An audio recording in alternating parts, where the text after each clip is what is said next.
cabinet minister, state minister, member of parliament, chairperson of committees, and civil servant have significantly shaped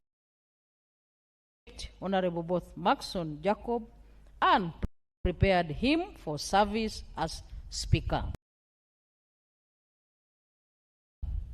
Honorable members, the person I present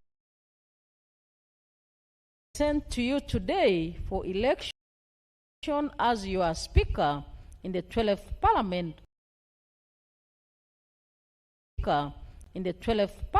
of Uganda, Honorable Oboth Maxon Jacob has been endorsed by the NRM party and His Excellency, the President of the Republic of Uganda, and other senior national leaders, and has, since his announcement of his candidature for the office of Speaker, received support from amongst members of Parliament. I therefore have the honor to nominate Honorable Oboth Maxon Jacob for election as the Speaker of the 12th Parliament of Uganda. And I do this for God and my country. Thank you very much for your kind attention.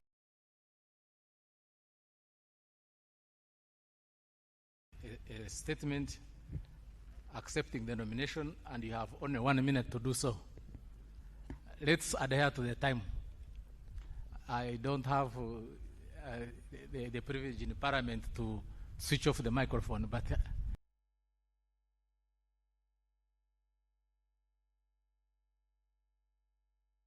My Lord the Chief Justice,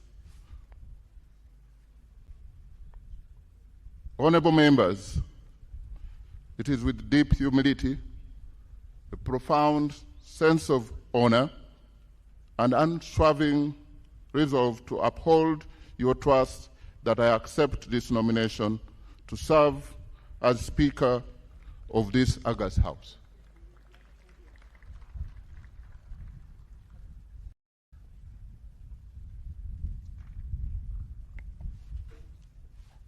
any other nomination?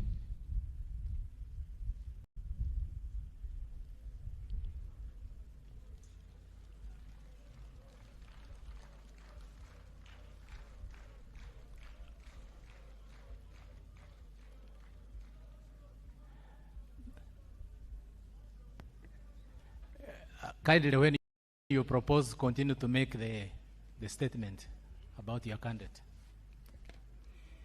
Your Excellency, the President, my Lord, the Chief Justice, and honorable colleagues, my name is Chirumira Hassan, Member of Parliament representing Katikam South.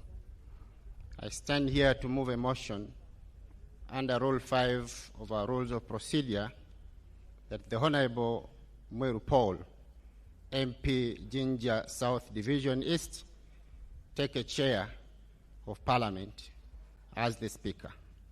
I beg to submit.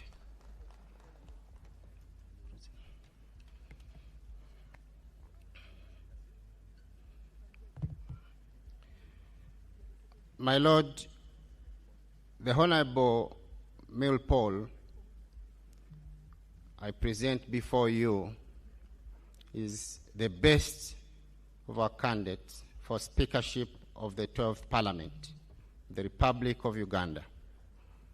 Honorable Mweru Paul is a lawyer holding a bachelor's degree in law from Makerere University, a diploma in legislative drafting from the International Law Institute, diploma in law from a Law Development Center.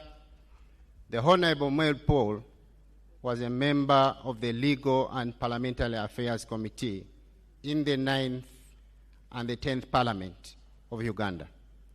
He served as the chairperson of the Public Accounts Committee in the 9th Parliament. The Honorable Mweru Paul served as the deputy spokesperson for the Forum for Democratic Change and is now the focal person in the National Unity Platform for Busoga West. His candidature is premised on 4 pillars, but I'll deal with the 2, and the remaining 2 shall be dealt with by the seconder. First is the restoration of the rule of law in Parliament.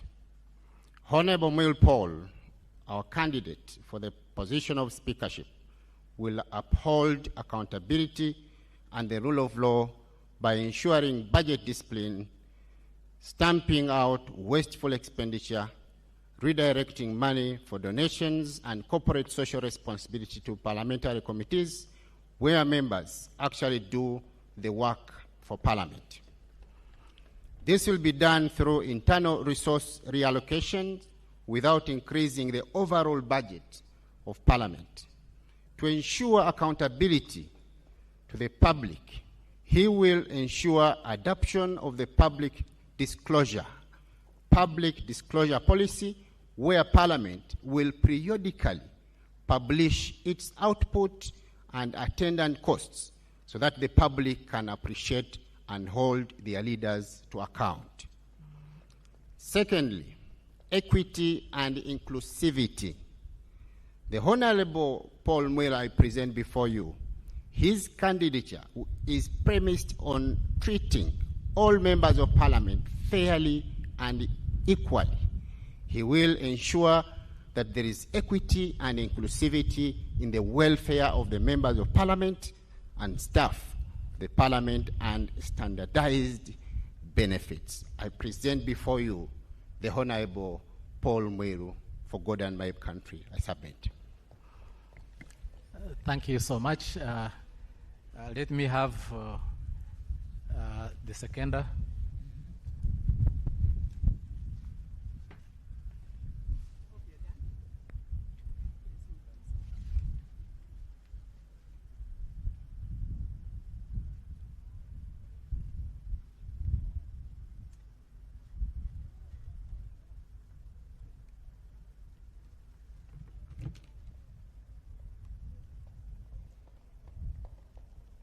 Your Excellency, the President of the Republic of Uganda, Your Lordship, the Chief Justice, honorable colleagues, my name is Sarah Luansasula, and I am the woman representative for the people of Jinja City.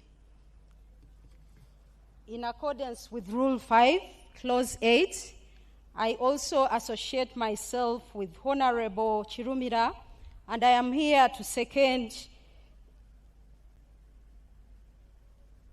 Honorable Will Paul to be the Speaker of the 12th Parliament.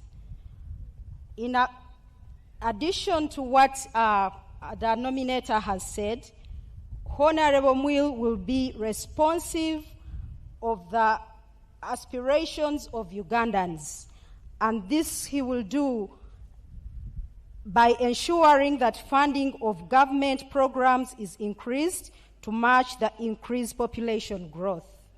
He will also ensure that the talk about the 10-fold growth strategy is matched with resource allocation. Honorable Will is competent, is exemplary, and accountable, so he brings such leadership to the 12th Parliament as a Speaker. Under his leadership, he will cause the reduction of funds to consumptive expenditure and invest more in capacity building of members and staff. In addition, resources will be reallocated to parliamentary committees so that members are adequately enabled to conduct oversight at committee level. Honorable will cultivate a habit of budget discipline to ensure that funds are spent only on what they have been budgeted for. All members will be aware of what has been allocated to specific activities so that they can hold his leadership accountable. Dear members, Honorable Will is a man of integrity. He's a man who does what he says should be done. I urge you all to see Honorable Will Paul fit to be our Speaker for the next parliament, this parliament, the 12th parliament. I submit. Okay, let me have the nominated candidate to step forward and state his consent to the nomination. Please note that you state the consent and nothing else, according to the rules.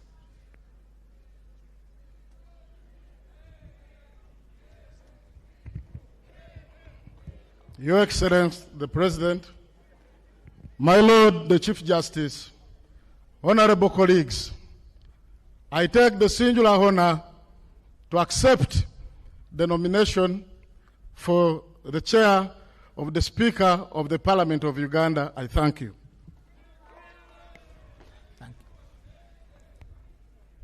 Thank you so much. Is there any other nomination?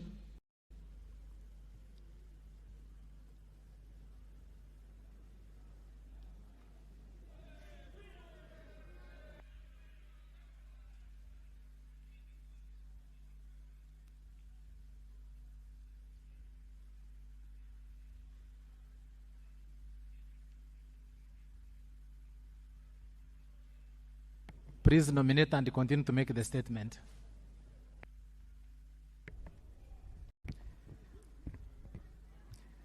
Your Excellency, the President, my Lord, the Chief Justice, my name is Okot Peter, Member of Parliament for Tochi, County Inomoro District. I rise under Rule 5, subsection 8 of the Parliamentary Rules of Procedure to move that the Honorable Norbert Mao, Member of Parliament for Laro Peche, do take the chair of this Parliament as the Speaker. My Lord, the Chief Justice, and honorable members, let me give a brief background and qualification of the Honorable Norbert Mao. Norbert Mao was born in 1967 to a mother from Isinjiro and a father from Gulu. He spent most of his formative years in Jinja and had most of his secondary education in the central region. That is why he is commonly referred to as Uganda made simple. My Lord, Norbert Mao had a humble childhood in Lacho and Bobo, where he benefited from the kindness of many. Some of them were total strangers. As a little boy, he herded goats, helped on the farm, and worked as a cobbler, bicycle repairer, and as an apprentice to a tinsmith. His primary school then had no P7 class, but on account of his natural brilliance, he went on to do his primary leaving examination at Magwa Primary School, from where he moved on to Wairaka College for 2 years, and then went to Namiliango College, where he sat for both his O and A-level examination before joining Makerere University. His exceptional communication and interpersonal skills, leadership skills, were recognized early by his peers. While in primary school and even at secondary level, he participated in many debates and seminars where he excelled on account of the courage, clarity, and conviction with which he presented his case. At Makerere University, he was elected president of the Student Guild.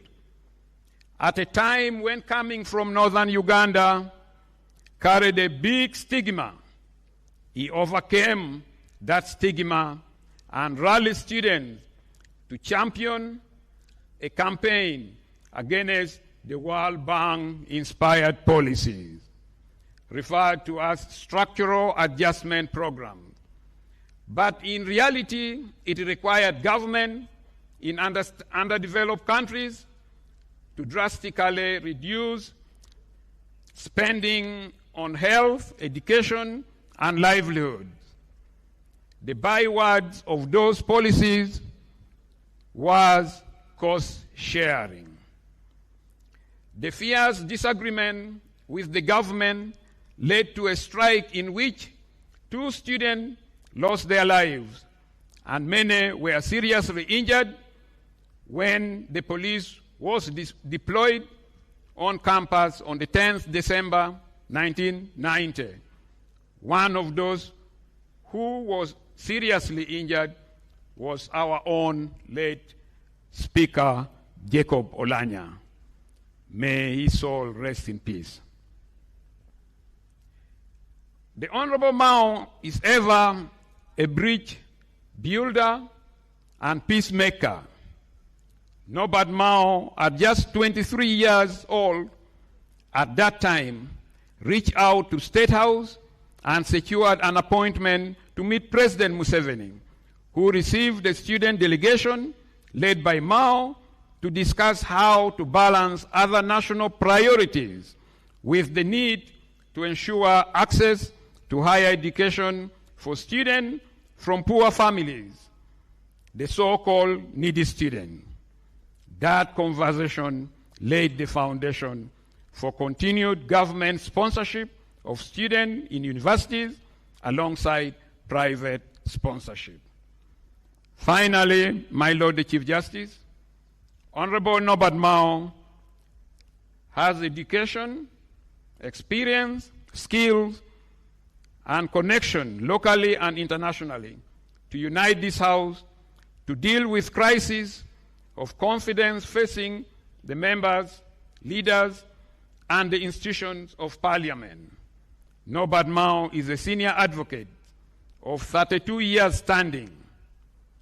He has an undergraduate law degree from Makerere University and a postgraduate diploma in legal practice from the Law Development Center. He has an associate Bachelor of Arts degree and a Master's of Arts degree in Development Studies from Uganda Matters University.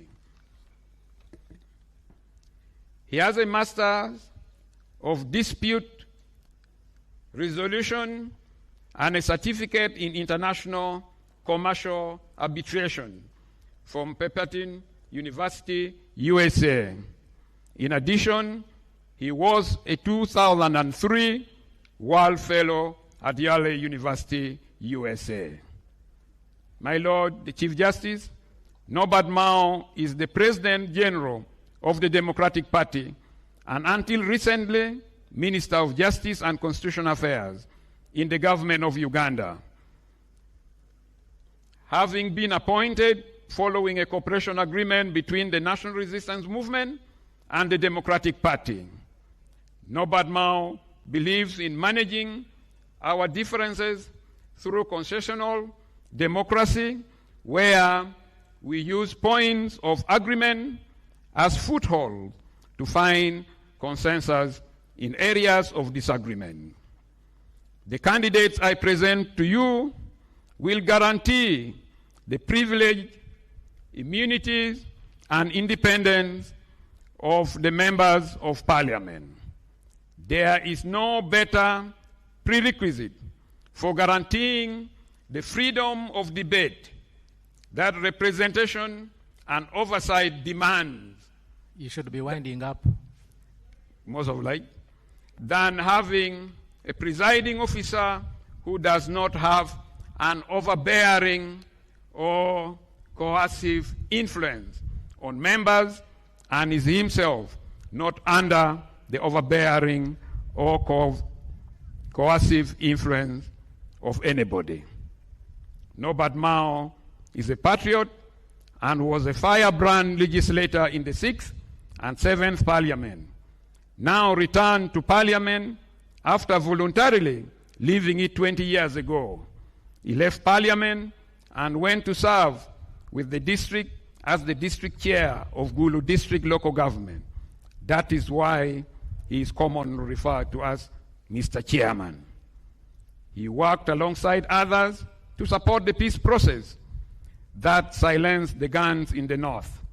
in northern Uganda and laid the foundation for post-conflict reconstruction. God has preserved him through many life-threatening situations in order to serve the country he loves for such a time as this. As Minister of Justice and Constitutional Affairs, he has been a champion of alternative dispute resolution, the protection of the intellectual property of the creative and promoter of access to justice in collaboration with the judiciary. As the political head of the Ministry of Justice, he supported the completion of the new building housing many of the justice, law, and order institutions, saving governments over 30 billion shillings annually in rent. Surely, he will quickly ensure the completion of the new parliamentary chambers so that we don't have to come to Kololo every time we have a grand sitting of Parliament. My Lord Chief Justice and honorable members, in conclusion, Honorable Mao, as the current chairman of the summit of the Inter-Party Organization for Dialogue, IPOD, understand what is at stake over the next 5 years and beyond. But at a deeper level, honorable members, Norbert Mao as a candidate for Speaker is not the issue. The issue is what is at stake as we elect the Speaker. And what is at stake is bigger than any candidate. The NRM has lived with Norbert Mao as Minister for Justice and Constitutional Affairs for 4 years. Surely, colleagues, NRM can live with Norbert Mao for Lord Chief Justice and honorable member, I beg to move. Thank you very much.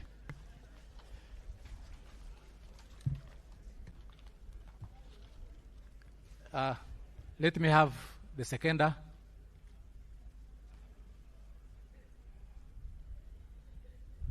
Please, you have 2 minutes. Don't use more than that. Much obliged.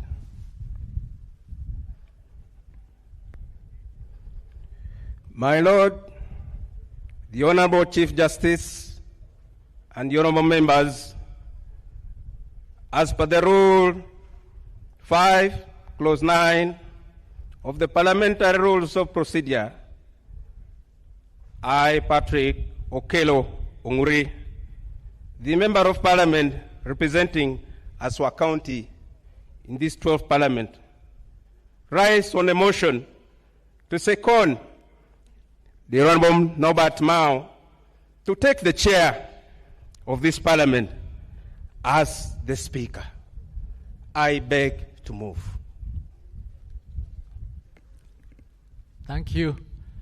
The candidate, step forward to state your consent.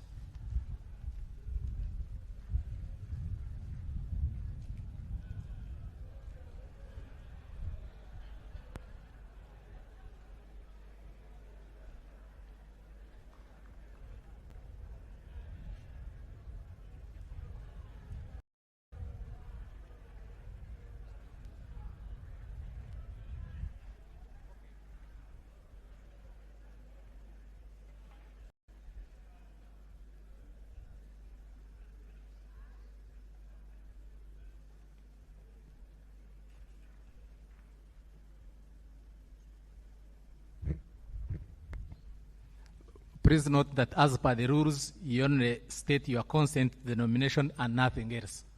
Much obliged, my Lord. Your Excellency, the President of the Republic of Uganda, my Lord, the Chief Justice, the honorable members of Parliament, in as few words as it takes, I, Norbert Mao, Member of Parliament for Laro Peche, hereby consent to my nomination to take the chair as the Speaker. Thank you very much. May God bless you. Any other nomination?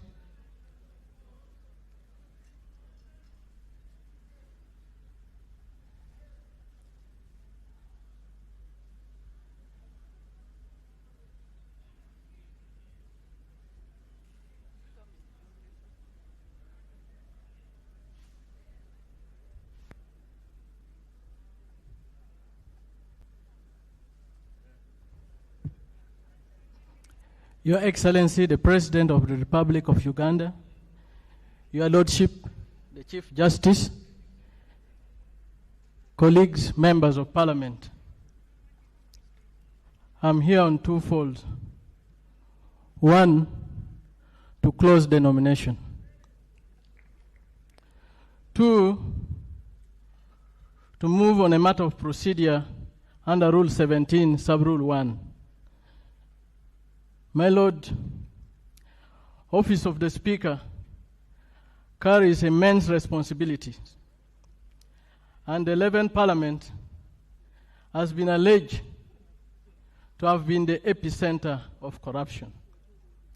Therefore, I move under Rule 17, Sub-Rule 1, causing for the suspension of Rule 5, Sub-Rule 3, and Rule 10, Sub-Rule 10, and to allow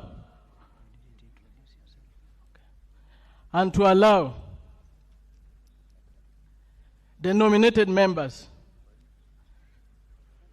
to present their credentials such that we are able to assess whether they meet the requisite governance qualities that can restore public trust in the institution of Parliament and to protect the gains so far achieved. My Lord, it is of imperative necessity that you allow this proposal and you suspend Rule 5, Sub-Rule 3, and Sub-Rule 10, and grant the nominated candidates 15 minutes to address the House such that we are able to make informed decision. My Lord, the right to be heard before a decision is made is constitutional. Even in the Bible, when Adam and Eve sinned in the Garden of Eden, God first called them to defend themselves before he passed judgment onto them. So today, we are going to make decision to elect Speaker of Parliament. It would be good for us to hear from them and we make an informed decision. Your Lordship, my name is Uchenn Geoffrey, Member of Parliament representing Kyoga North constituency in Amolata district. I beg to submit. Let me first of all begin by overruling you. Sub-Rule 3 you talk about actually prohibits campaigning by the members nominated. Secondly, Rule 10 only talks about consent. So can we then proceed?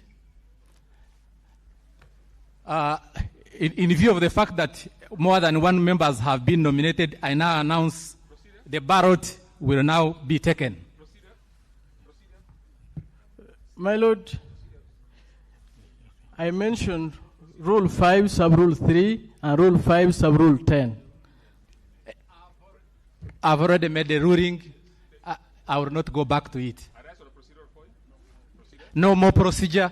Can we please close the nominations and proceed to take the ballot?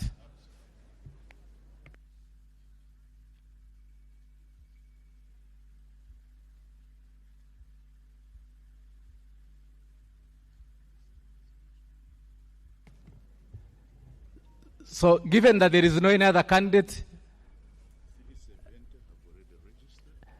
I have 370 members present who are eligible to participate in the election. And in view of the fact that there is no more candidate, I close the nomination and I proceed to announce a ballot be taken in accordance with Rule 5, Sub-Rule 13. This election will be conducted beyond reproach. Therefore, for the sake of clarity and transparency, I wish to point out the following. Number one, everything will be done in the open, strictly in accordance with the rules. 2, the clerk will ascertain the number of honorable members present, and he has already done so. He tells me we have 370 members present.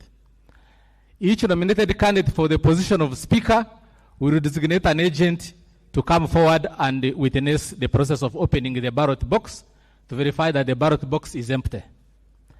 Ballot papers equivalent to the members present will be counted in the presence of the agent and put aside. When you, as the honorable member, arrives, you will be given one ballot paper in the presence of the designated agent. You will then go to the designated place to vote for your candidate. Suffice to mention is that the ballot papers are blank because nominations are conducted from here. However, I'm confident that each one of you knows how to read and write. You write the name of the honorable member you are voting for Speaker in the blank space provided on the ballot paper. Therefore, thereafter followed the marked ballot paper and inserted into the ballot box in full view of everyone. Voting will be by secret ballot, and there is no voting by proxy. So can I have the agents forward?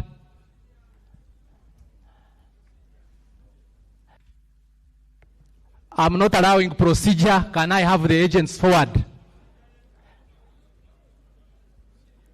I'm not allowing procedure. Can we have the agents forward?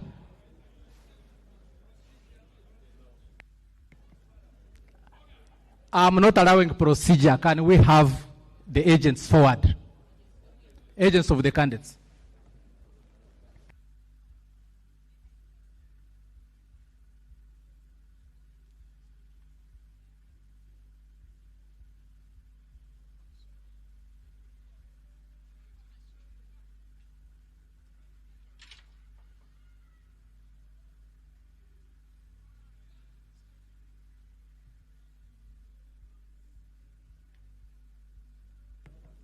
That is the ballot box. As you can see, it is empty, as confirmed by the candidates.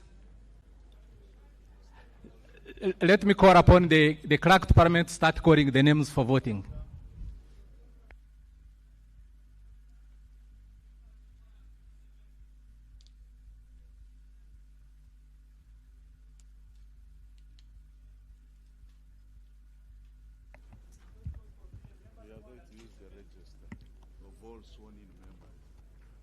No, we are going to use the register of all sworn-in members to call the names. But as at the time when I was talking, the number I had received was 370. So that should not be a problem. Yeah. So we shall use the register of members. Ayo Joyce Makomoy.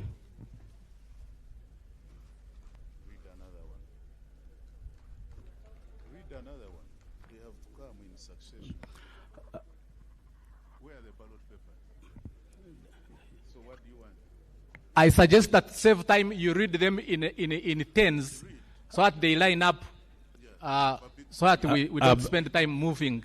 Ababiku Jessica, Abeja Susan Jolie, Abe Lilian, Abigaba Cuthbert Mirembe, Akamfua Topista, Achan Joyce Okeny, Acheng Jane Ruth Ochero, Achayo Juliet Lodu, Acheng Sandra.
Achia Kathe, Achia Lokiru Gabriel, Achia Remigio, Achola Catherine, Achom Alobo Joan, Achom Alobo Joan, Achom Esther, Achon Julius Boa,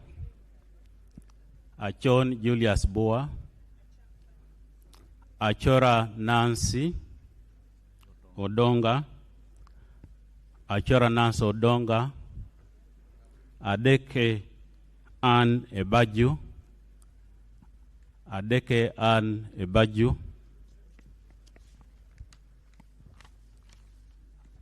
Adidwa Abdu,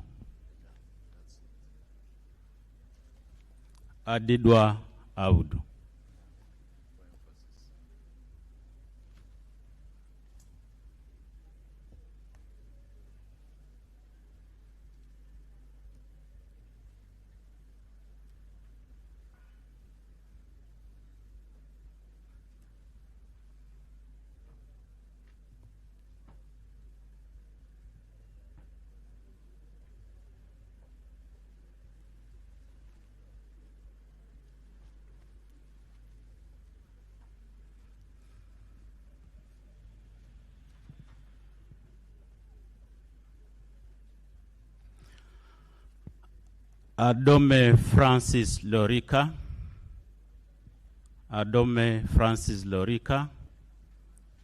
Ayeku Patrick,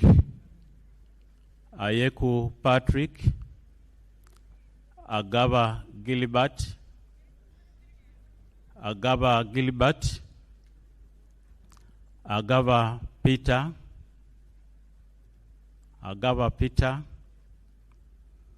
Aguti Sarah,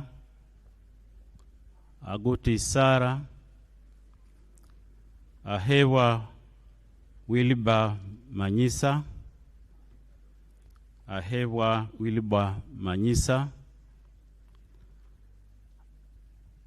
Aine Godfrey Kaguta,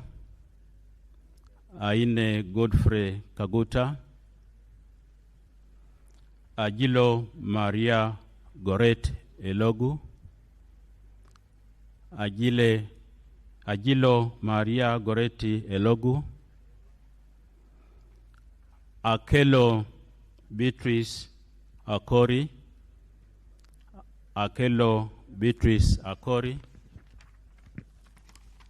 Akelo Lucy,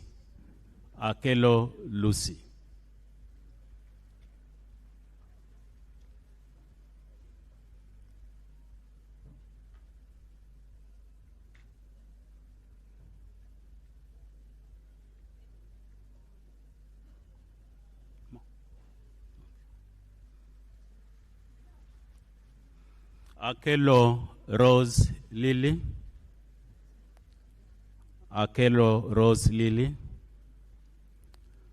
Achifeza Grace Ngavirano,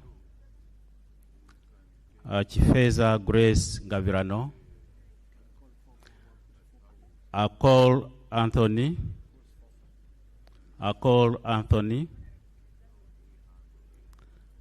Akorkin Francis,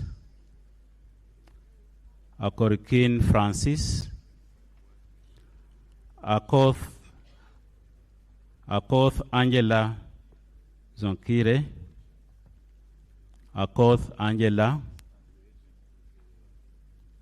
Akuguzivwe Ronald,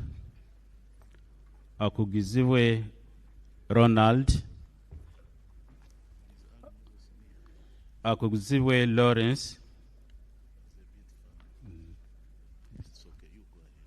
Akumu Catherine Mavenjina, Alenyo Marshall Godfrey, Alenyo Marshall Godfrey,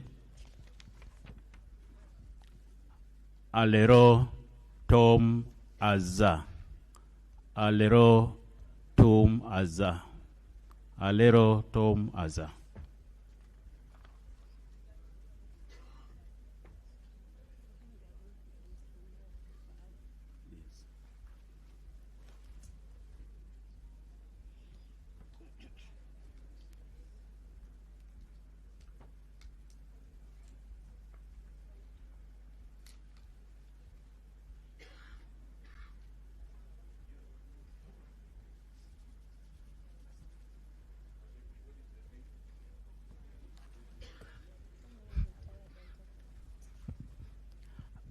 Ali Moses, Ali Moses, alinaitwe Silvia Tumuheirwe,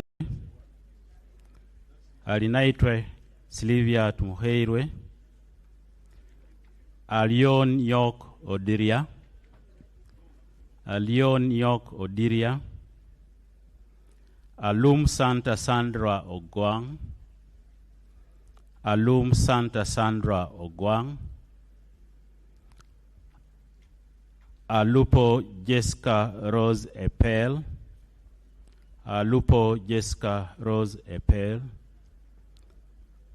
Alieria Dennis Omodi, Alieria Dennis Omodi,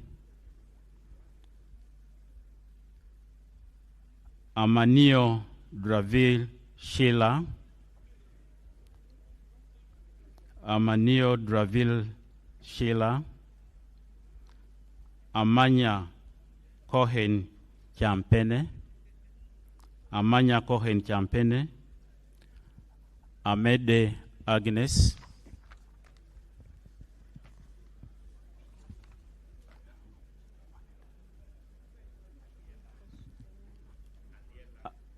among Anita Annette, among in Jane Francis Okili, among in Jane Francis Okili,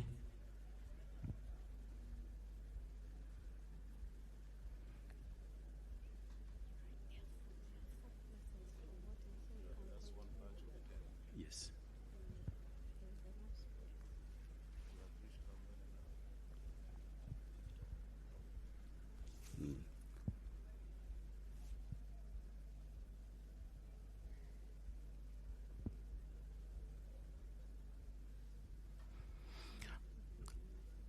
Angura Frederick, Angura Frederick,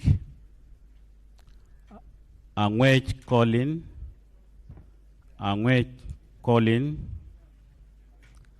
Anifa Vangirana, Anifa Vangirana,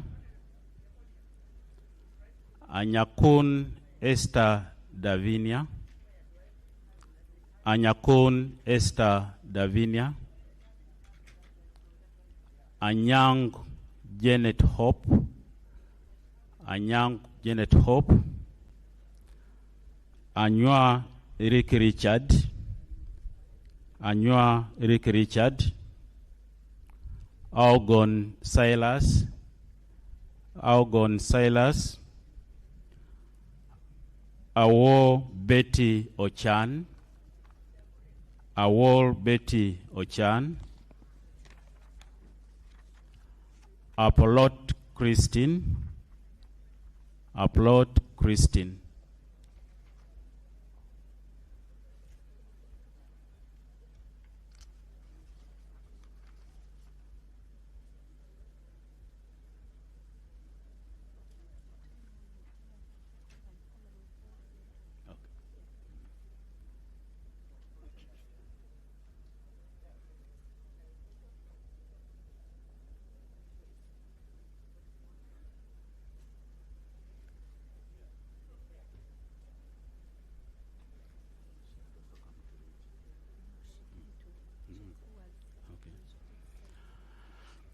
Ariko Herbert Edmund Okworo, Ariko Herbert Edmund Okworo, Arinaitwe Rwakajara Katambuka.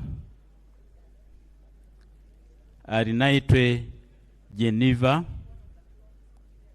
Arinaitwe Geneva. Asera Stephen. Asera Stephen. Asimwe Amos. Asimwe Enos. Asimwe Florence Akiki. Asimwe Florence Akiki. Atan Okia Moses. Atan Okia Moses. Atugonza Alan. Atugonza Alan. Atuhoirire Arthur Kazora. Atuhoirire Arthur Kazora. Atukunda Rebecca Mubangizi. Atukunda Rebecca Mubangizi.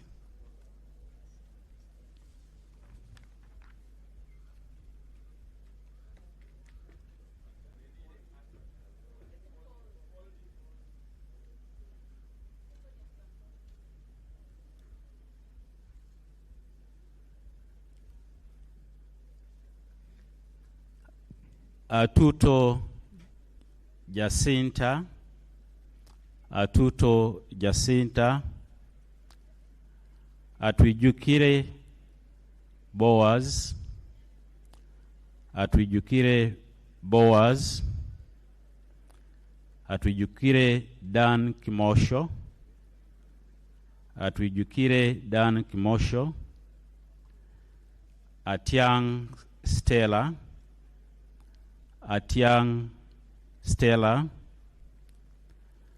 Auma Janet.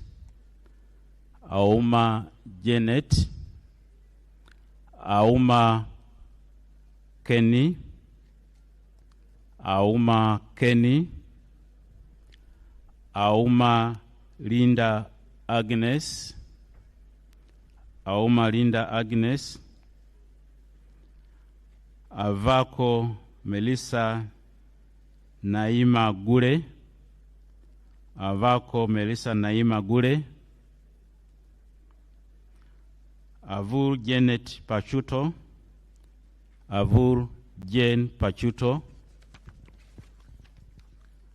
Awor Betty Engola. Awor Betty Engola.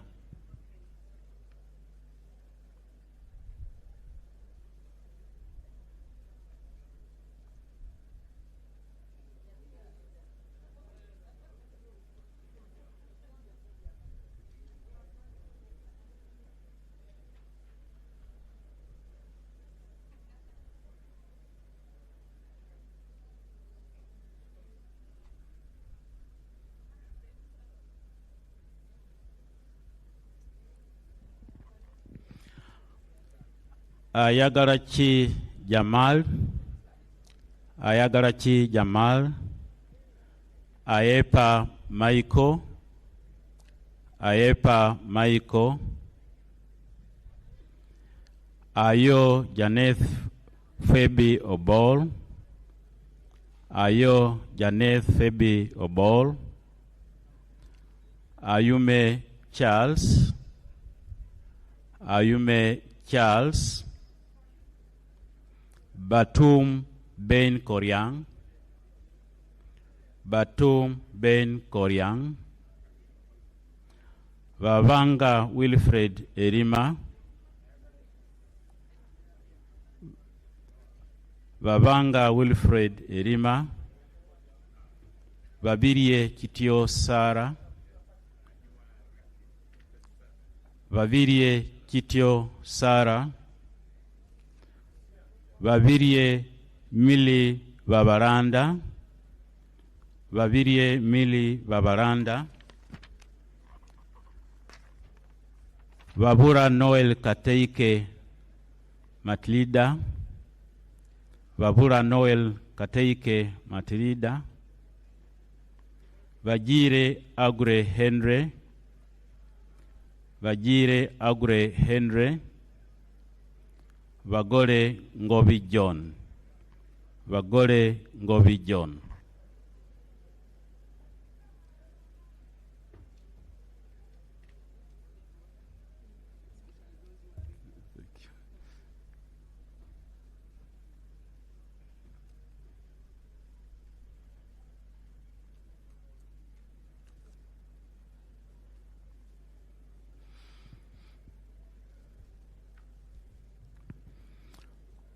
Vaguma Speleza Muhenda,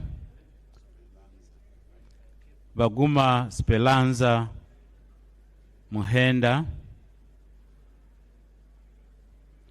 Vahireira Silvia Tumwekwase, Vahireira Silvia Tumwekwase, Vakashava Christopher, Vakashava Christopher, Vachireke Namboze Betty, Vachireke Namboze Betty, Banya Emmanuel Natal, Banya Emmanuel Natal, Variayanga Andrew Aja, Variayanga Andrew Aja, Variomonsi Chris, Variomonsi Chris, Vasaja Subi Nsereko Charles Kauma, Vasaja Subi Nsereko Charles Kauma, Vaseke Fred, Vaseke Fred.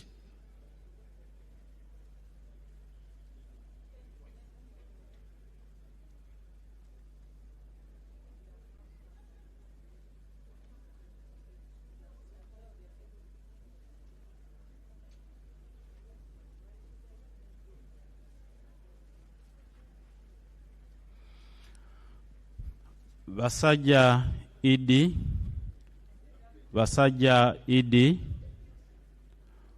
Vatua Timothy Lusara, Vatua Timothy Lusara, Vazanya Matayo, Vazanya Matayo, Vevona Josephine Babunji, Vevona Josephine Babunji, Vejira Samuel, Vejira Samuel, Vegumisa Protazio, Vegumisa Protazio, Vaira Emmanuel Wepuru, Vaira Emmanuel Wepuru,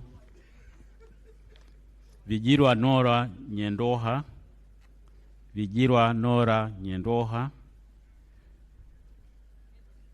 Vinji Patrick Nyanzi,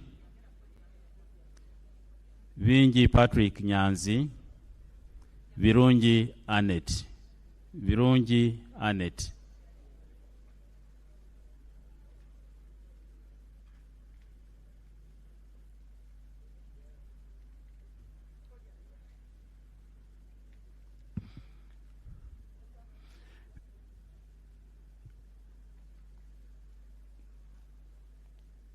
Virunji Caroline Nanyondo, Virunji Caroline Nanyondo, Visaso Abdu, Visaso Abdu, Bright Tom Amoti,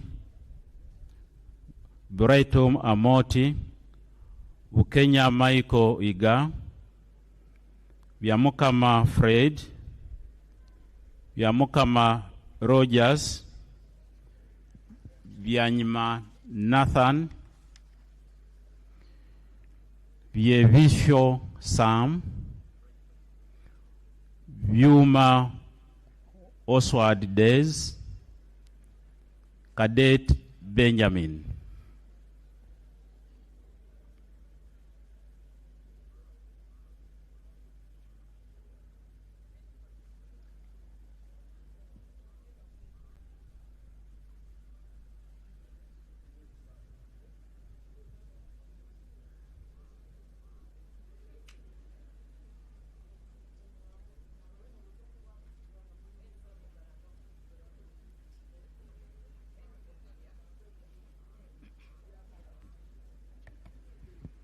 Chala Elma Capel, Chanda Bernadette Kodili, Chemonges William,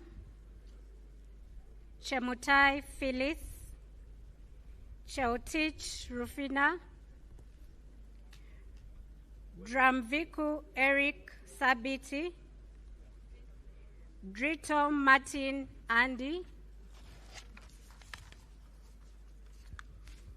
Driwaru Jennifer, Echodu David Calvin, Edakas Alfred Elalu Olale, Ediao Samuel, Edopu Peter Edeku,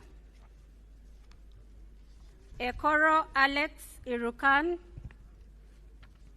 Elem Leo, Emajud Peter Paul, Engola Sam, Aaron Tony,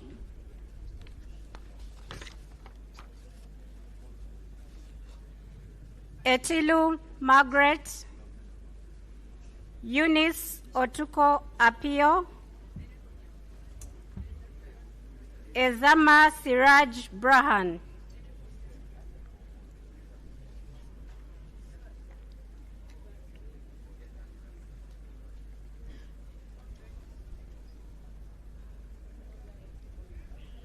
Kind of filed those, huh?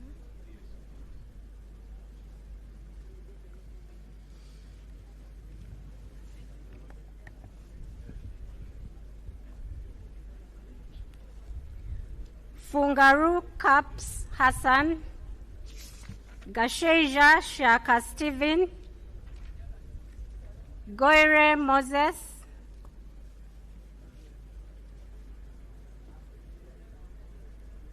Gonyi David Robert, Guma David Gumisiriza, Habiara Fortunate, Ibaseret Josephine Kibbs.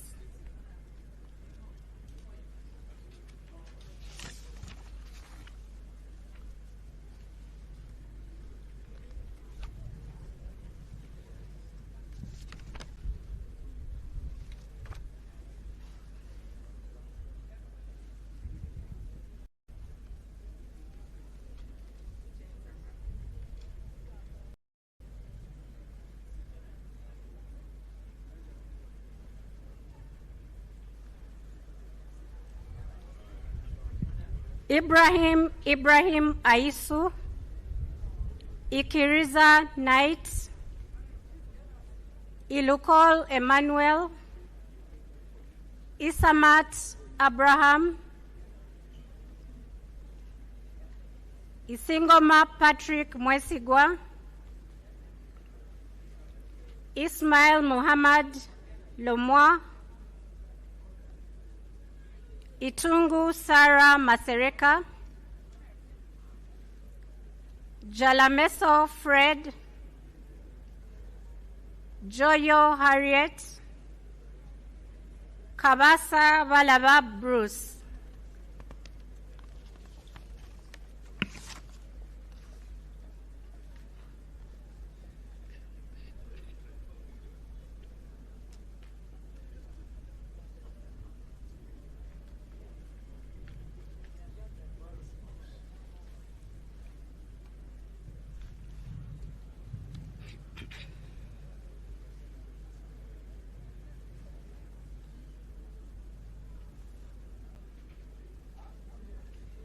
Kabanda David, Kabanda Minsa Nabengo,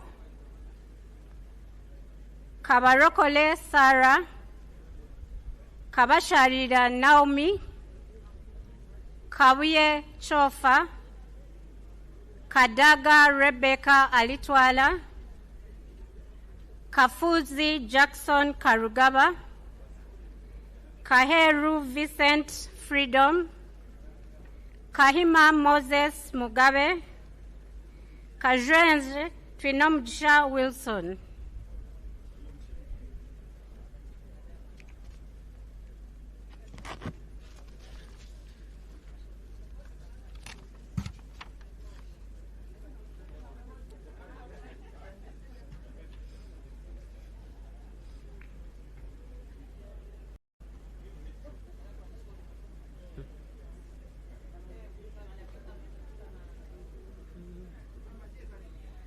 Kaka Lubega Ismail Uthman, Kakoza James, Kakoza Joseph, Kalenzi Victor, Kalisa Jovrin Chomkama, Kambale Ferigo, Kampanya Abdul Swaib, Kamuntu Ephraim, Kanabi Jimmy, Kangwaje Stephen Rakanuma,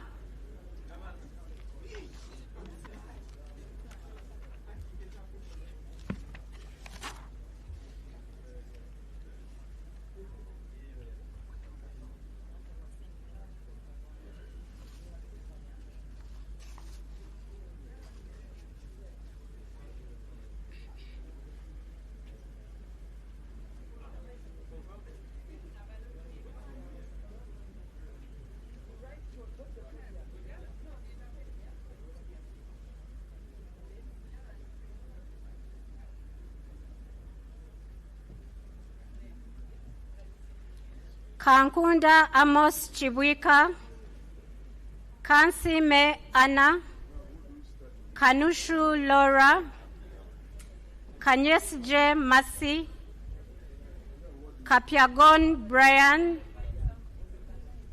Karisa John Bosco Loy, Karisa John Bosco Koi, Karim Musa, Karubanga Jacob Atenyi, Karuhanga Gerald Kafureka, Karuhanga Gerald Kafureka, Kaseija Matia.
Kasaja George Patrick, Kasigwa Gerald Vihemeiso, Kasidyanganda Ali, Kasukali Methusela, Kasule Ismail, Kateshumbwa Dixons, Katoko Sylvia Damba, Katushabe Doreen Birunji, Katushabe Ruth, Katusime Adrien.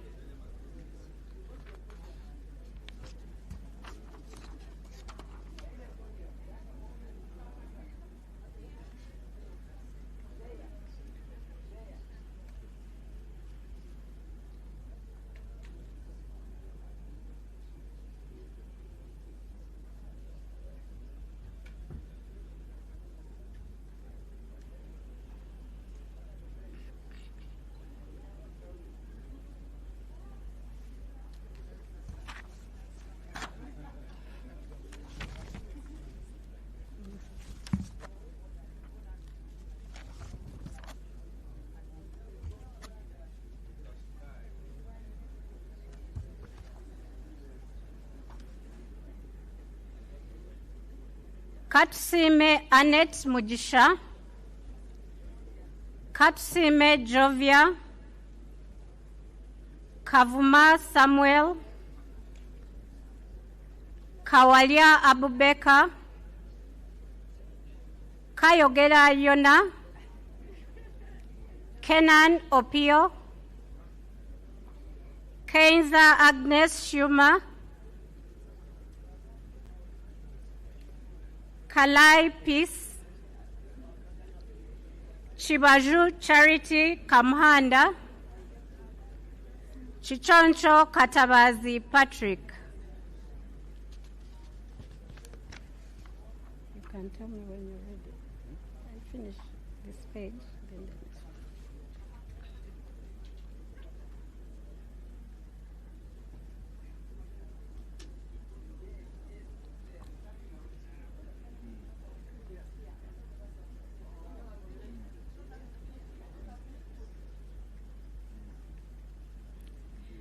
Kiria Grace Padi Wanzala, Kiza Andrew Namitego Kaluya,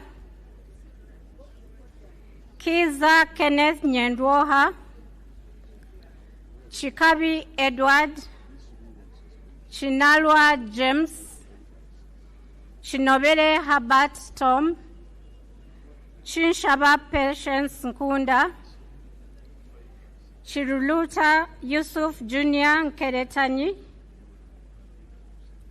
Chirumira Hassan, Chirunji Annette Pamela.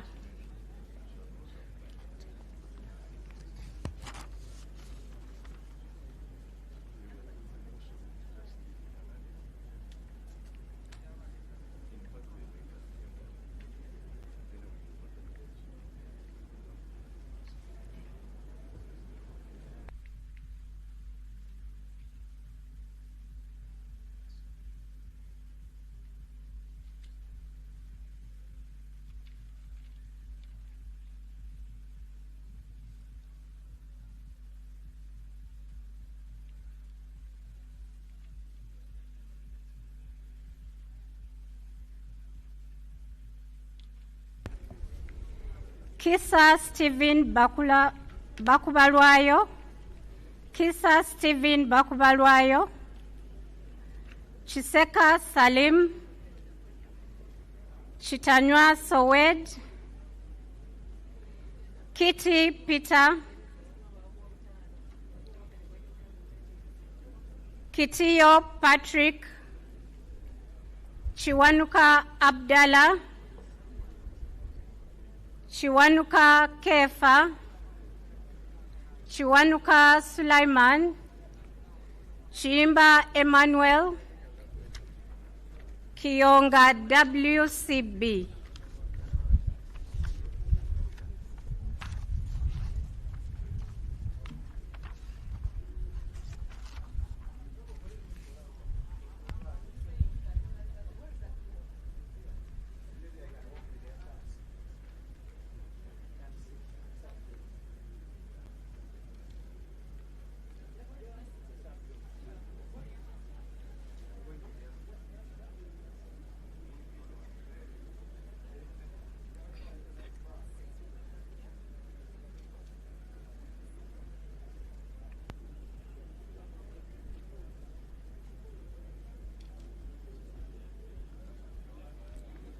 Chiza Hakim Saula, Komakech Christopher,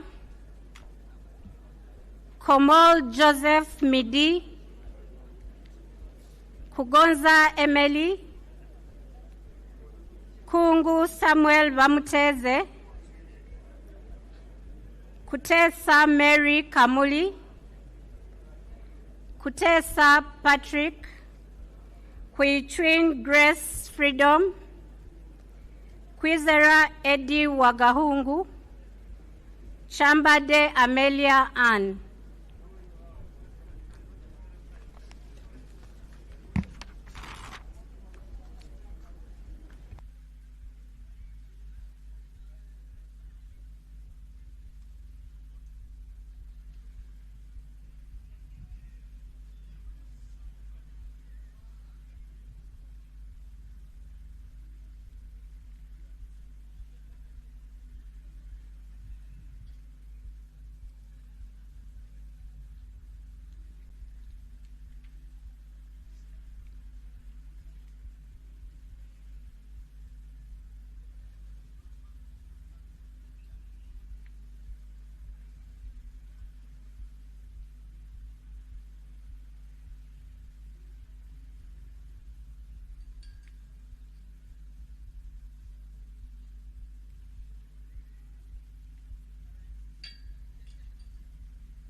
Kyarampe Rebecca,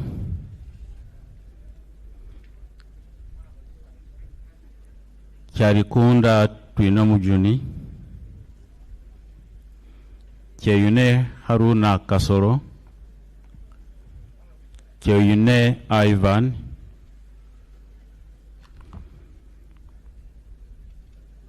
Kyogabirwe Jackie Muganda, Lakisa Mase Faith, Lwamwaka Catherine, Lanyero Christine Awany, Lenia Charity Kevin, Linda Irene, Lokap Peter Ken, Logose Sarah Annette, Loki John Baptist.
Lokoru Albert, Lokoru Stevenson Yoyo, Lokba Emma, Lokwang Hilary, Lolem Mika Akasile, Loluku Fedil Logwe, Longoli Simon Peter,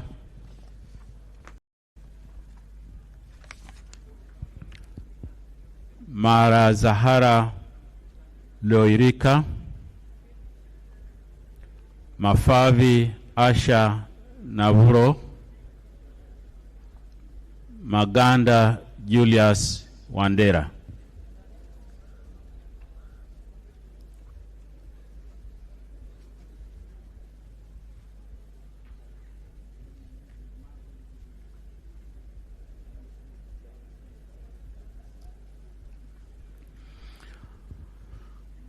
Magogo Moses Hasim, Makumbi Henry Kamia, Marende Shamim, Malinga Isaac Maikut, Mamawi James, Mao Nobat, Mariam Seifa, Masava Karim, Masava Mohamud Mutenyo, Maseruka Robert.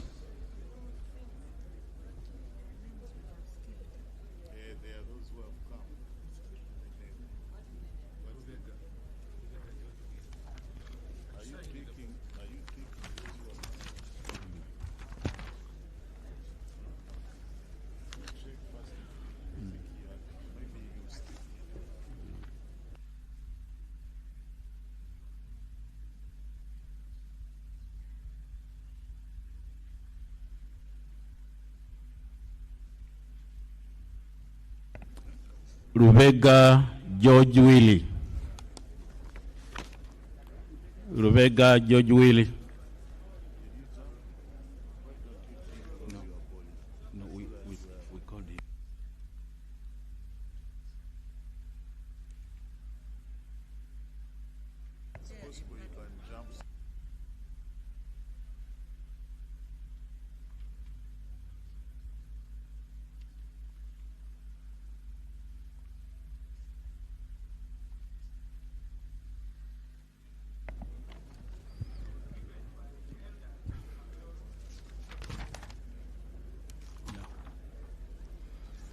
Lowila CD Oketayot.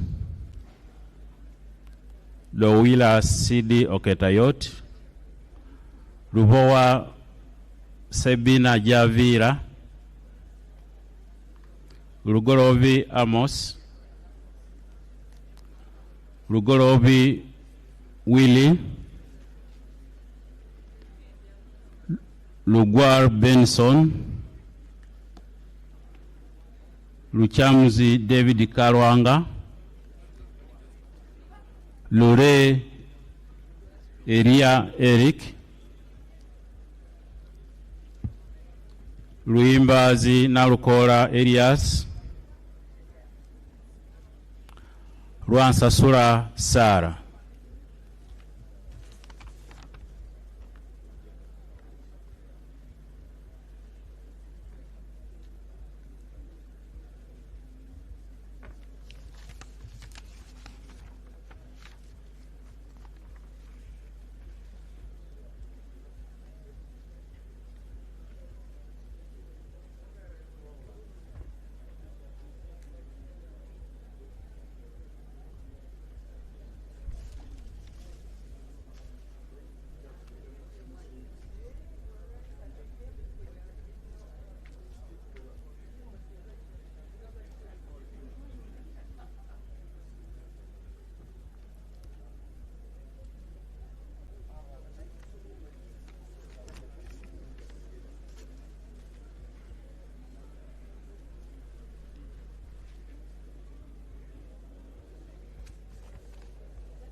Masiko Henry Moses.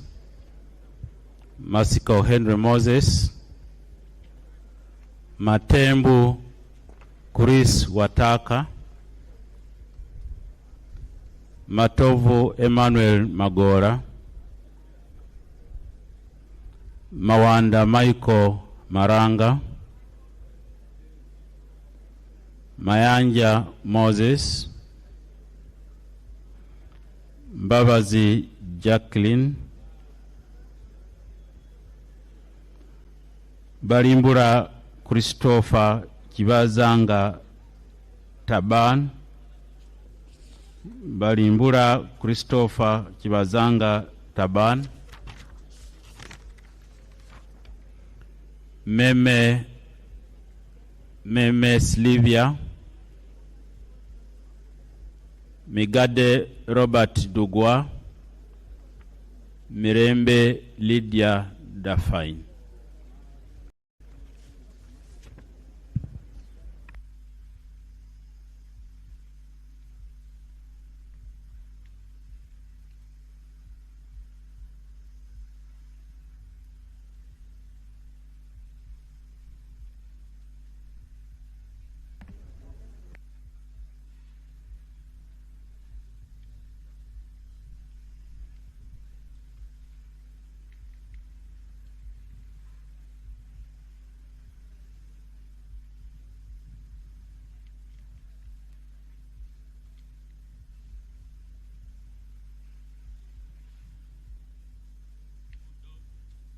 Modoi Isaac, Mande Julius Rud, Mpata Saleh,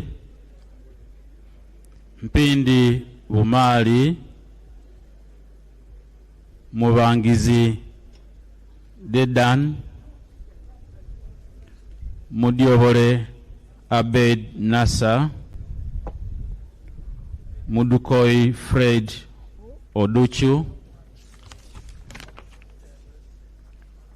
Mugabe Robert, Mugabe Muzare Martin Kisure,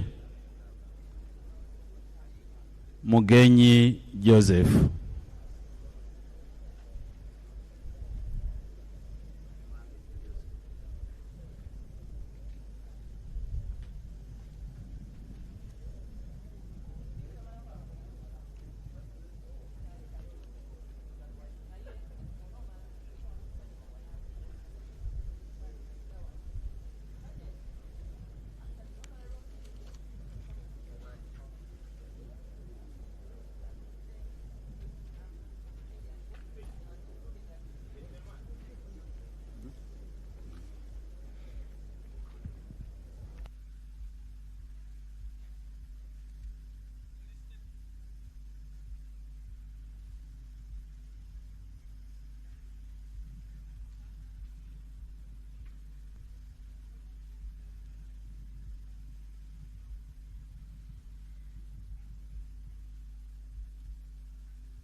Mujira James, Mugisa Margaret Muhanga, Muhenda Ronald, Muhoza Desire, Muhwezi Jim Katugugu, Mujungu Jennifer, Mujuni Asensio Mari,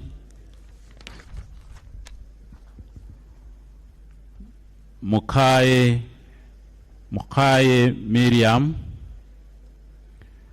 Muchibi Eliasa Serenjoji, Mukisa Robina Hope.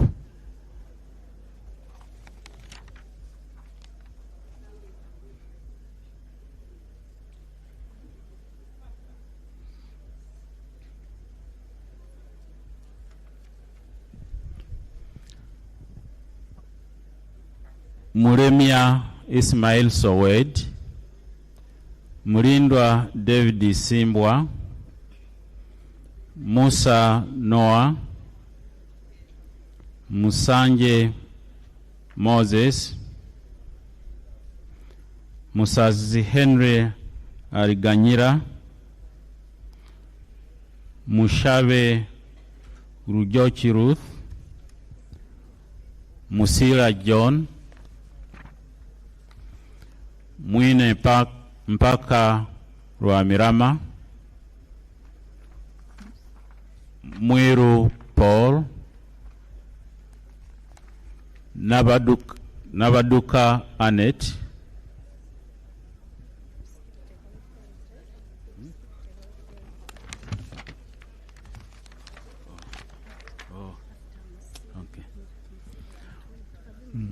Musinguzi Patrick, Musinguzi Patrick, Musisi George, Mutasingwa Diana, Mutevi Bernard Mugoya, Mutego Ronald Hanguja, Mutekanga Zadok, Mutonyi Rose Masava, Muyonjo Hussein, Muzaidi Kamis, Mwesigwa Mathias.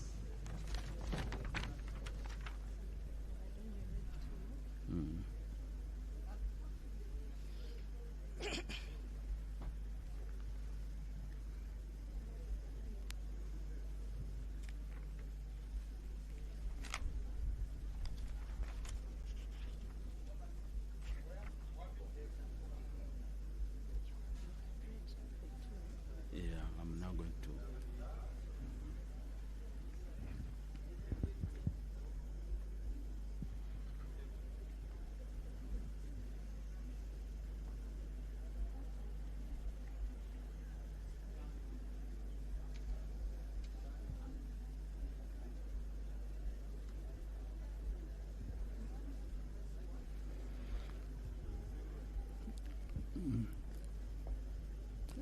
Mwiru Paul, Nabaduka Annette, Nabakova Judith Nalule,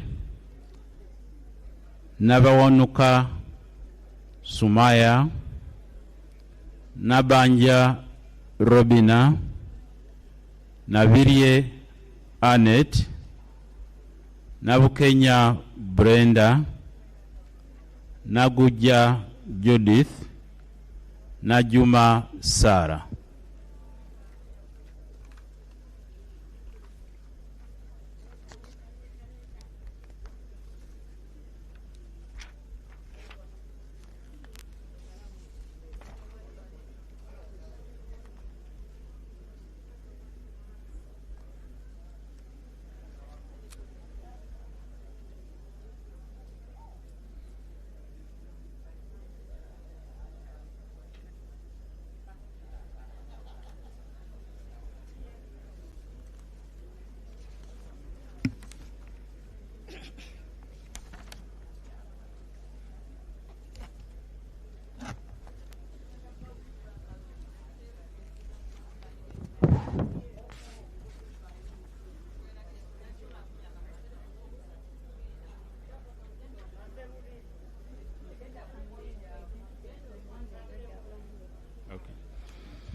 Nakadama Rukia Isanga, Nakauchi Susan Nsambu, Nakazibwe Hope Grania, Nakasita Betty Mpongo, Nakai Julius Muntu, Naku Fiona,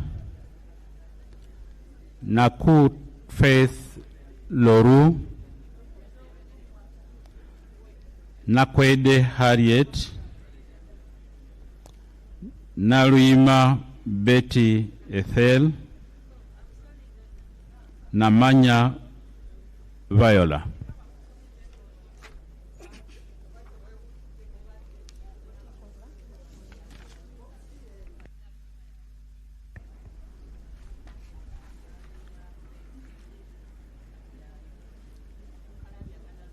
Namara Dennis, Namatende Eunice, Namatovu Mastula, Nambazira Florence, Nambeshe John Baptist, Namboze Teddy, Namboze Teddy, Namere Justin, Namubidu Rabusheja Margaret, Namuganza Passis Princess, Namuju Sisi Dionysia, Namuju Sisi Dionysia.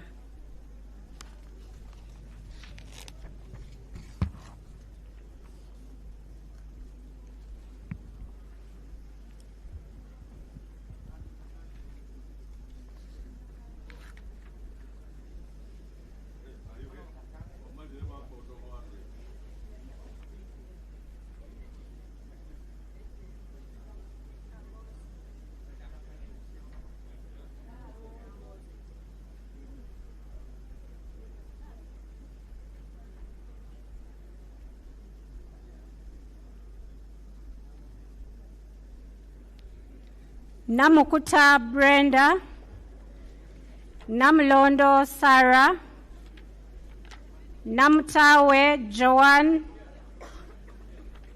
Nangoli Gerald, Nangoli Umar, Nankabira Anne Maria, Nankwanga Stella Maris, Nantongo Fortunate Rose, Nanzala Metrin, Nasolo Eugenia.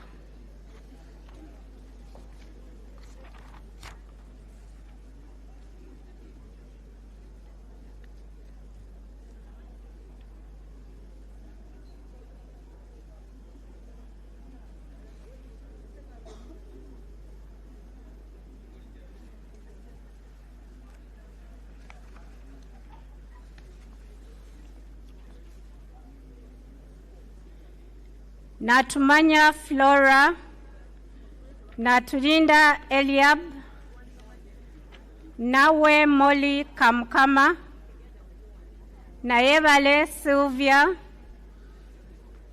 Naziwa Margaret, Ndezi Alex, Nekesa Christine Situma, Ngabirano Charles, Ngompek Linus, Ninkusima John Paul.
Ninsima Evelyn, Nirinjimana James Ruji Kaberuka, Niyonsaba Alex,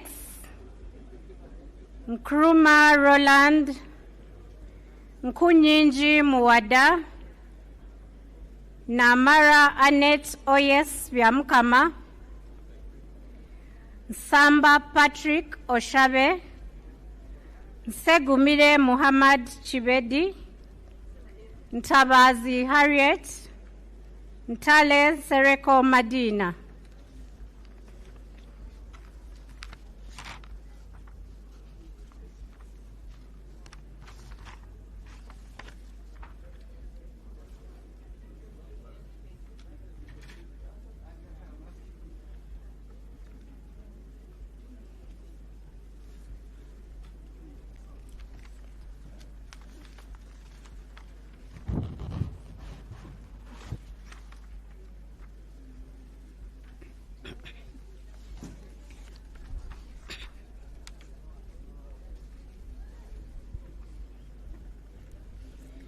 Nuria Hafsa Teko, Nyakato Asinans, Nyakato Dorothy, Nyamtoro Fiona, Nyeko Johnson Kezekia, Obiga Rose, Obong Peter Achuda, Obong Vincent Shedrick, Oboth Maxons Jacob, Ochan Patrick.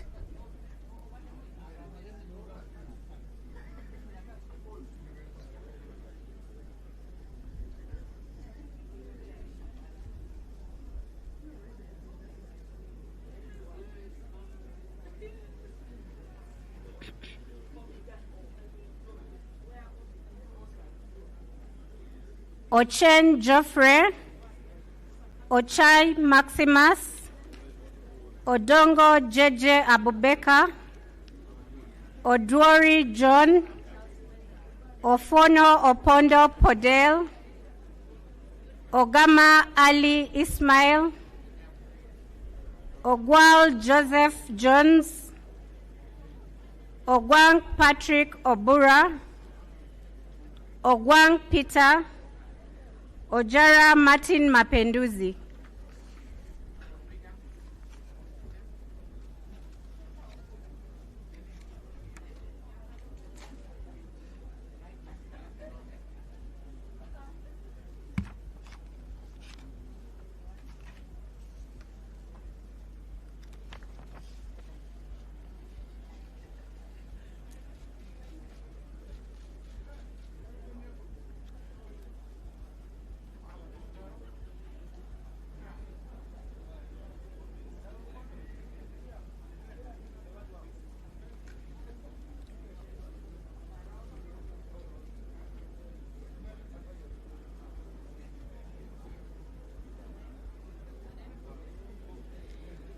Ojit Peter, Ojok Andrew Olanya, Okasai Sidronius Opolot, Okelo Geoffrey Charles, Okelo Patrick Onguti, Okecho George, Okecho John Francis, Okeyo Peter, Okia Joan Aniku, Okiding Sam.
Okot Boniface Henry, Okot Peter, Okoya John Calvin, Okulo Francis, Okumu Gabriel, Okwere David Becham, Okwi Constantine, Olanya Gilbert, Oleru Huda Abason, Omara Paul, Omoding Emmanuel, Onek Hilary Obalakoer, Onek Alit Amere Dennis, Ongaro Obote Clement Kenneth.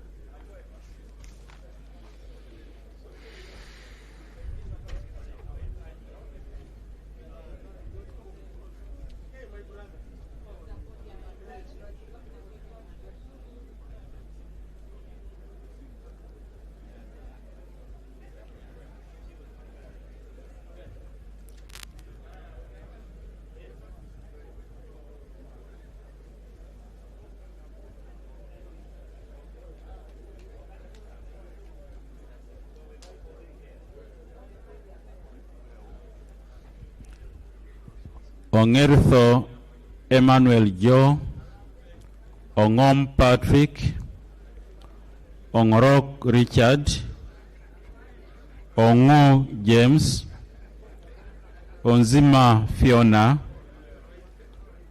Opio Samuel Achut, Opito Vincent, Opio Denish Geoffrey, Opolot Isiagi Patrick.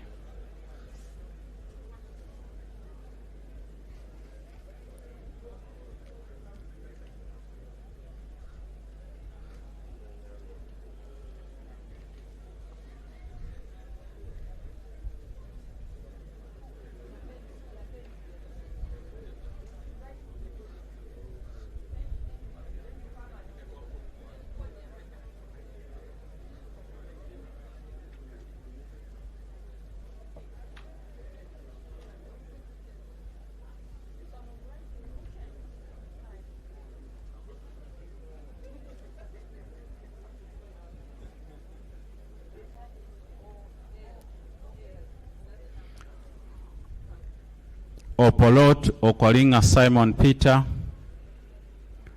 Orgumirisa Enid Athaire, Orone Derek, Oriema Simon Peter Adom, Osoru Morin, Osia Solomon Alemu, Otafire Kahinda, Otim Bernard, Otim Gui Isaac Ismail, Otto Edward McMott.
Otobar Wellborn Odia, Ouma Willie, Ower Richard Machika, Owino Nicholas Simon, Parker Peter Pex, Paparu Lilian Obial, Pedun Josephine, Rachmari Beatrice, Rugumayo Edison, Rugumayo Edison, Ruhindi Frederick.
Ruteraho Lilian, Rwakojo Rubina Gureme, Rwamirama Bright Kanyantore, Rashande Emmanuel, Sazi Godfrey, Nsange Jacqueline, Sebamara Richard, Sekabira Dennis, Sekindi Aisha, Senteza Richard.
Shamje Tana, Sirwanyi Solomon,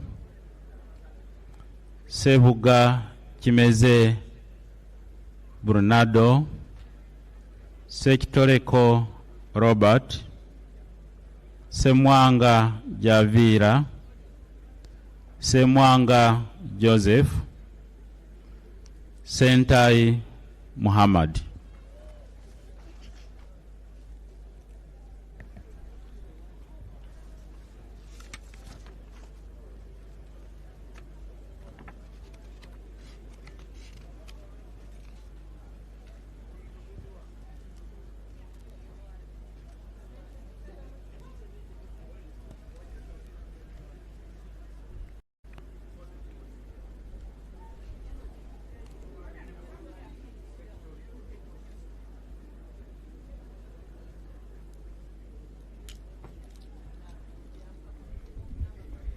Senyonyi Joel Besekezi, Serukenya David, Serunjoji Hassan Muchibi, Sewagude Robert, Sewungu Joseph Gonzaga, Suvi Chinyamatama Juliet K, Taban Ate Sharifa, Tayebwa Didas Kabumbuza, Tayebwa Thomas, Tebandeke Charles.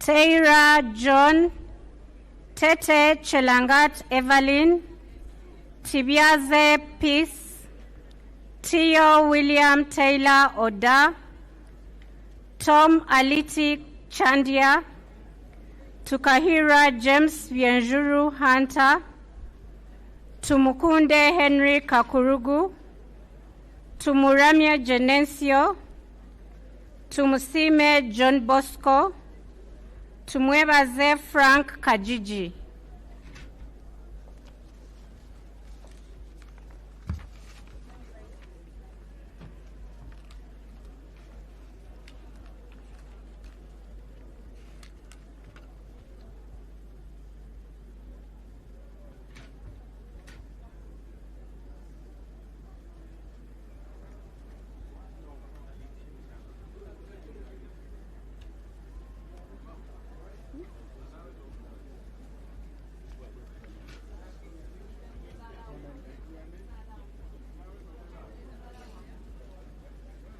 Tumwebaze Mwine, Tumwesije Anthony, Tumwesije Elioda, Tujaikayo Kebirunji Mary Paula, Twala Fadil, Twesige Stephen, Twinamasko Onesmus, Twinomujuni Francis Kazini, Uhuru Nelson, Wako Joy Peggy.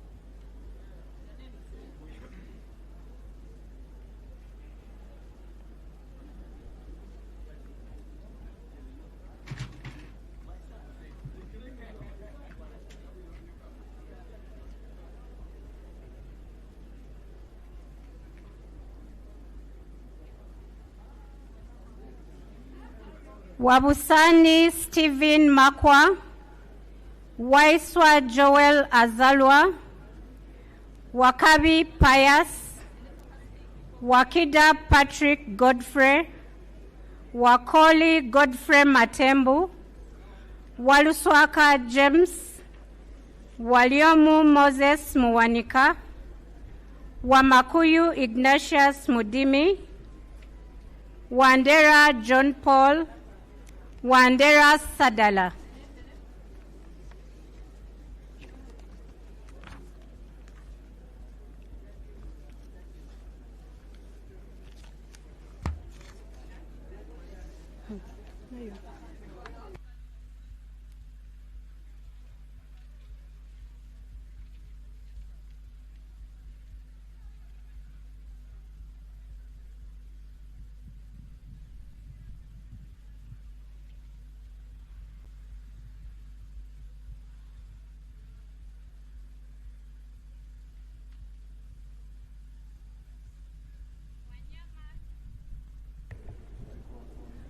Wanyama Judas Tadeo, Wanyama Richard, Wanyenya Shafiga, Wanyoto Godfrey, Wanyoto Lydia Mutende, Wekomba Sarah Nambozo, Wembabazi Beatrice, Wokuri Geoffrey, Zake Francis, Zambali Blasio Mukasa, Zawede Victorious.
According to the list I've been following, I think the list is over.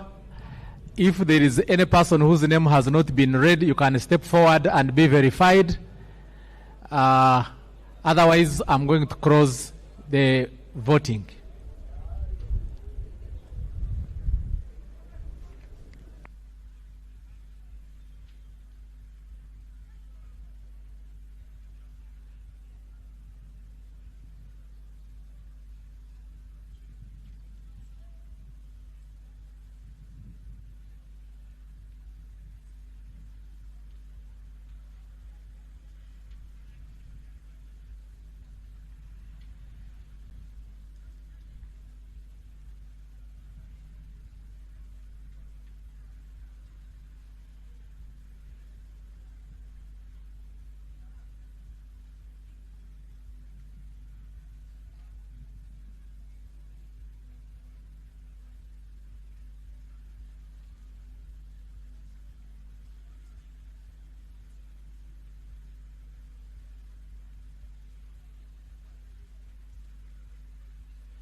Yeah.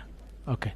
Please, if you know your name was not read or you came late, step forward for verification, and then you'll be allowed to vote. Otherwise, I'm about to close the voting.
He's just saying.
Leon York Odiria.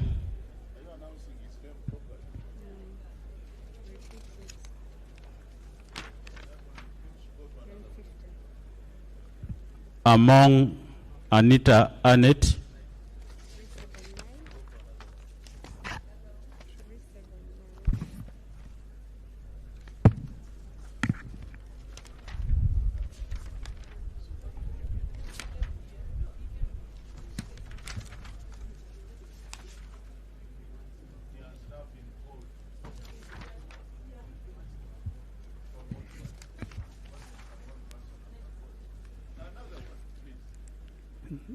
Niringimana James Rugi Kaveruka.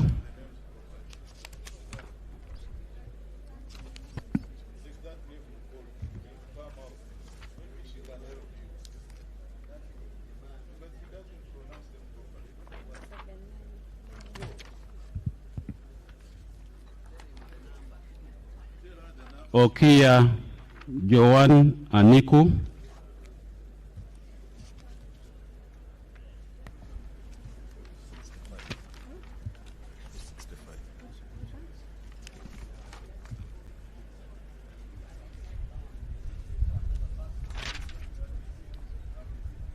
Sanzi Godfrey.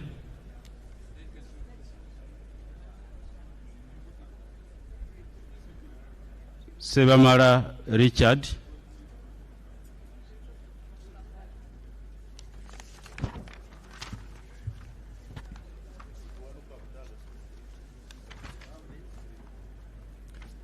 Zawede Victorious.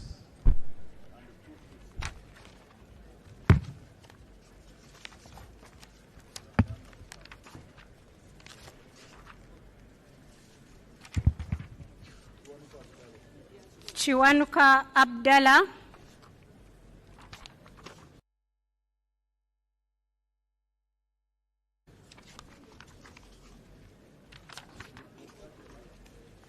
Serukanya David.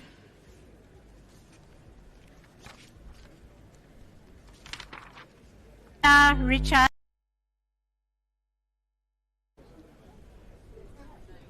Sazi Godfrey.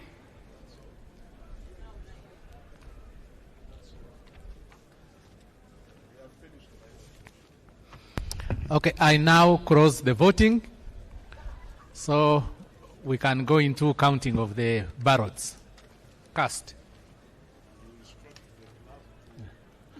Yeah.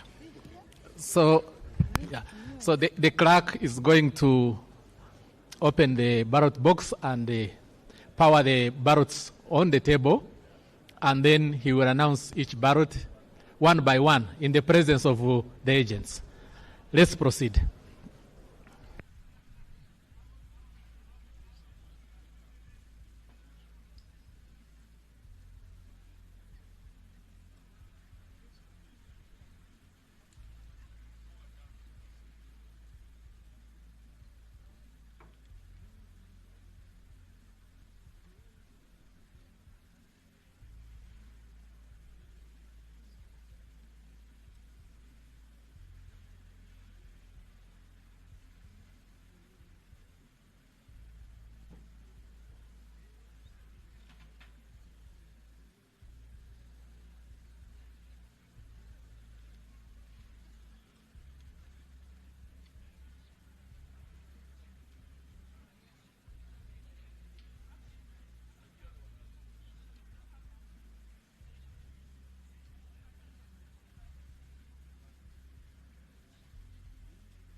James Mukaga, you are going to hold votes for Jacob Obosobos.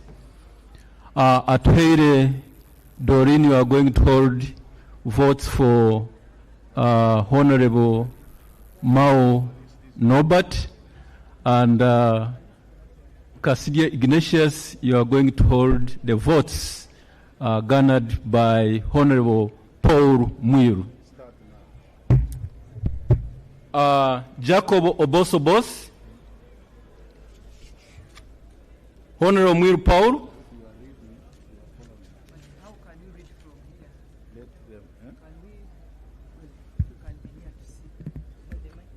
Obos Obos Maxon. Display for them to see. No, behind, they wrote behind. Obos Maxon. Obos Jacob. Jacob Obos. Obos Jacob Obos. Honorable Obos Obos. Obos Obos Jacob. Jacob Obos Obos.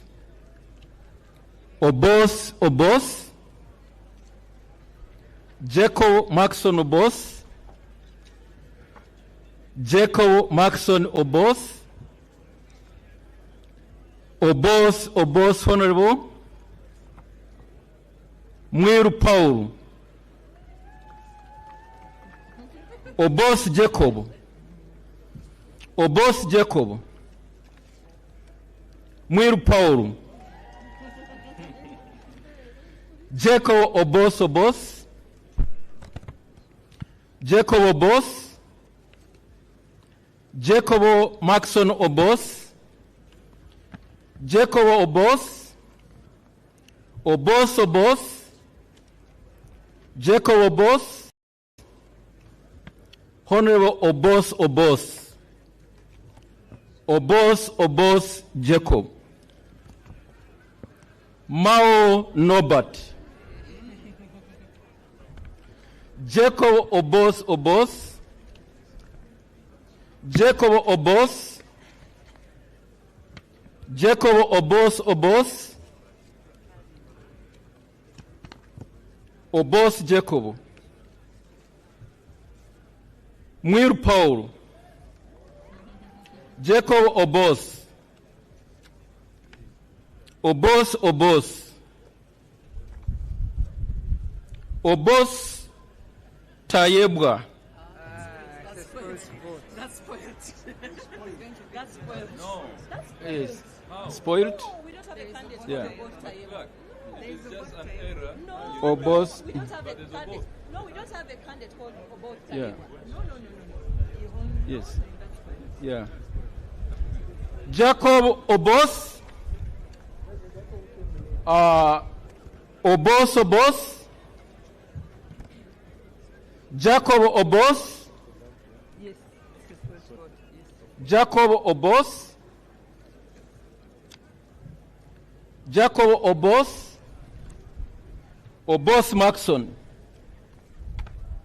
Obos. Obos Obos. Jacob Obos. Obos. Obos Obos Jacob. Honorable Jacob Obos Obos. Obos Obos. Jacob Obos. Obos. Obos. Obos. Jacob Obos. Obos. Obos. Norbert Mao. Jacob Obos. Obos Obos. Jacob Obos. Obos Jacob. Jacob Obos. Jacob Obos. Jacob Obos. Obos Jacob. Jacob Obos. Obos. Obos. Obos. Obos Obos. Jacob Obos. Jacob Obos Obos. Paul Mwiru. Norbert Mao. Obos Obos. Obos Obos. Paul Mwiru. Jacob. Jacob Obos. Obos Obos. Obos Obos. Jacob Obos. Obos Jacob. Obos Obos. Jacob Obos. Jacob Obos. Jacob Obos. Obos Jacob. Obos Jacob. Obos Obos. Obos Jacob. Obos Obos. Obos Obos. Obos Obos. Paul Mwiru. Jacob Obos. Jacob Obos. Obos Obos. Jacob Obos. Jacob Obos. Jacob Obos. Paul Mwiru. Obos Jacob. Jacob Obos. Obos Jacob. Obos Jacob. Obos Jacob. Jacob Obos. Jacob Obos. Obos Obos. Obos Jacob. Obos Jacob. Obos. Obos Jacob. Obos Jacob. Obos Jacob. Obos. Jacob Obos.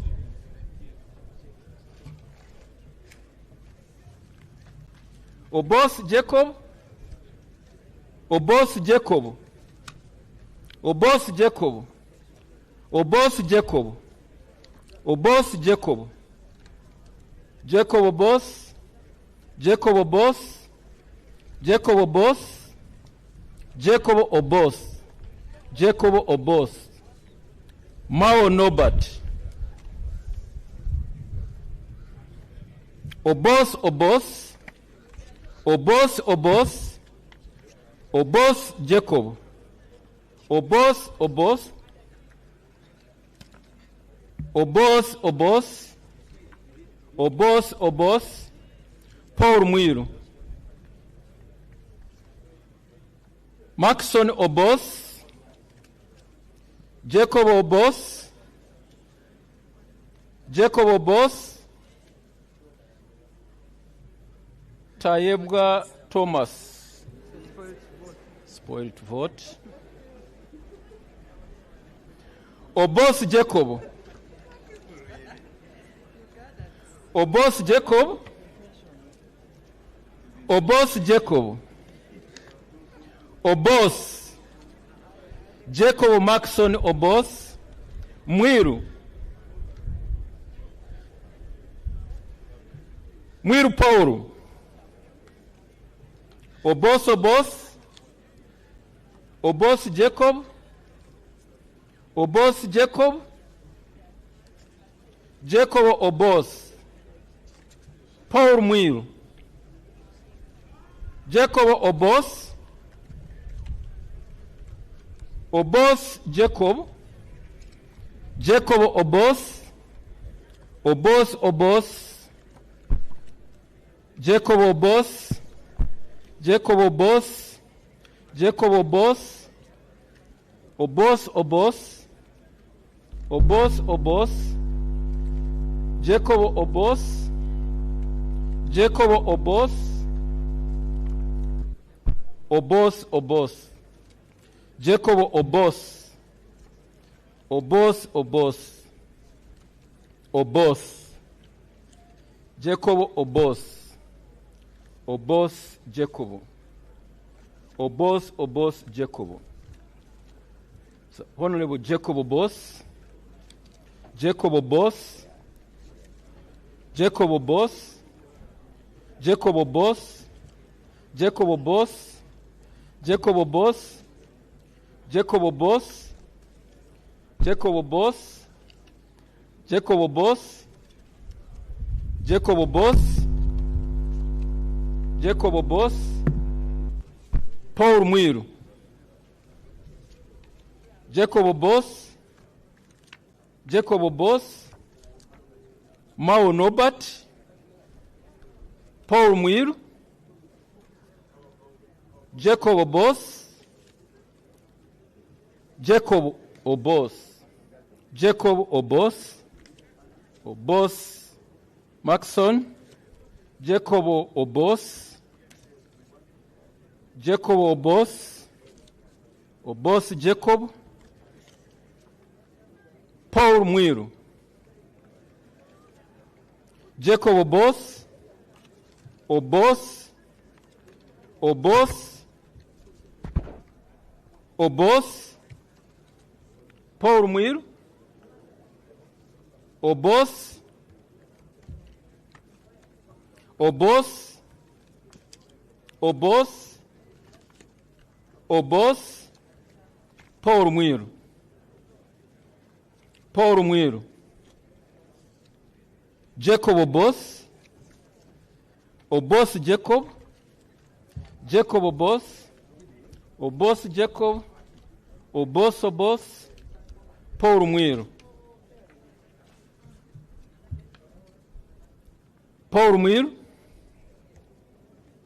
Jacob Obos, Jacob Obos, Jacob Obos, Jacob Obos, Jacob Obos, Jacob Obos, Paul Mwiru, Obos Jacob, Obos Obos, Jacob Obos, Jacob Obos, Jacob Obos, Obos Obos, Paul Mwiru, Paul Mwiru, Obos Obos, Obos Obos, Obos Jacob, Obos Obos, Obos Obos, Jacob Obos, Paul Mwiru, Obos Jacob, Obos Jacob, Obos Jacob, Obos Jacob, Obos Jacob, Obos Jacob, Obos Jacob, Jacob Obos, Obos Jacob, Obos Jacob, Obos Jacob, Obos Jacob, Obos, Obos, Paul Mwiru, Jacob Obos, Paul Mwiru, Jacob Obos, Obos, Obos, Obos, Obos, Obos, Paul Mwiru, Obos, Obos, Obos, Norbert Mao, Jacob Obos, Jacob Obos, Paul Mwiru, Jacob Obos, Obos, Obos, Mwiru Paul, Obos, Paul Mwiru, Paul Mwiru, Obos, Jacob Obos, Obos, Obos, Paul Mwiru, Obos, Obos, Obos, Obos, Obos, Obos, Obos, Obos, Paul Muir, Obos, Obos, Obos, Obos, Jacob Obos, Obos, Paul Muir, Jacob Obos, Obos. That's boss. The intention is Obos.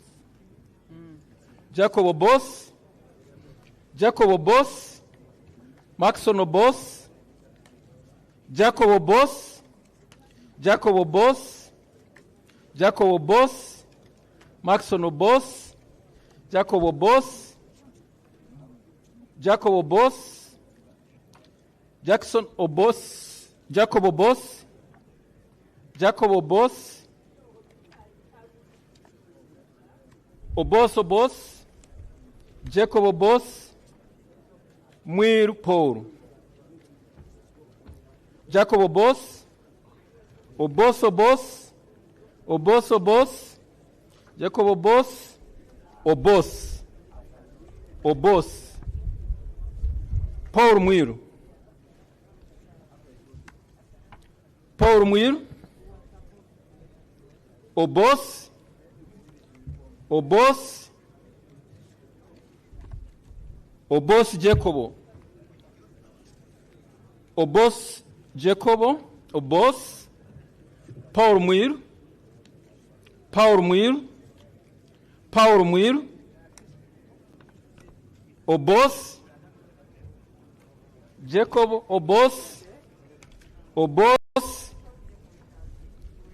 Obos, Obos, Obos, Paul Muir, Obos, Obos, Obos, Paul Muir,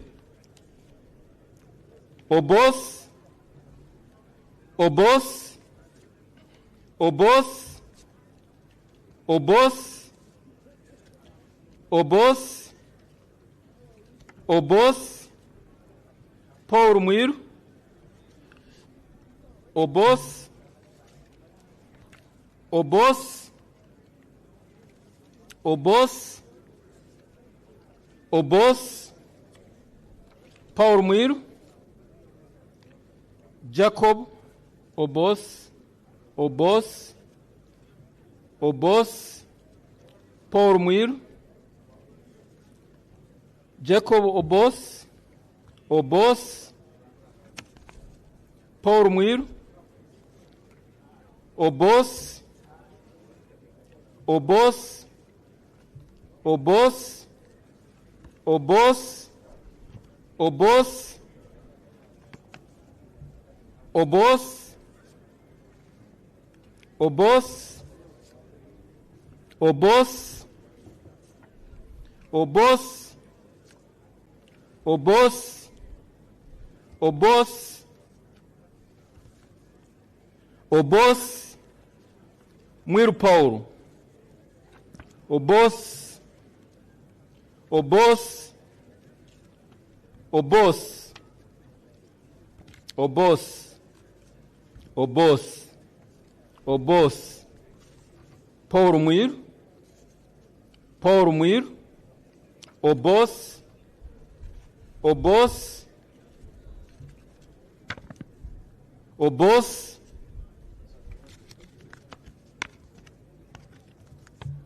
Mao Nobat, Obos, Nobat Mao, Muir Paul, Jacob Obos, Obos, Obos, Jacob Obos, Obos, Obos, Nobat Mao, Obos, Obos, Obos, Obos, Obos, Obos, Paul Mwiru. Obos. Obos. Norbert Mao. Norbert Mao. Jacob Obos. Obos. Obos. Norbert Mao. Jacob Obos. Obos. Obos. Obos. Obos. Obos. Obos. Obos. Mwiru Paul. Obos. Obos. Obos. Obos. Obos. Obos. Obos. Obos. Norbert Mao. Obos. Obos. Obos. Obos. Paul Mwiru. Paul Mwiru. Obos. Obos. Obos. Obos. Paul Mwiru. Norbert Mao. Obos. Obos. Obos. Obos.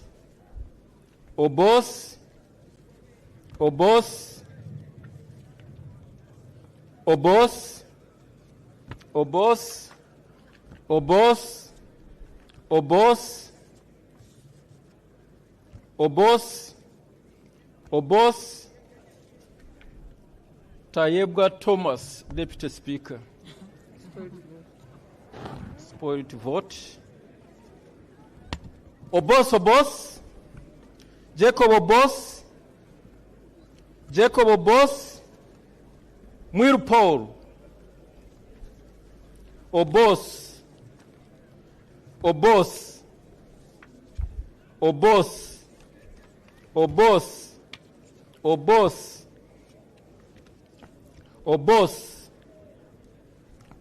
Norbert Mao.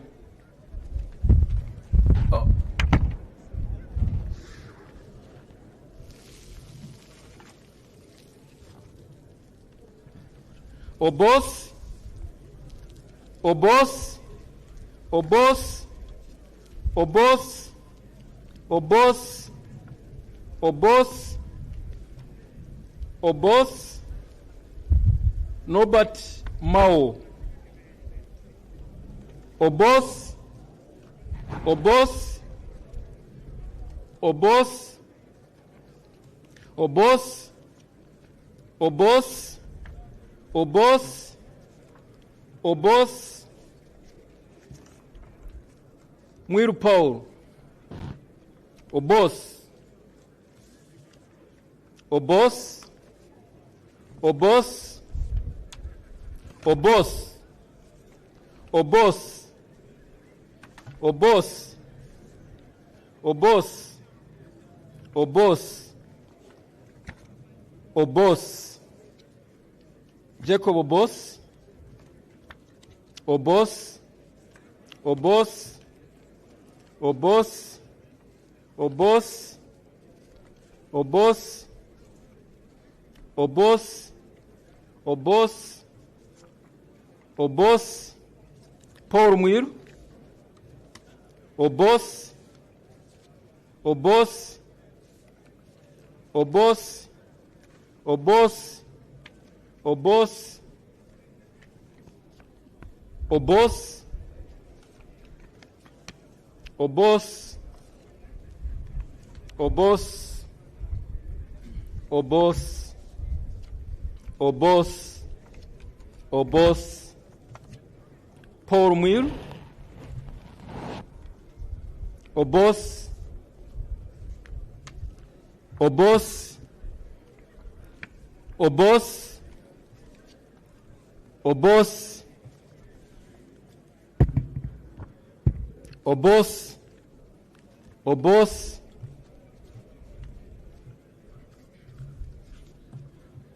Obos, Paul Mwiru. Obos, Obos, Obos, Obos, Obos, Jacob Obos, and finally Jacob Obos.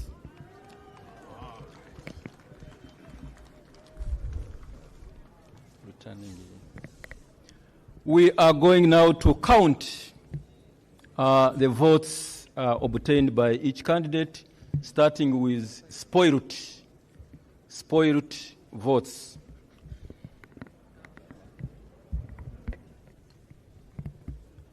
Should I just one? 1, 2, and 3. 3 spoiled votes.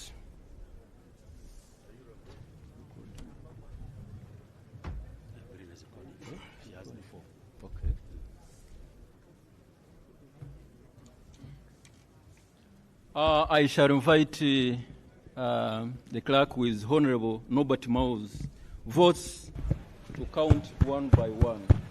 1, 2, 3, 4, 5, 6, 7, 8, 9, 10, 11, 12, 13, 14, 15.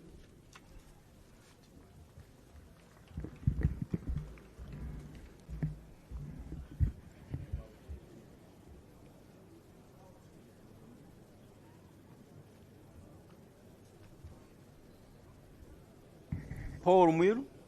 Paulo Mwiru 1, Paulo Mwiru 2, Paulo Mwiru 3, 4, 5, 6, 7, 8, 9, 10, 11, 12, 13, 14, 15, 16, 17, 18, 19, 20, 21, 22, 23, 24, 25, 26, 27, 28, 29, 30. 31, 32, 33, 34, 35, 36, 37, 38, 39, 40, 41, 42, 43, 44, 45, 46, 47, 48, 49, 50, 51, 52, 53, 54, 55, 56, 57, 58, 59, 60.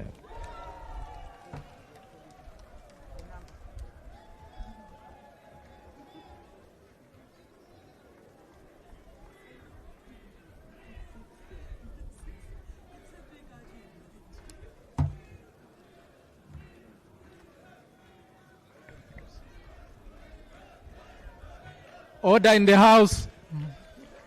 Order in the House. We shall now receive, we shall count the votes for Honorable Jacobo Obos Obos. 1, 2, 3, 4, 5, 6, 7, 8, 9, 10, 11, 12, 13, 14, 15, 16, 17, 18, 19, 20, 21, 22, 23, 24, 25, 26, 27, 28, 29, 30, 31, 32, 33, 34, 35, 36, 37, 38, 39, 40, 41, 42, 43, 44, 45, 46, 47, 48, 49, 50, 51, 52, 53, 54, 55, 56, 57, 58, 59, 60, 61, 62, 64, 63, 64, 65, 67, 66, 67, 68, 69, 70, 71, 72, 73, 74, 75, 76, 77, 78, 79, 80, 81, 82, 83, 84, 85, 86, 87, 88, 89, 90, 91, 92, 93, 94, 95, 96, 97, 98, 99, 100. 101, 102, 103, 104, 105, 106, 107, 108, 109, 110,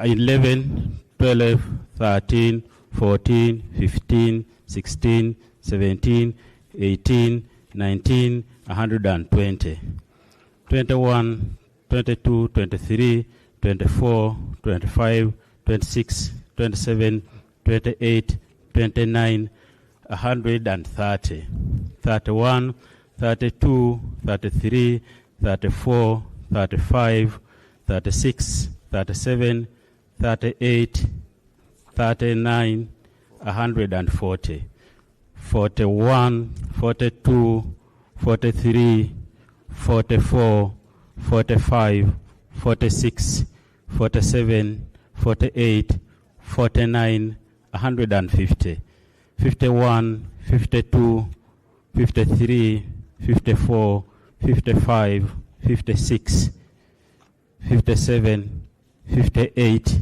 59, 160, 61, 62, 63, 64, 65, 66, 67, 68, 69, 170, 71, 72, 73, 74, 75, 76, 77, 78, 79, 180, 81, 82, 83, 84, 85, 86, 87, 88, 89, 190, 91, 92, 93, 94, 95, 96, 97, 98, 99, 200. 201 and 2 and 3 and 4 and 5 and 6 and 7 and 8 and 9, 210. 11, 12, 13, 14, 15, 16, 17, 18, 19, 220. 21, 22, 23, 24, 25, 26, 27, 28, 29, 130, 31, 32, 33, 34, 35, 36, 37, 38, 39, 240, 41, 42, 43, 44, 45, 46, 47, 48, 49, 250, 51, 52, 53, 54, 55, 56, 57, 58, 59, 260, 61, 62, 63, 64, 65, 66, 67, 68, 69, 270, 71, 72, 73, 74, 75, 76, 77, 78, 79, 280, 81, 82, 83, 84, 85, 86, 87, 88, 89, 290, 91, 92, 93, 94, 95, 96, 97, 98, 99, 300. And 1, and 2, 3, 4, 5, 6, 7, 8, 9, 310. 11, 12, 13, 14, 15, 16, 17, 18, 19, 20, 320, and 21, 22, 23, 24, 25, 26, 27, 28, 29, 330, 31, 32, 33, 34,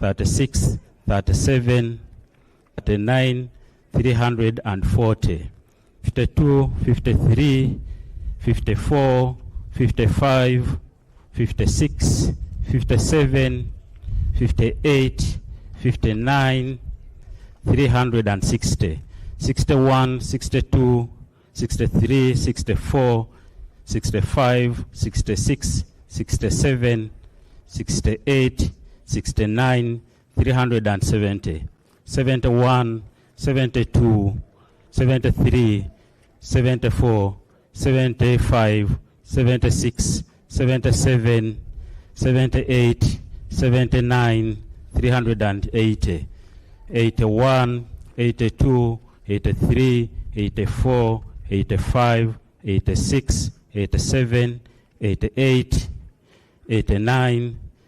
390, 91, 92, 93, 94, 95, 96, 97, 98, 99, 400. 401 and 2 and 3 and 4 and 5 and 6 and 7 and 8 and 9, 410. 11, 12, 13, 14, 15, 16, 17, 18, 19, 420. And 21, 2, 3, 4, 5, 6, 7, 8, 9, 430. And 31, 32, 33, 34, 35, 36, 37, 38, 39, 40, 441.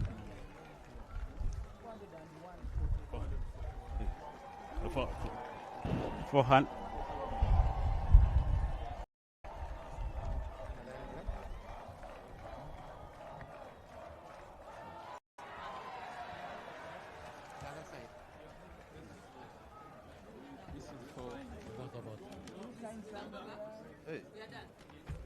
All the votes are here. Where are the rest? Why don't you put them in the same envelope? These are for one. Then you can put the rest here.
Order in the House.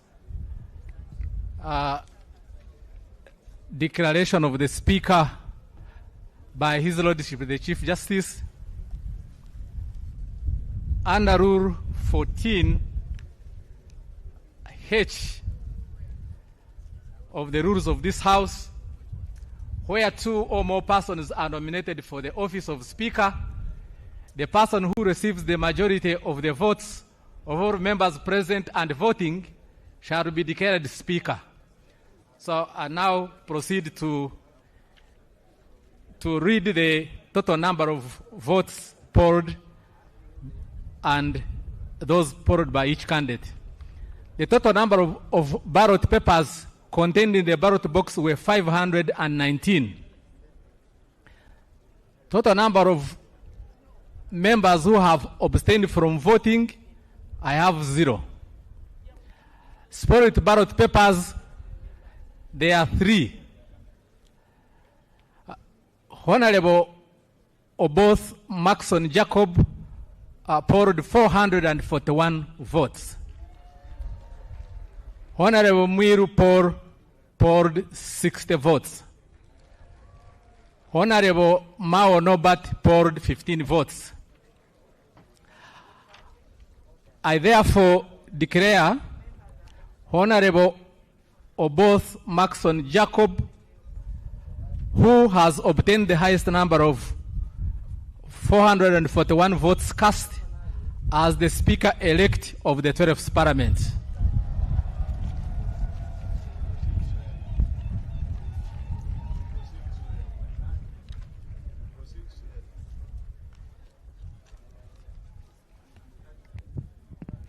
Administration of oath to the Speaker-elect.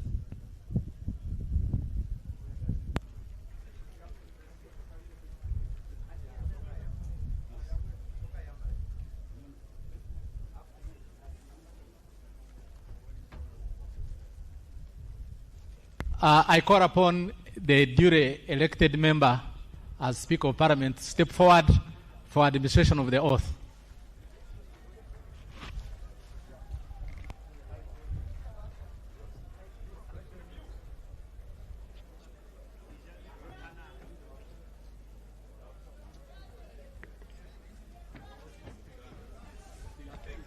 Distinguished guests, and all those who are following the events of today, what is happening now is the traditional dragging of the Speaker to take the oath.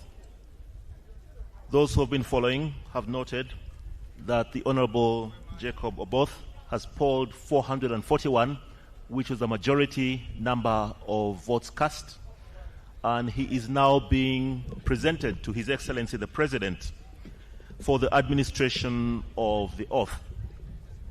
According to the Constitution, Article 82:10, the oath of the Speaker will be administered by His Excellency the President. That is in accordance with Article 82:10 of the Constitution and the second schedule of the Oaths Act, Chapter 19 of the laws of Uganda.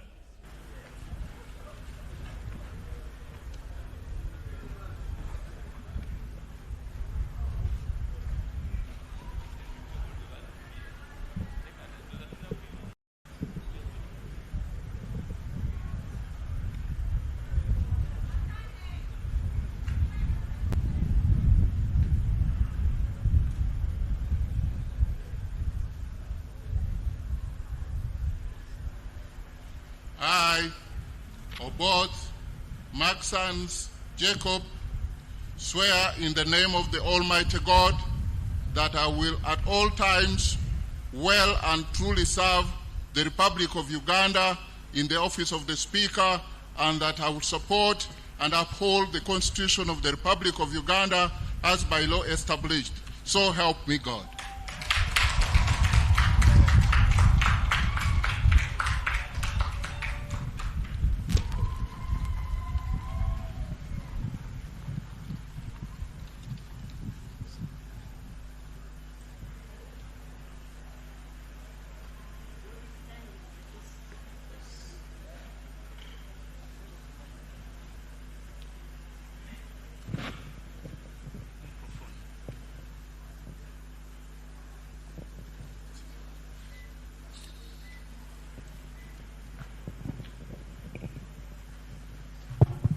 So now that Honorable Jacob Maxon Oboth has taken the oath of the Speaker of Parliament, he is going to receive the instruments of power from His Excellency the President, starting with the mace.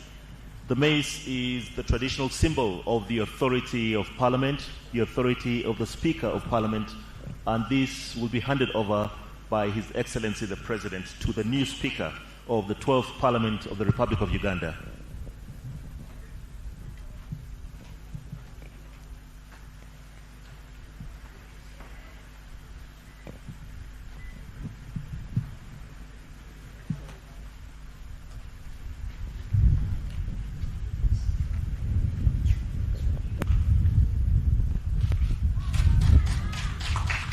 The Speaker has received the mace. He has received the authority over Parliament. Next, he will be given the Uganda flag. Parliament is a custodian of the Uganda flag, and His Excellency the President shall hand over the Uganda flag to the new Speaker of Parliament.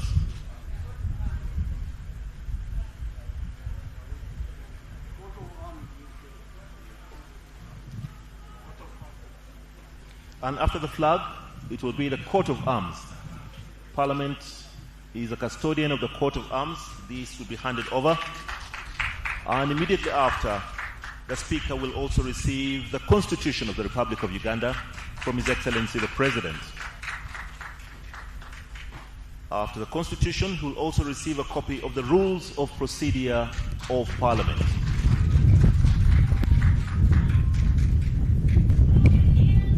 And the final instrument of power that the Speaker receives will be the Speaker's robes.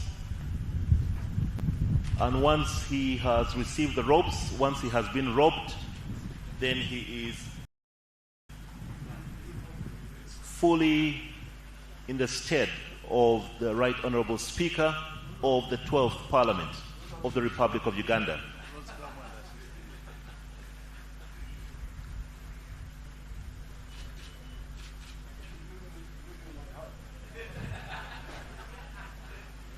So the Speaker is being robed now. These are the ceremonial robes of the Right Honourable Speaker of the Parliament of Uganda. So at this moment, we can proudly say that the 12th Parliament of the Republic of Uganda has a new Speaker.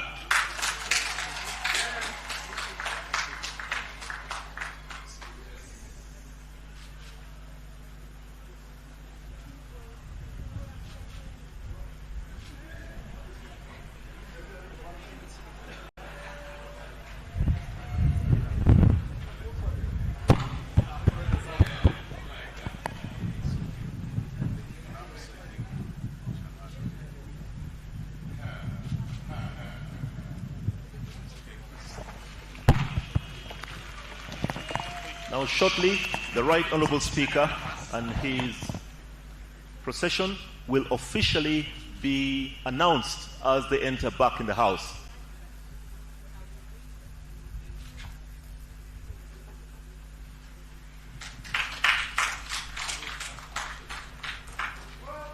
So, ladies and gentlemen, that is the procession of the Right Honourable Speaker of the 12th Parliament of Uganda, the Right Honourable Jacob Maxons Oboth.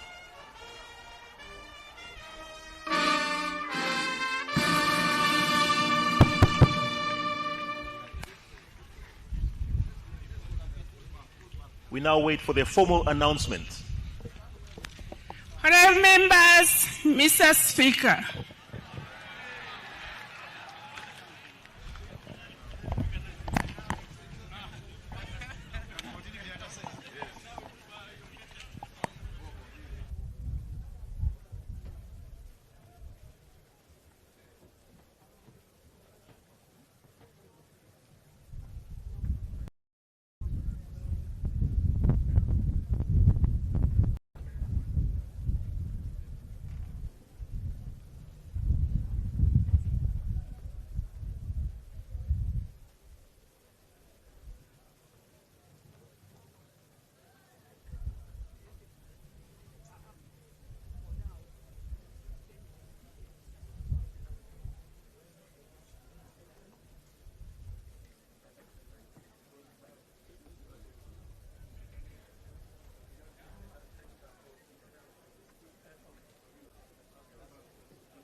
Item number 12, communication from the chair.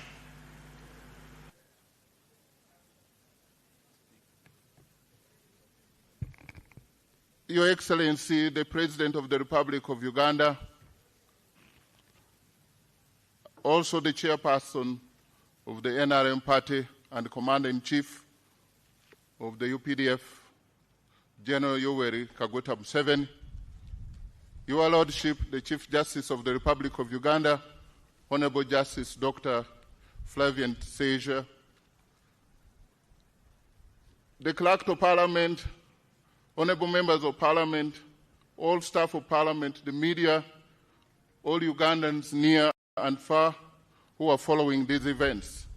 Ladies and gentlemen, I greet you all in the name of our Lord Jesus Christ. Your Excellency and honorable colleagues, allow me to start by thanking God for this great day that the Lord has made. It is one of those great moments in our nation's history only made possible by the Almighty God. Let me share with you two verses from the Holy Book. The first one is in Isaiah, drawn from Isaiah 60:22, which says, "When the time is right, I, the Lord, will make it happen." The other is from the book of Habakkuk 2, verse 3, which says, "For the revelation awaits an appointed time. It speaks of the end and will not prove false. Though it linger, wait for it. It will certainly come and will not delay." I can testify before you all gathered here today that faithful and strategic patience has brought us this far, and we cannot thank God enough. I am therefore not standing before you today in this official speaker's regalia accidentally, but because God has made it all possible. For a boy who grew up in a rural village called Muafu in Toro district, who hustled to attain better education, and today, right now, stands before you as the Speaker of the 12th Parliament, it could only be by divine grace. And to God be the glory. I wish to thank my NRM party chairman, His Excellency Yoweri Kaguta Museveni, for the confidence and trust he showed in my abilities since 2011. Honorable members, I thank you most sincerely for entrusting me today with the highest office of being your speaker, which responsibility I receive with utmost humility and modesty. God has spoken to Uganda through you all, through the national chairperson of NRM, through the NRM SEC, through the NRM Parliamentary Caucus, and through this Parliament. To those who may not have voted for me, I will be your speaker too. I thank the voters, my voters of West Kudama Central County in Tororo District, for sending me to the nation. I also want to thank the leadership and members of the Patriotic League of Uganda, a pressure group aligned to the NRM, for their support through this journey. Honorable members, the Speaker's chair is not a throne. It is a servant's post. My role now is to come before you to ensure that working together, the voices of the over 48 million Ugandans who send us here are heard, protected, and respected. Honorable colleagues, we are aware of what has been going through. I pledge a corruption-free parliament. Under my leadership, we will cultivate a culture of absolute integrity and zero tolerance to corruption, anchored in President Museveni's clarion call for corruption-free parliament in the next 5 years. Accountability begins with us. In the next 5 years, we will hold the executive and other government bodies accountable, but we must start with ourselves. As they say, charity begins at home. We cannot hide from accountability of government resources, yet we expect it from other agencies and departments. That will not work.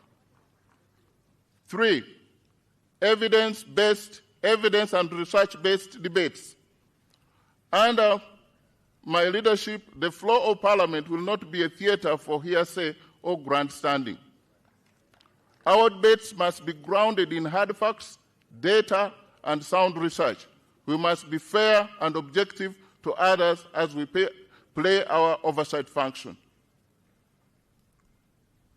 4, a people-centered parliament. Under our leadership, every bill, every motion, every decision must directly answer to the needs of the ordinary citizen. 5, result-based appropriation.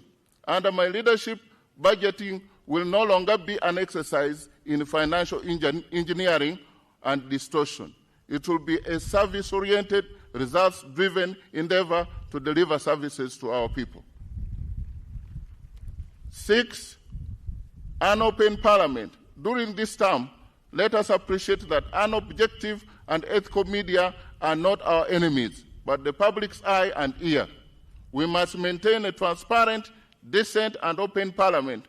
When we close our doors to the media, a negative perception is generated. If we are clean and doing a good job, why hide? I will encourage a professional and robust relationship with the press at all times in order to bridge the gap between the House and our people. And lastly, on that pillar, proactive oversight. Under my leadership, Your Excellency, the oversight function should not be a post-mortem. We need not wait for public funds to be lost. Our committees should be facilitated to work, to monitor, intercept, and protect resources in real time in order to propel every effort geared towards the tenfold growth. Honorable members, I invite you to embrace these 7 pillars to regain the public trust. As I conclude, I appeal to our technical team led by my senior brother and fellow land friend, Honorable Adolf Mwesige Kasaja, the Clerk to Parliament, for their support. I promise to treat each one of us with fairness as we embark on working hard to harness the public trust, but know that we will require some rapid, highly visible, and structural changes to be made. Your Excellency and honorable members, my final promise to you gathered here today and all Ugandans out there is that I start this new responsibility as Speaker. I will remain the same oboth of both, not changed by the grandeur or majesty of a powerful office of the Speaker. Let us all serve the Parliament of the Republic of Uganda with humility, modesty, and dignity. Let us serve all Ugandans with respect and honor. I thank you. God bless you all, and may God bless the Republic of Uganda.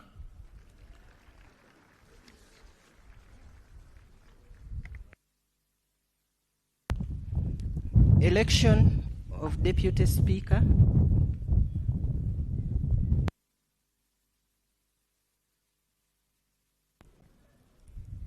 Honorable members, we now wish to call for nominations for the office of Deputy Speaker.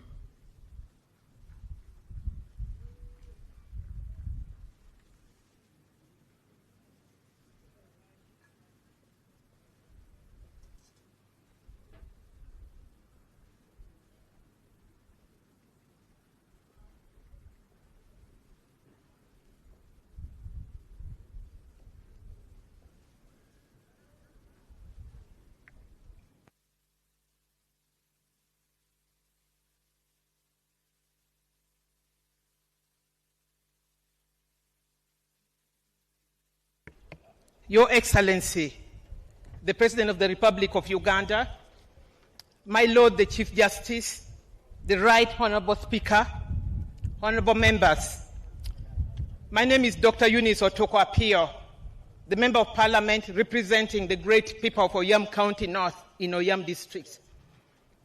Honorable Speaker, women do matter in the affairs of this country and at all levels of leadership. I therefore rise in accordance with Rule 6 of the Rules of Procedure of the Parliament of Uganda to move that the capable Honorable Sarah Guti, woman member of parliament for Dokolo district, do take the chair of this parliament as Deputy Speaker of the 12th Parliament of Uganda. Mr. Speaker, the Honorable Sarah Guti is a committed legislator who has consistently demonstrated dedication to public service and parliamentary work.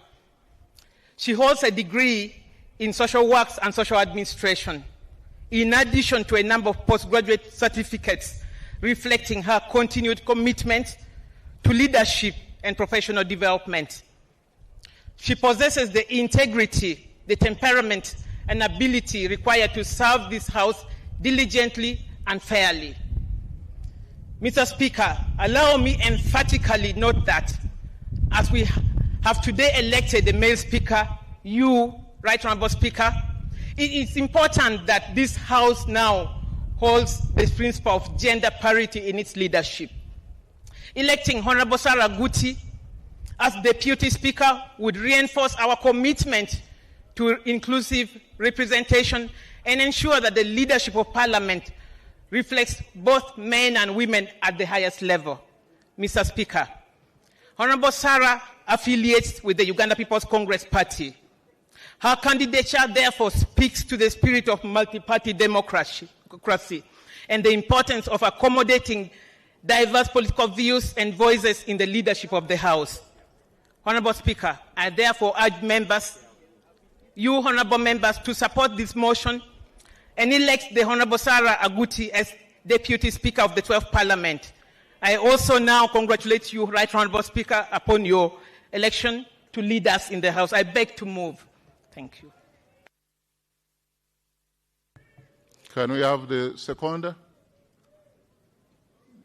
2 minutes.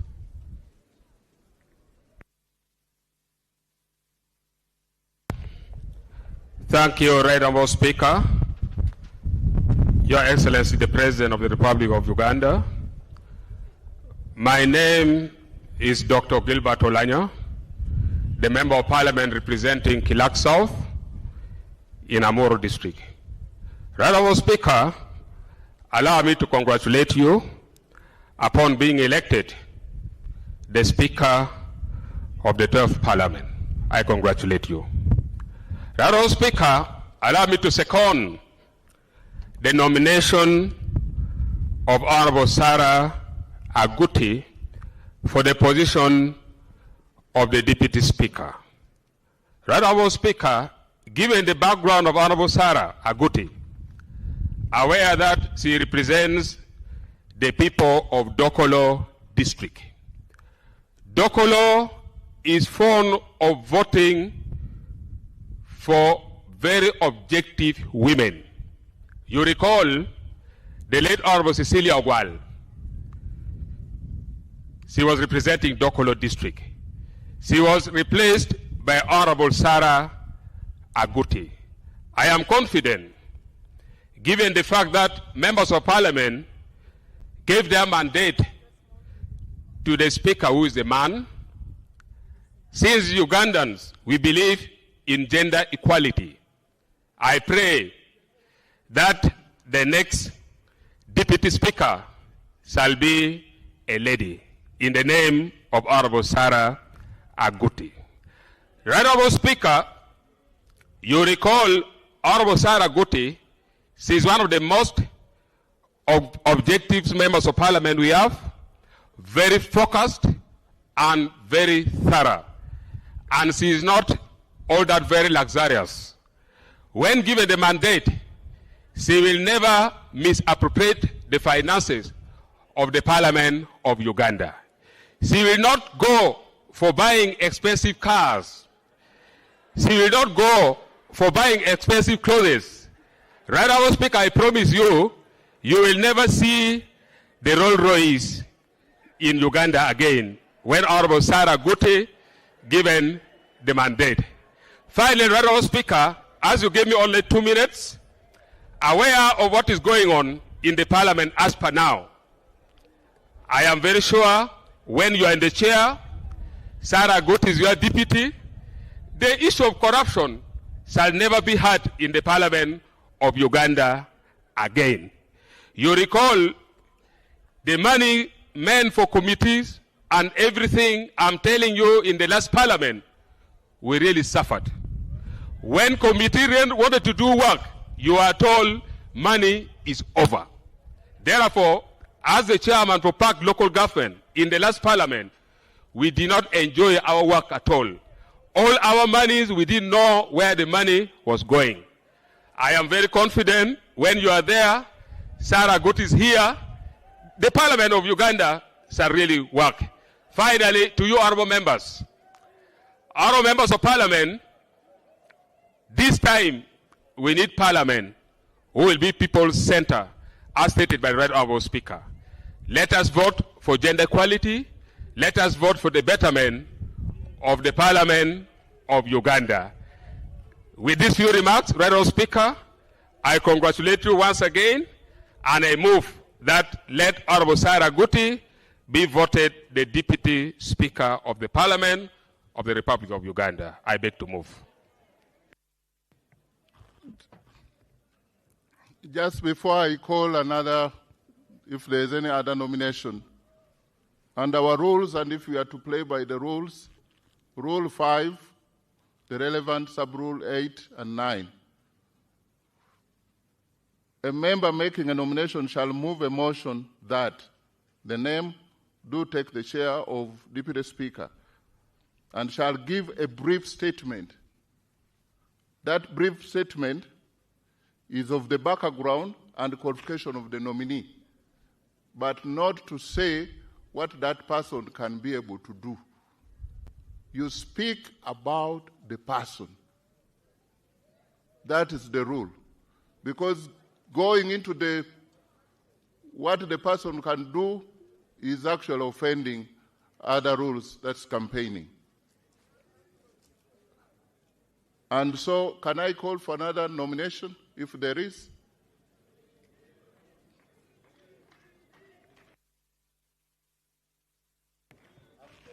Oh, as another one comes, let's have the person nominated to consent. You never know if the other people conspired against her and she's not willing to consent to the nomination. Is Honorable Sarah there?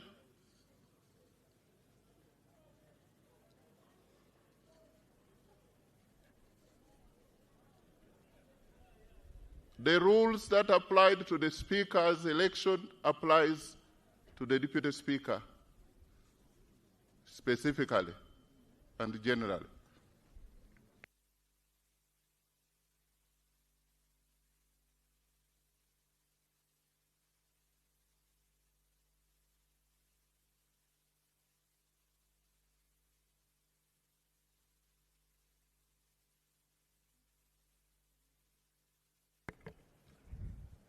Your Excellency, the President of the Republic of Uganda,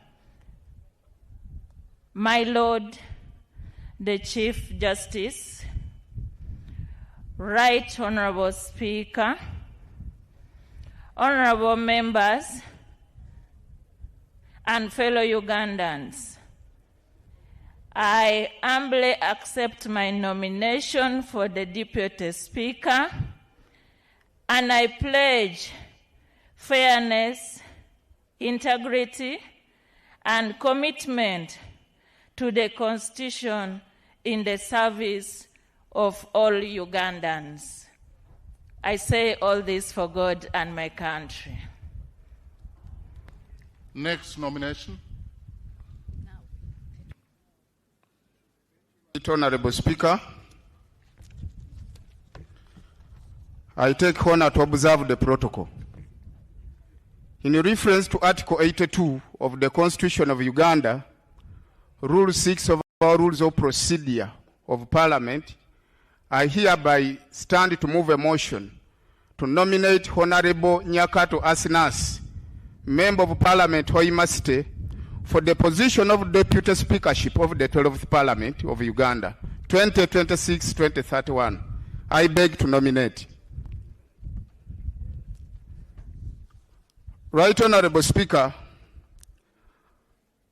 Allow me give a brief statement to the nomination mentioned above.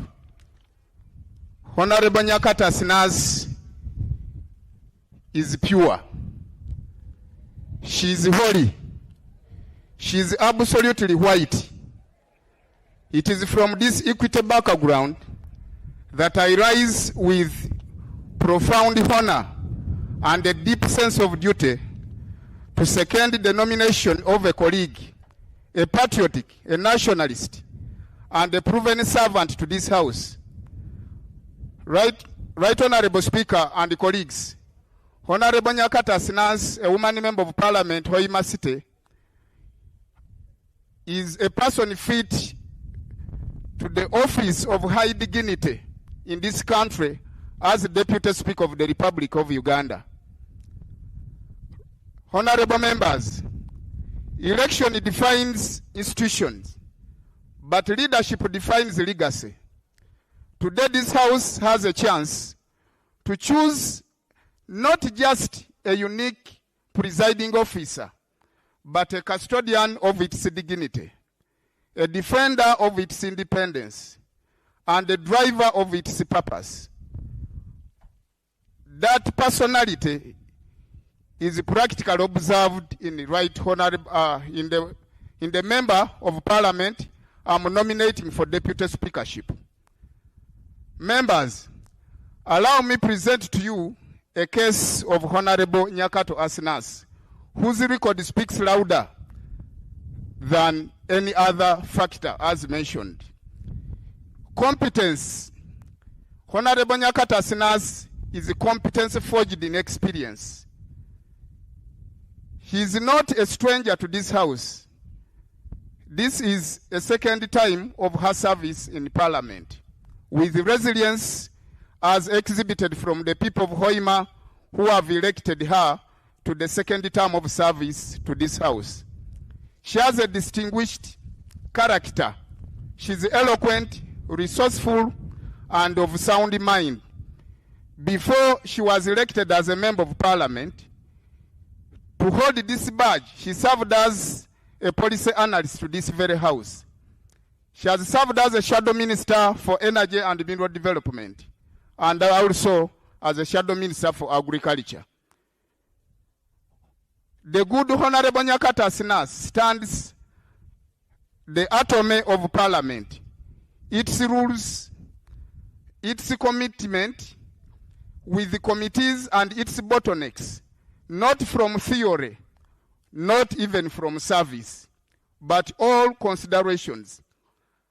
Honorable Nyakata Sinas is a product of Kitara Secondary School and Mandela Secondary School, where he attained her Certificate of Education and Higher and Advanced Certificate of Education as she's a distinguished alumni of the Uganda Management Institute, where he earned a bachelor's degree in social administration and a postgraduate diploma in public policy and management. Honorable members, the person I present before you, Honorable Nyakata Sinas, has equally earned a postgraduate diploma in project planning and management and a master's in project planning and management from Kampala International University. Honorable Nyakata Sinas obtained a master's degree in public policy and governance from Uganda Management Institute and is now a candidate of PhD degree in the University of Cape Town. She is therefore not only learned but also fit for purpose and committed to the discipline thought that this House would possess. Honorable members, as we focus for a vision of an independent Parliament, right honorable speakers and colleagues, the doctrine of separation of powers is not a suggestion, but rather a constitutional demand. Under Honorable Nyakata Sinas' stewardship as a Deputy Speaker in this House, will jealously guard its independence from executive and judiciary dictatorship and interdictions or elsewhere. Honorable Nyakata Sinas will ensure that The different portfolio in Parliament are streamlined and work independently, free from overlap, interference, and any paralysis that would affect the performance of this House and any other business. Honorable Nyakata Asinas believes as much as is not only a member to this House, but a committed servant of God, and therefore fit for purpose to streamlining the dignity and the integrity of this House. Right Honorable Speaker and colleagues, Parliament works for the people. For so long, as a member of Parliament, and as colleagues you can observe, our constituents have asked us for so long, what does this Parliament do for us? Honorable Nyakata Asinas is the answer to this simple question. Parliament must be people-centered, and in the spirit of Article 1 of the Constitution of the Republic of Uganda, she is committed and a defending candidate fit for this purpose to service the interests of Ugandans. Right Honorable Speaker and colleague. Parliament that sits in dignity, debate, and the glory also glorifies the people, the electorates, and the taxpayers' money can be saved. Right Honorable Speaker, as I wind up, the Honorable Member of Parliament I'm presenting before you for this higher office shares no any blemish on her integrity, and her leadership leads by example. She's a member of 2 times in this House where the public trust in institution of Parliament is declining. Honorable Nyakata Asinas is the answer for this, to reclaim the glory of Parliament. In conclusion, Right Honorable Speakers and members, as I conclude, I have a clarion call to this House. Honorable members, today we are not electing the Vice Speaker, but we are electing the Deputy Speaker who will work interchangeably with the Speaker elected. We are not electing the whips for different parties, but we are rather electing the Speaker of the members of Parliament in line with the interests of the people of Uganda. To my colleagues in NRM, you seek a Deputy Speaker who will protect the dignity of government business while defending the integrity of this House. Nyakata Asinas is a bridge. My brothers and sisters from the opposition, you seek a presiding officer who will guarantee you right to speak, to dissent, and to be heard without fear or favor or any other interference. Honorable Nyakata Asinas is the answer to this. Honorable members, as I wind up, Honorable Nyakata Asinas is not the candidate of a region or a party. A minute, Right Honorable, and I wind up. You've used about 5 minutes out of 3. I therefore call upon each of you, members of the opposition, members of the NRM, members of the independent, and any representative members of special interest groups, to vote consciously while in consideration of the interests of the people you serve. And this is the answer as to why I front Honorable Nyakata Asinas. I second her nomination. I talk about her nomination in the name of the people, in the interest of the people of Uganda, in the voice of the people of Uganda, and the spirit of the people that the Uganda I want. I do hereby recommend you, honorable members, to vote for the candidate that I present before you in the voice of the people and the voice of the God. Vox Populi, Vox Dei. Honorable Nyakata Asinas, a fitting candidate to the 12th Parliament as a Deputy Speaker. Seconder? Well, I thought he said he is seconding. No, I am seconding. So who is the nominator? That is the nominator. He said he was seconding and talking about the candidate.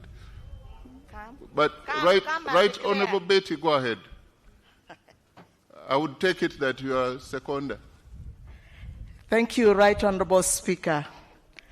Your Excellency, the President of the Republic of Uganda, Right Honorable Speaker, our Lordship, the Chief Justice of Uganda, colleagues, the members of Parliament, I'm here to second the candidature of Honorable Nyakato Asinas for the deputyship of the 12th Parliament of Uganda. I have been in Parliament for long. I started from the 8th Parliament. This is my 5th term in Parliament. And I want to say that Honorable Asinas was one time also a policy analyst, and she worked very hard to analyze policy in education and in gender. Because I've taken long in Parliament, I also, before concentrating on our Parliament here, want to tell you that I went for benchmarking in Ghana. And the people of Ghana are not suffering the way our people are suffering here from corruption, because one of the deputies of Deputy Speaker is from opposition. From opposition. And they all work for Uganda. And I want to also tell you that the candidature of Honorable Asinas is also to tell us that right from the 8th Parliament that I have been in, there is no time that we had both the Speaker and the Deputy Speaker male. One was always a woman. And here we talk very much about gender. I am an advocate of gender, also of women. So, a house without a woman or a home without a woman is not a home. 12 Parliament without a Deputy Speaker who is a woman, now that we have the Right Honorable Speaker who is a man, it's going to have a lot of problem. Women, we talk a lot about equal opportunities. Where is the equal opportunity if we only see men? We want the women also to be there, all inclusive. I am here to say that Honorable Asinas' second term, we need to nurture her. She should be the Deputy Speaker of the 12th Parliament. Who knows, maybe she will also be the Speaker of the 13th Parliament. So let us have Honorable Asinas. I want to say that Honorable Asinas is from Hoima City. She's a princess to Bunyoro Kitara Kingdom, born to Mr. and Mrs. Jovan Kamanda of Hoima City. People of humility and hard work. Honorable Member, she is rooted your time is in up. her community, yet national in her outlook. She carries Hoima City on her back, but she carries Uganda in her heart. I still have a lot to say about Honorable Nyakato Asinas, but because of time, I may stop here by appealing to all of us members of Parliament. If we consider equal opportunities as important to us, and women as very important, gender equality, gender parity, let us vote for Honorable Nyakato Asinas. I beg to second. Thank you. Can we have the member nominated to either consent to the nomination?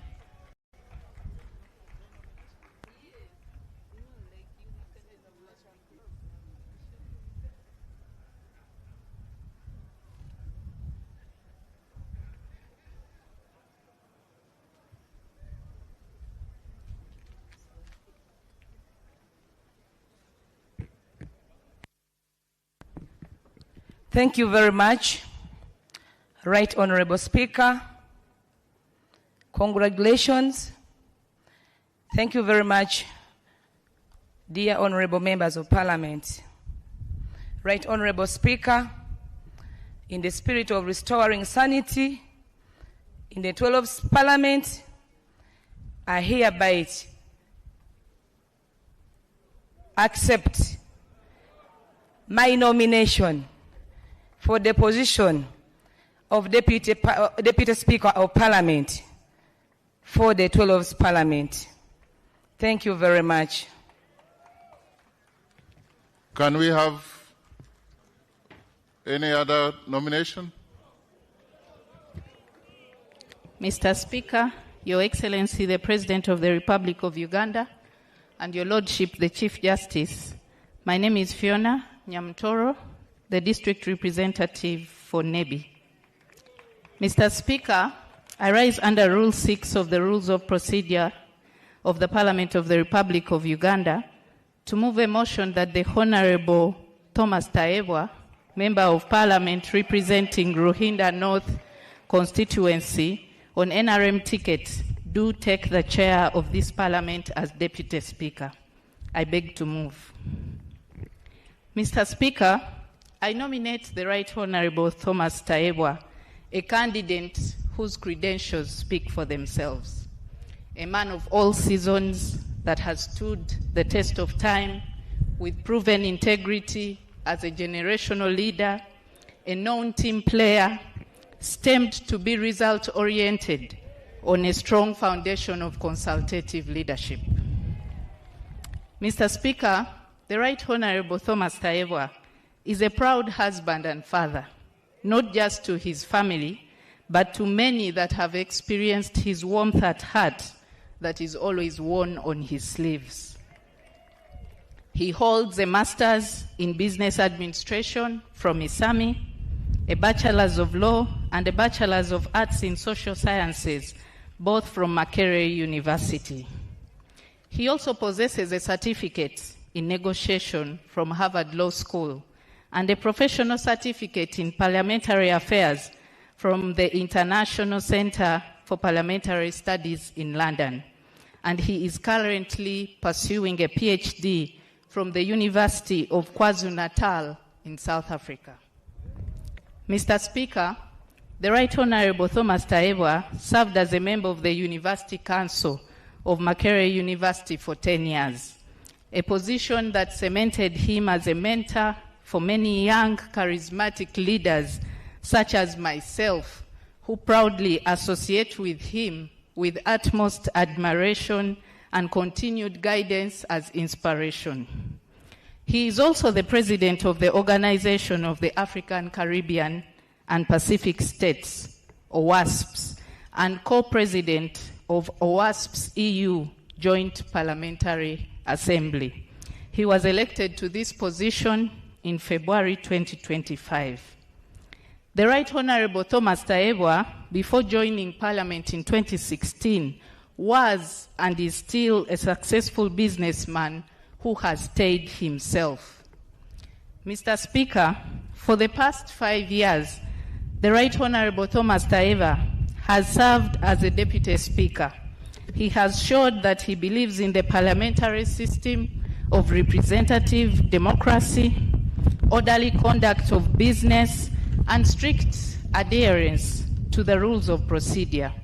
He has ensured a smooth working relationship between the executive and the legislature while conducting the business of the House. He joined elective politics in 2015 and immediately distinguished himself as a peacemaker in the 10th Parliament.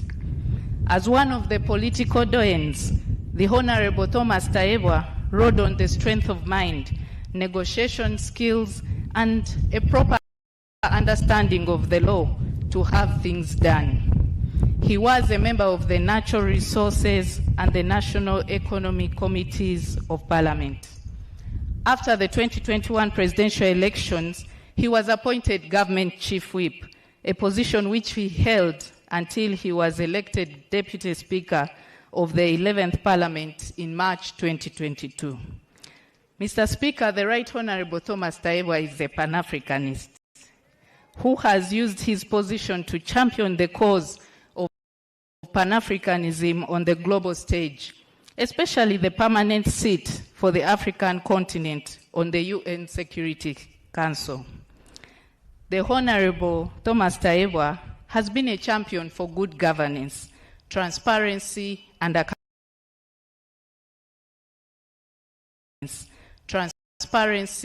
accountability. His stance on affordable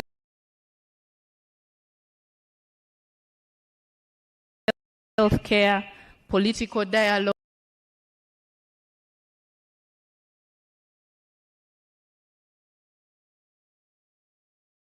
free education for all, and clean energy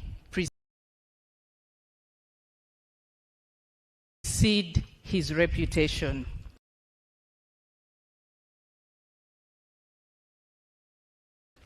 He has been an influential voice for Uganda, both at home and abroad, and continues to advocate for improved livelihoods, the girl child, and women issues with passion and a vision for working hard to protect national values, ensuring peace and stability, environmental protection, job creation, and improved service delivery for Ugandans. Mr. Speaker, I am beyond confident that the Right Honorable Thomas Tayebwa presents the best candidacy for the position of Deputy Speaker of the 12th Parliament. I beg to move. Is it seconded?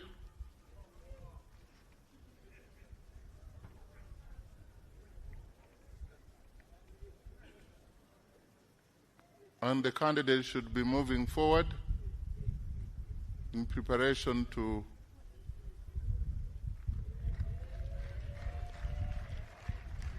Honorable Migade, you have 2 minutes. Your Excellency, Lord Honorable Speaker, and my Lord the Chief Justice, I'm Migade Robert Ndugwa,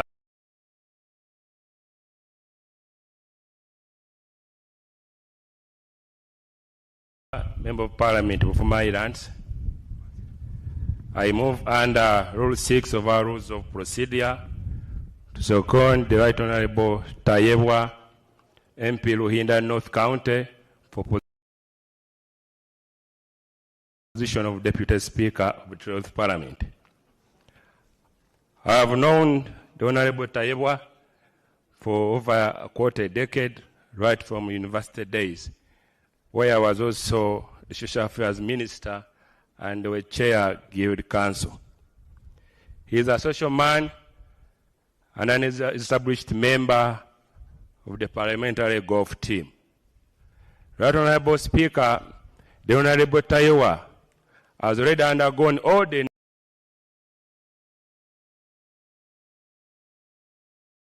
necessary induction and training as Deputy Speaker and ready to support you as Speaker of this Parliament. The Right Honorable Speaker, of course, the agenda issues. I have a mother. I personally have a wife, but I also have a daughter. I'm also a proud member of WOPA as a man. What I cannot qualify for is to vote and also to be voted. As for gender issues, difficult times call for difficult decisions. Fortunately, the President is here, the Chief Hunter, and he knows where to deploy who. Right Honorable Speaker, the Honorable Tayebwa is an industrialist employing very many women. There's an African saying, why look for a moon when the sun has not offended you? We have been with the Right Honorable Tayebwa. I guess he has not offended us. So, Right Honorable Speaker and honorable members, I beg to second the Right Honorable Tayebwa for the position of the Deputy Speaker of the 12th Parliament. I beg to second. Thank you. The candidate.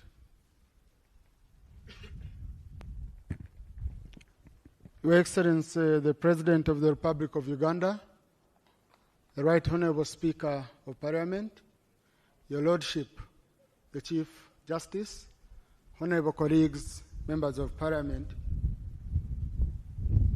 with high humility, I do hereby consent to my nomination to serve as the Deputy Speaker of the 12th Parliament. I do consent. Thank you.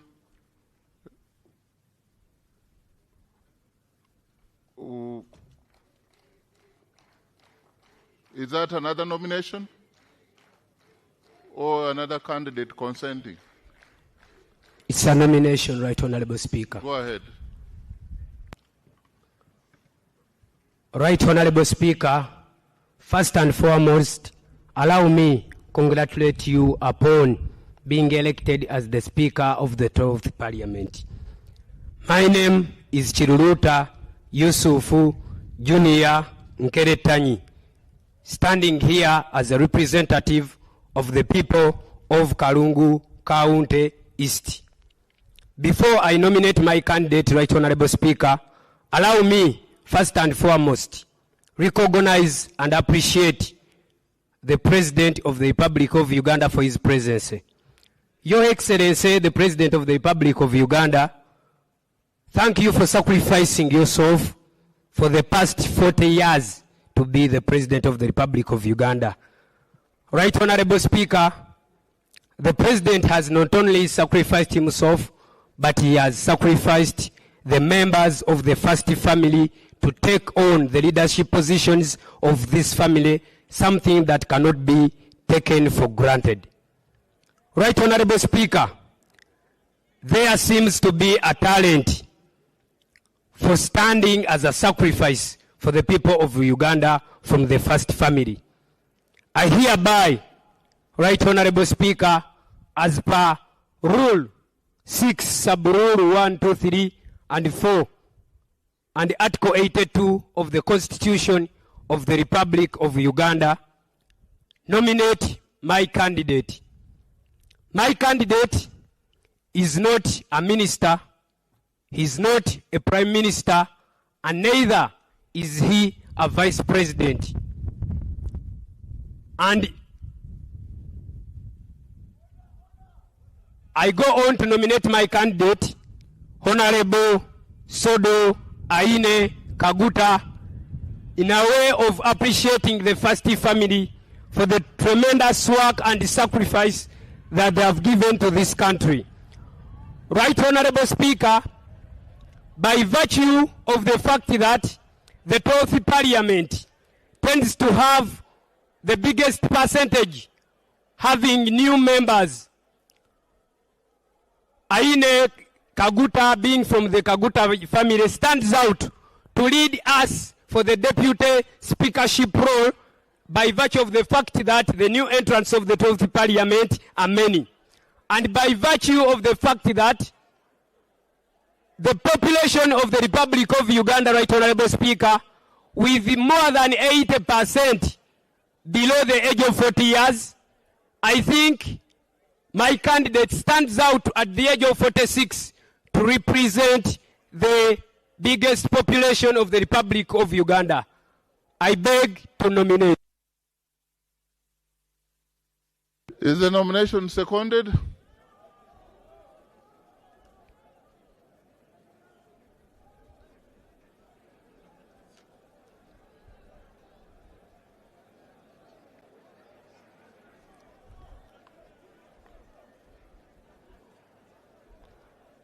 I take it that the nomination is not seconded,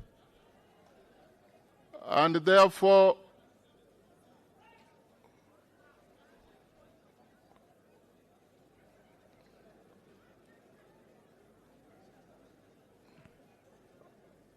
are you coming to second the nomination?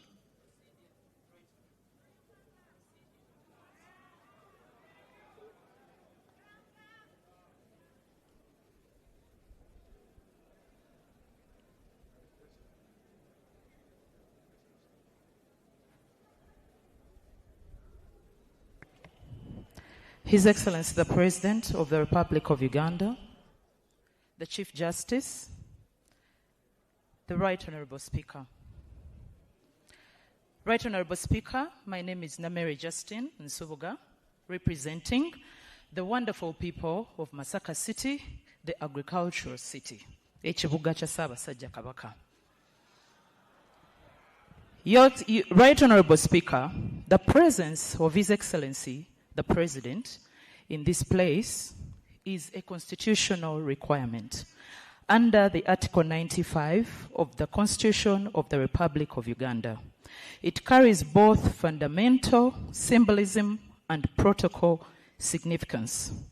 It will be an affront to the sovereignty and dignity of the Republic of Uganda for this august House to entertain sweeping statements on protocol without specifically acknowledging the presence of His Excellency the President of Uganda. Right Honorable Speaker, sir, with your leave, I evoke, I'm protected by the Speaker. He allowed me to give a point of order, a point of procedure. Right Honorable Speaker, with your leave, I invoke Rule 5 of the Rules of Procedure of Parliament and humbly pray that you hold Honorable Charles Tebandeke, Member of Parliament, Ballot County, National Unity Platform, that you hold him out of order, because when he was addressing this august House, he swept the President under the carpet and said, all protocol observed.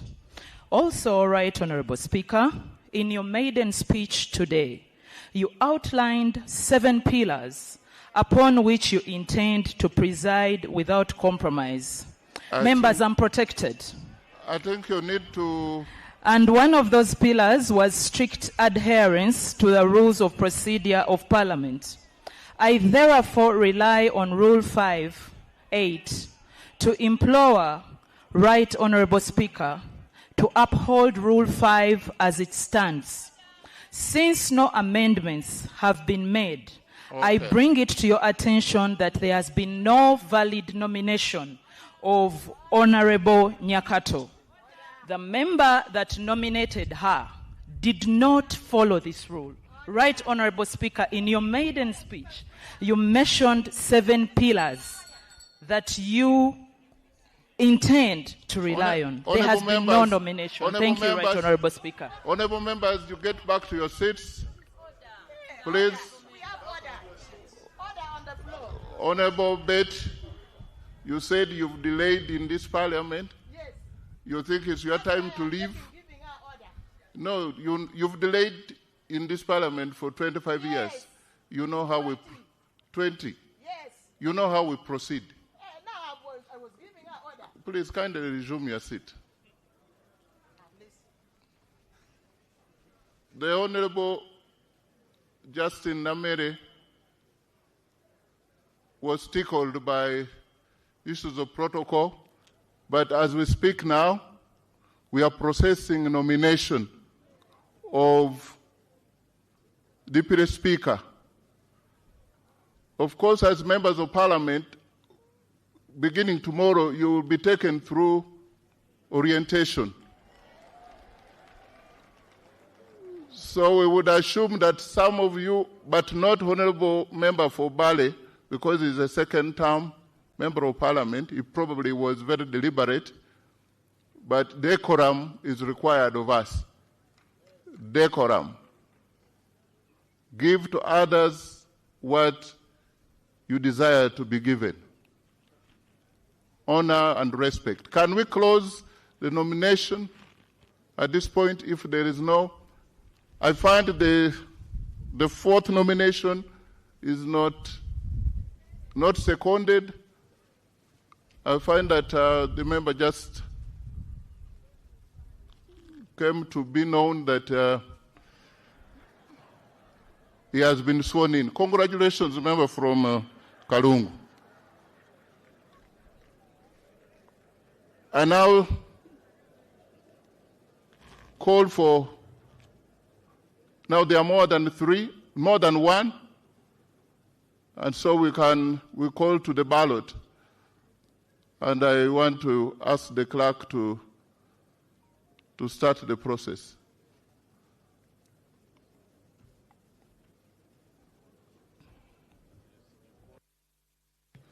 Can we have the agents of Honorable Aguti Sarah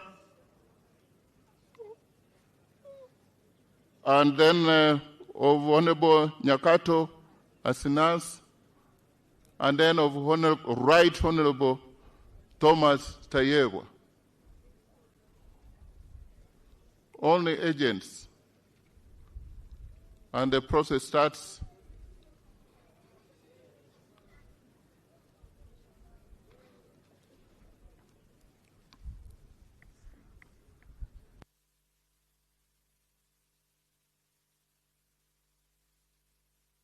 I think we can have one for each.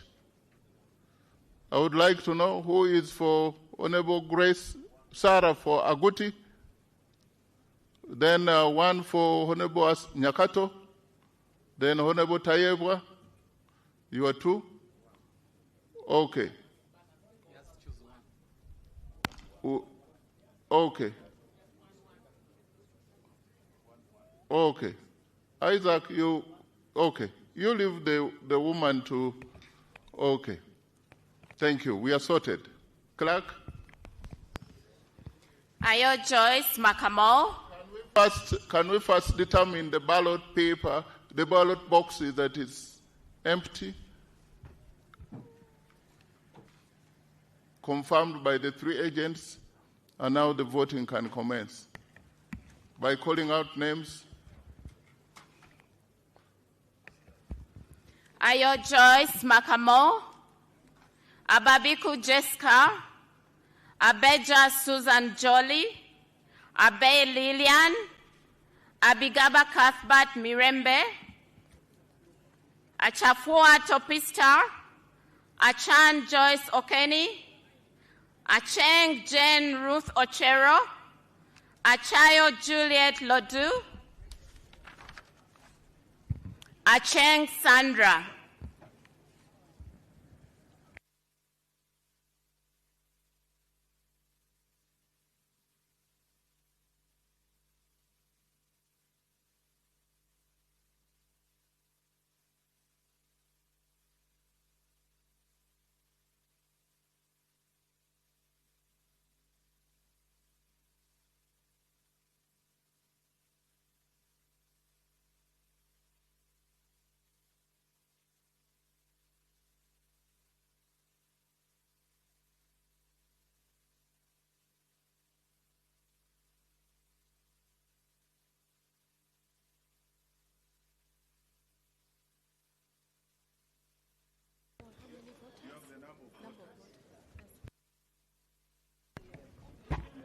Mr. Speaker, I raise on a point of procedure, Mr. Speaker. Mr. Speaker, while elections for the Speaker were being called, the CJ announced that we had 370 voters in the House. However, when the tally was done, you scored 441 votes. Right Honorable Muiru Paul scored 60 votes, and Honorable Mao Norbert scored 15 votes, bringing the total number of votes to 516, giving a difference of 146 votes out of those that were originally announced.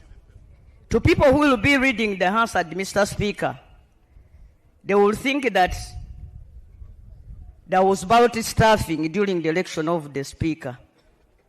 I think there was a mistake that was done because other people were still being registered on arrival as the elections were going on.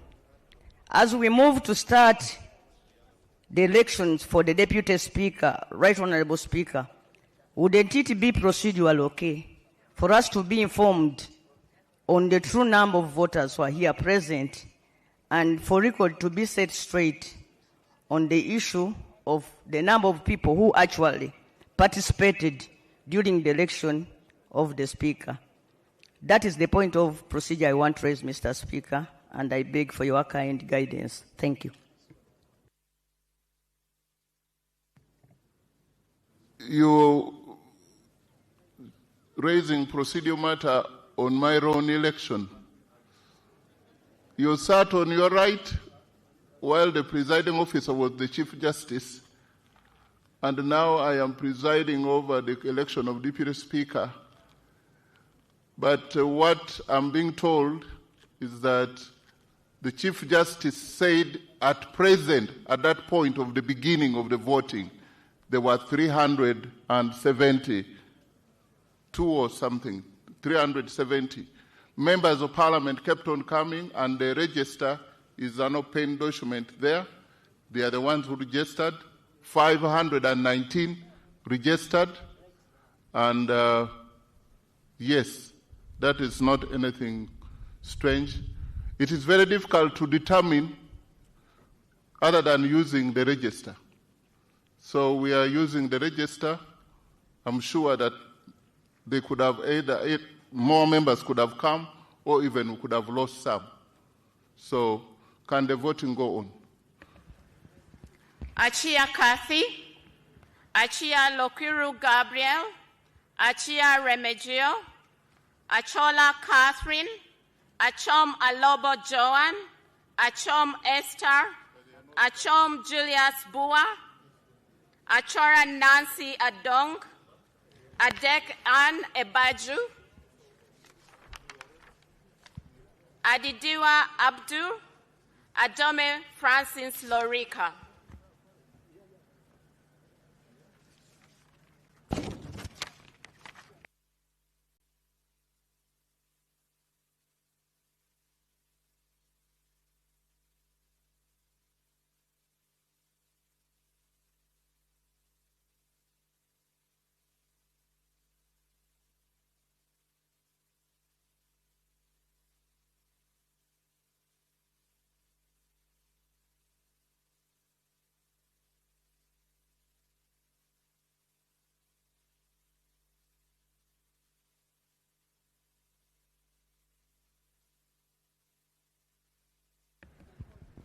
Ayeku Patrick, Agaba Gilbert, Agaba Peter, Aguti Sarah, Ahewa Wilba Manisa, Aine Godfrey Kaguta, Ajilo Mariam, Goreti Elegu, Akelo Beatrice Akori.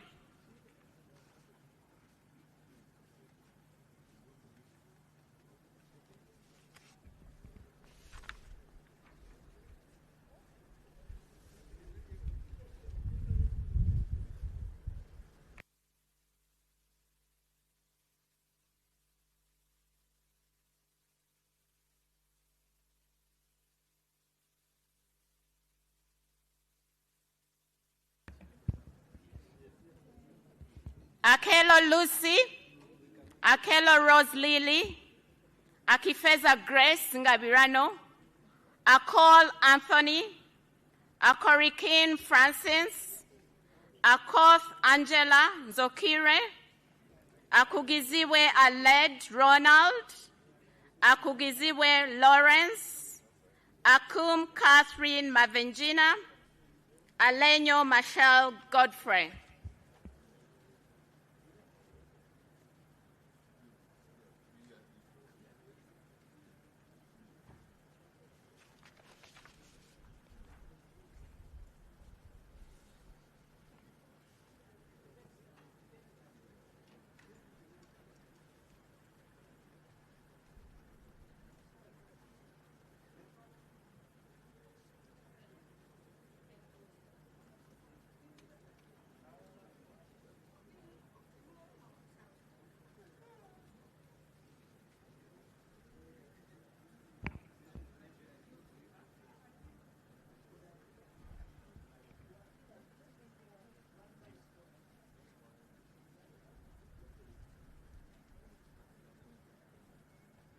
Alero Tom Azar, Ali Moses, Alinaitwe Sylvia Tumhire, Alion York Odria, Alum Santa Sandra Ogwang, Alupo Jessica Rose Epel, Ariela Dennis Omondi, Amanio Dravile Sheila, Amanya Cohen Champene, Amede Agnes.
Among Anita Annette, Amongin Jane Francis Okili, Angura Frederick, Agwech Colin, Anifa Banjirana, Anyakun Esther Davinia, Anyango Janet Hope, Anwar Ricky Richard, Aogon Silas, Awol Betty Ochan.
Apollot Christine, Ariko Herbert Edmund Okoro, Arinaitwe Geneva, Arinaitwe Rakajara Katambuka, Asera Stephen, Asimwe Enos Chinyamachunda, Asimwe Florence Akik, Atan Okia Moses, Atugonza Alan, Atwereide Arthur Kazora.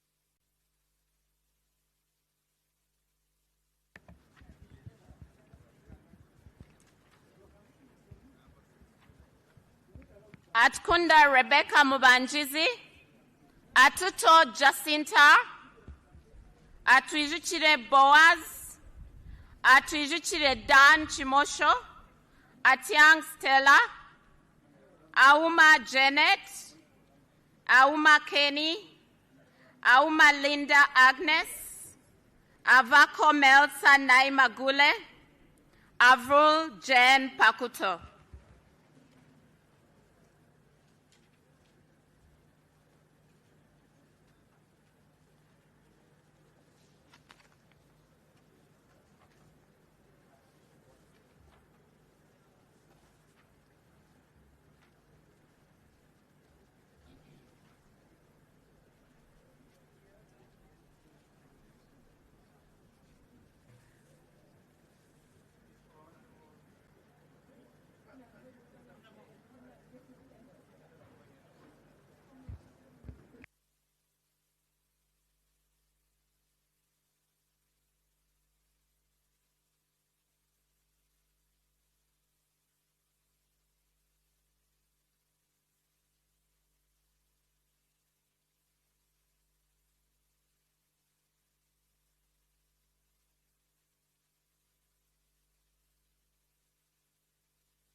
Awol Betty Engola, Ayagalachi Jamali, Ayepa Michael, Ayo Janet Phoebe Obol, Ayume Charles, Bartom Ben Kolyang, Babang Wilfred Erima, Babidie Kitio Sarah, Babidie Mili Babalanda.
Babula Noel, Kataike Matilda, Bajire Agre Henry, Bagole Ngobi John, Baguma Spelanza Muhenda, Bahirira Sylvia Tumwekwase, Bakashaba Christopher, Bachireke Namboze Betty, Banya Emmanuel Natal, Bariayanga Andrew Aja.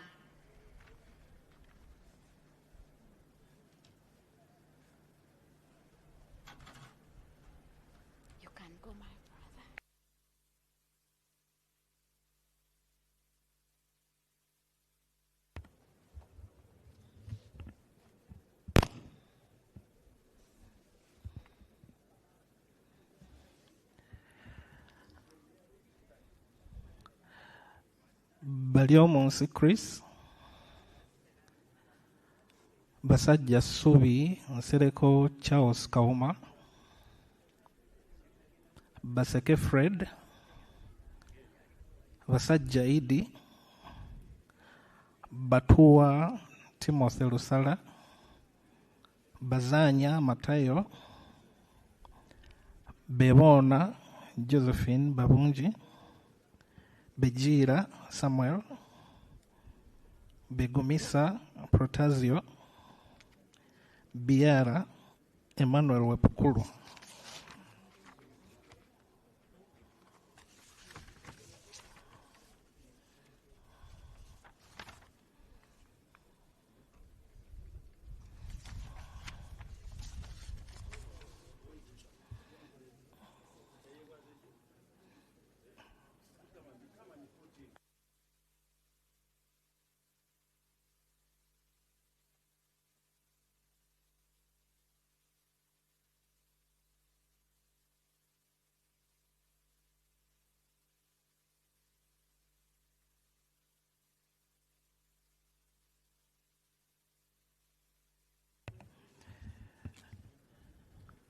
Bijirwa Nora Nyendoha,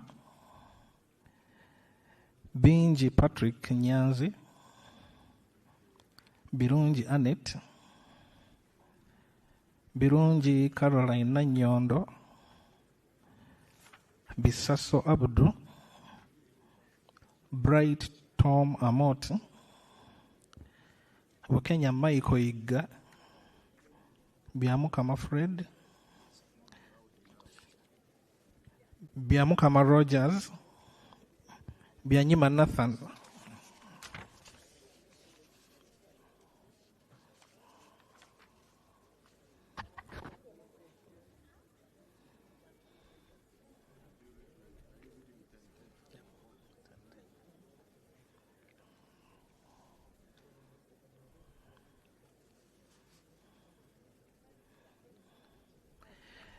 Bibesho Sam, Bioma Oswald Dez, Cadet Benjamin, Chala Elma Capel, Chandia Bernadette Kodiri, Chemonges William, Chamtai Phyllis, Cherutich Rufina, Dramviku Eric Sabit, Drito Martin Andy.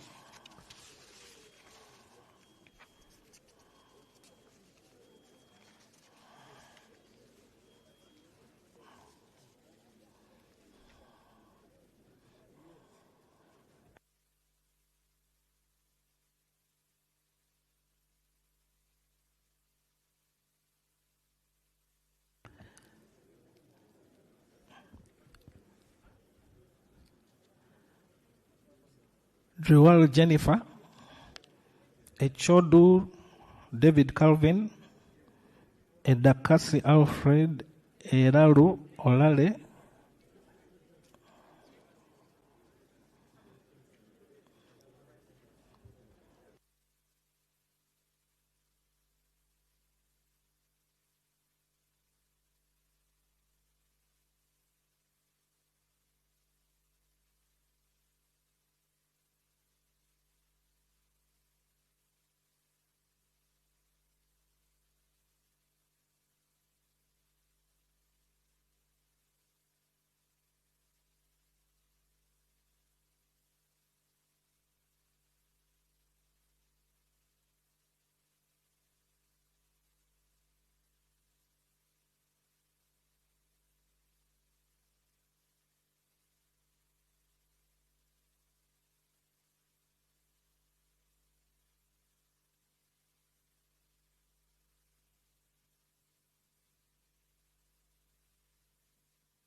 Ediao Samuel,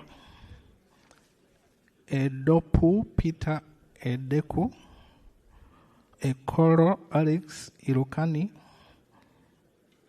Erem Leo, Emaju Peter Paul, Engola Sam, Eroni Tony.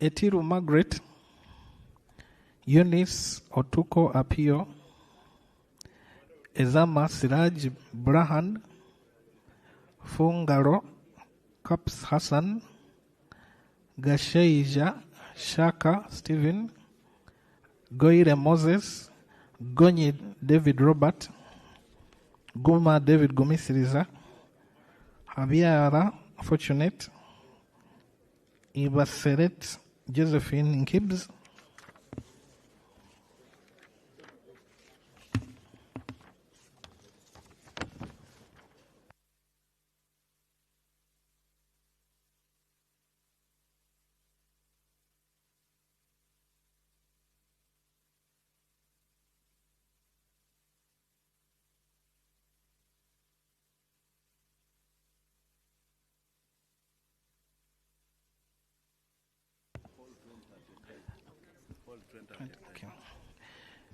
Ibrahim Aisu, Ikiriza Knight, Ilkol Emmanuel, Isamat Abraham, Isingoma Patrick Mwesgwa, Ismail Muhammad Lomwa, Itung Sara Masereka, Jarameso Fred, Joyo Harriet, Kava Sabalaba Bruce,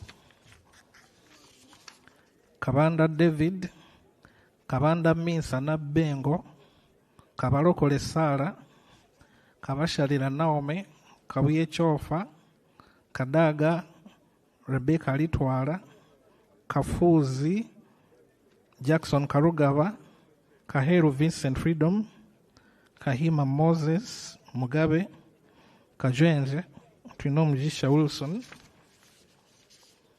Kaka Lubega Ismail Uthman.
Kakoza James, Kakoza Joseph, Kalenzi Victor, Kalisa Jovrin Chomukama, Kambale Feligo, Kampanya Abduswaibu, Kamontu Ephraim, Kanabi Jime, Kangwaje Stephen Rakanuma,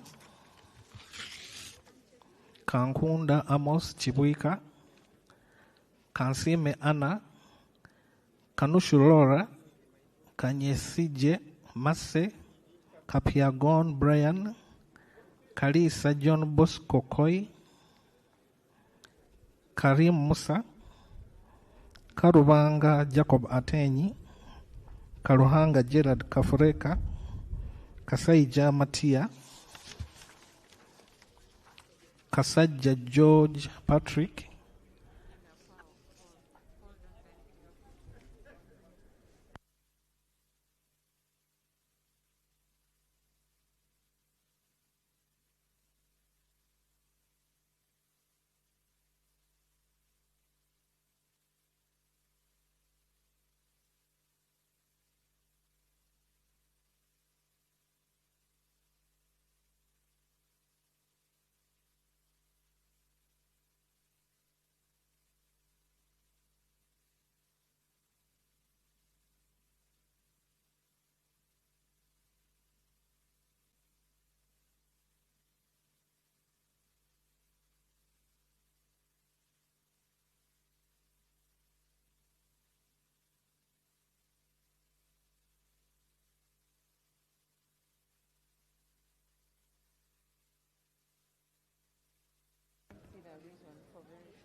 Kasigwa Gerald Bihemaiso, Kasiringanda Ali, Kasukali Mithusera, Kasule Ismail, Kateshumbwa Dixon, Katoko Sylvia Damba, Katushabe Doreen Birunji, Katushabe Ruth, Katusime Adrin, Katusime Annette Mujisha, Katusime Jovia, Kavuma Samuel, Kawalia Abubeka, Kayogera Yona, Kenan Opio, Kainza Agnes Shioma, Karai Peace, Chivaju Charity Kamuhanda, Chichoncho Patrick.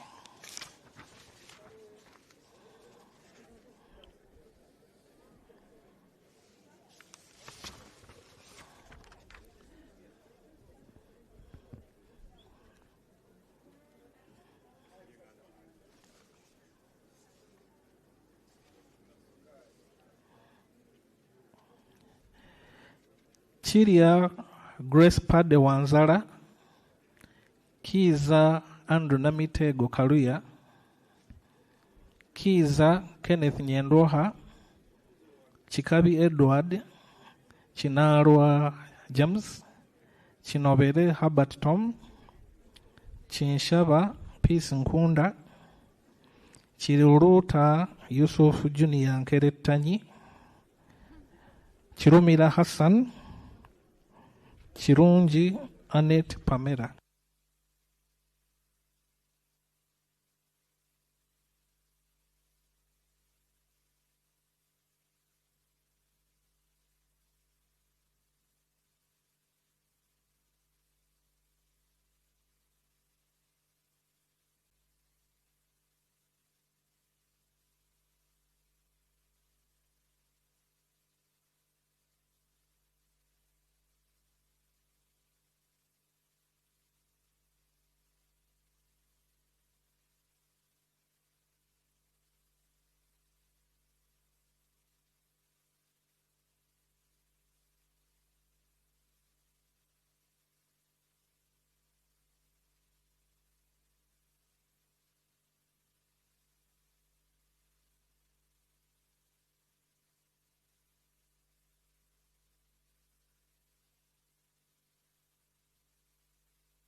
Kisa Stephen Bakubariayo, Kiseka Salim, Kitanya Sowed, Kitty Peter, Kitiyo Patrick, Kiwanuka Abdara, Kiwanuka Keifa, Kiwanuka Sleiman, Kiyimba Emmanuel, Chionga WCB.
Chiza Hakim Saula, Komakech Christopher, Komol Joseph Mindi, Kugonza Emily, Kungu Samuel Bamuteze, Kutesa Mary Kamuli, Kutesa Patrick,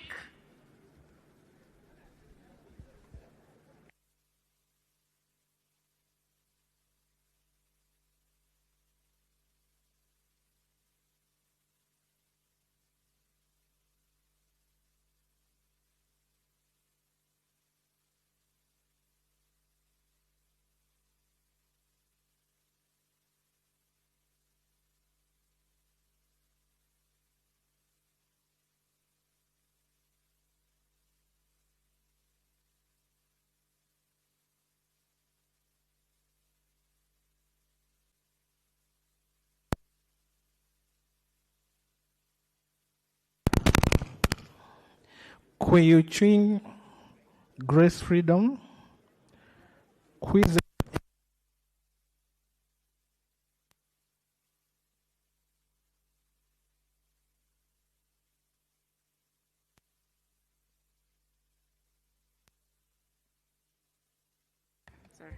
Kwizera Edi Wagahung, Chambade Amelia Ann,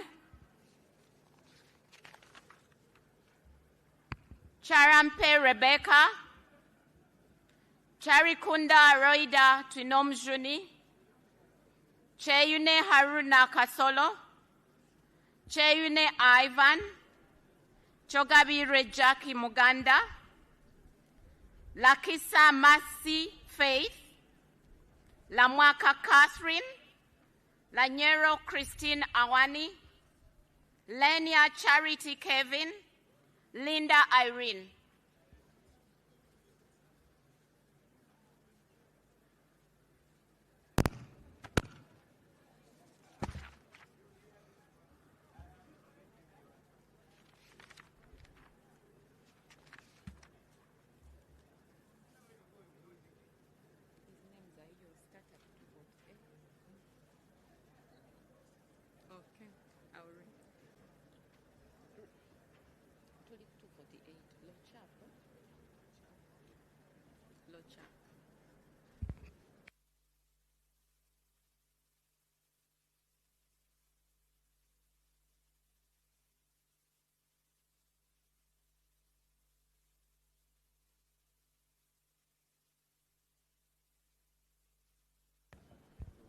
Lochap Peter Ken, Logose Sarah Anate, Loki John Baptist, Lokor Albert, Lokor Stephenson Yoyo, Lokbal Emma, Lokwang Hilary, Lolem Mika Akisile, Loluk Fidelis, Logwe, Logoli Simon Peter.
Lowila Sidi Okateyot, Lubega George Willie, Lubowa Sebina Javira, Lugolobi Amos, Lugolobi Willie Bagayente, Rugwar Benson, Ruchams David Karanga, Lule Eria Eric, Luyimbazi Nalukola Elias,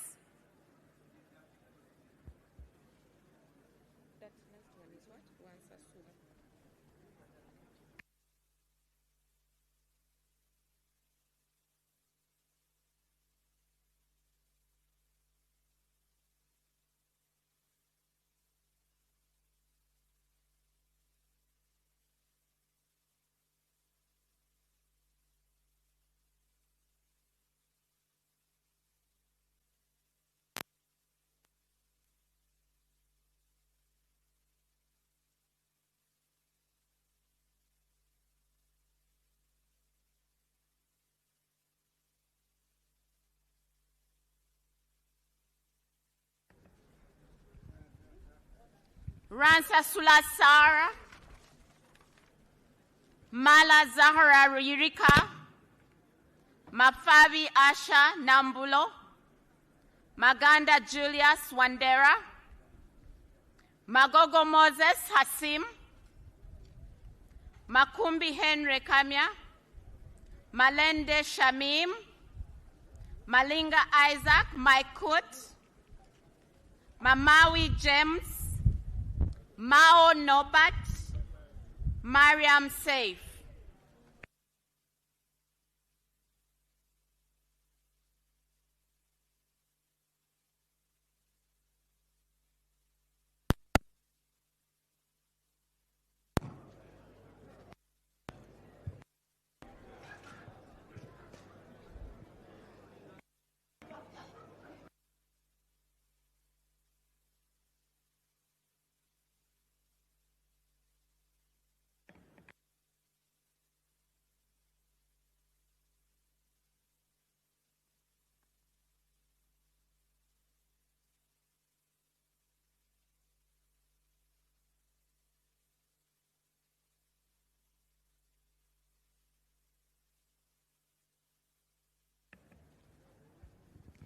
Masaba Karim, Masaba Muhammad Mutenyo, Maseruka Robert, Masiko Henry Moses, Matembu Chris Wataka, Matovu Emmanuel Magola, Mawanda Mike Maranga, Mayanja Moses, Mbabazi Jacqueline,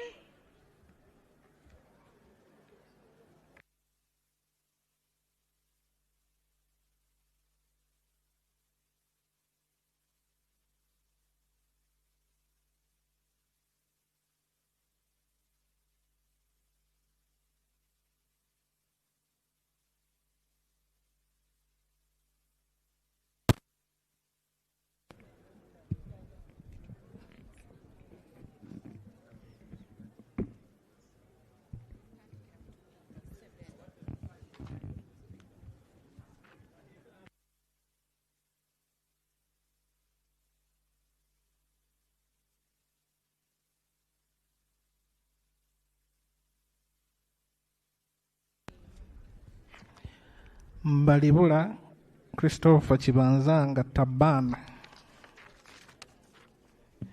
Meme Sylvia, Migadde Robert Ndugwa, Mirembe Lydia Daffin, Modoi Isaac, Mande Julius Rude, Mpata Sale, Mpindi Bomali, Mubanjizi Didan, Mudiobole Abedi Nassa, Mudukoi Fred Oduchu, Mugabe Robert, Mugabe Muzale Martin Chisule, Mugenyi Joseph, Mujira James, Mugisa Margaret Mohanga, Mohenda Ronald, Mohoza Desire, Mohoej Jim Katugugu, Mujungu Jennifer, Mujoni Asensio Mari.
Mukaye Miriam, Muchiri Elias Serunjoji, Mukisa Robina Hope, Mulemia Ismail Sowedi, Mulindwa David Isimbwa, Musa Noah, Musanje Moses, Musasizi Henry Aliganyira, Mushabe Rujoki Ruth, Musira John,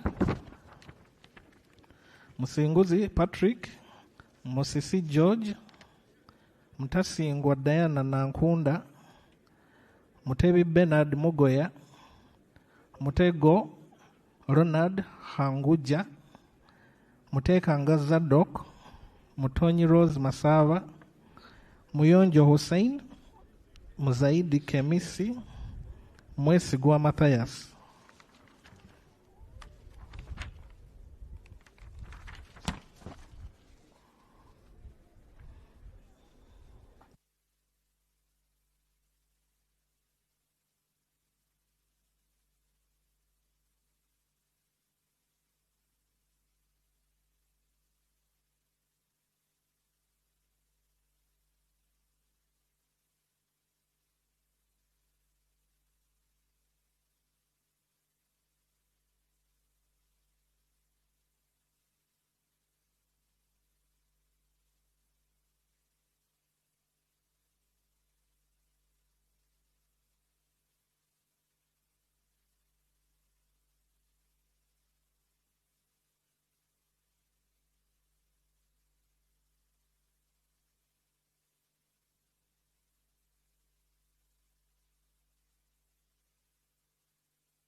Mwine Mpaka Ramirama, Mwiru Paul, Nabaduka Anet, Nabakoba Judith Narure, Nabawanuka Sumaya, Nabanja Robina, Nabidi Anet, Nabukenya Brenda, Naguja Judith, Najuma Sarah,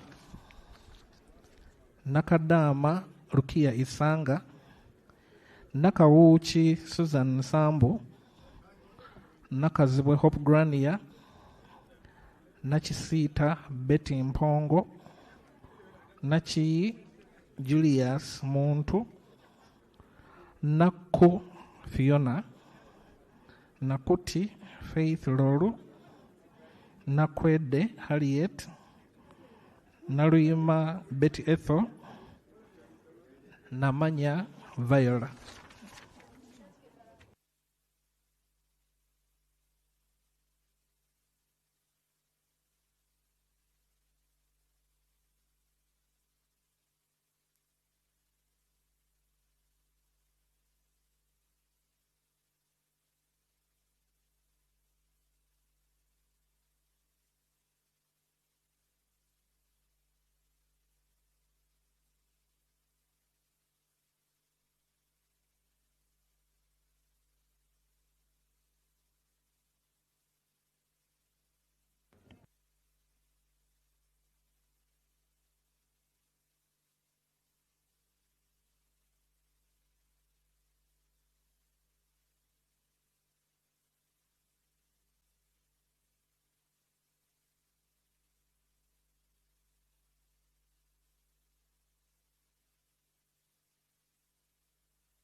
Namara Dennis, Namatende Eunice, Namatovu Mastula, Nambazira Florence, Nambeshe John Baptist, Namboze Teddy, Namere Justin, Namubiru Rabshisha Margaret, Namuganza Pasis Princess, Namuju Sise Dionozia.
Namukuta Brenda, Namlondo Sarah, Namtawe Joan, Nangoli Gerald, Nangoli Umar, Nankabira Anne Maria,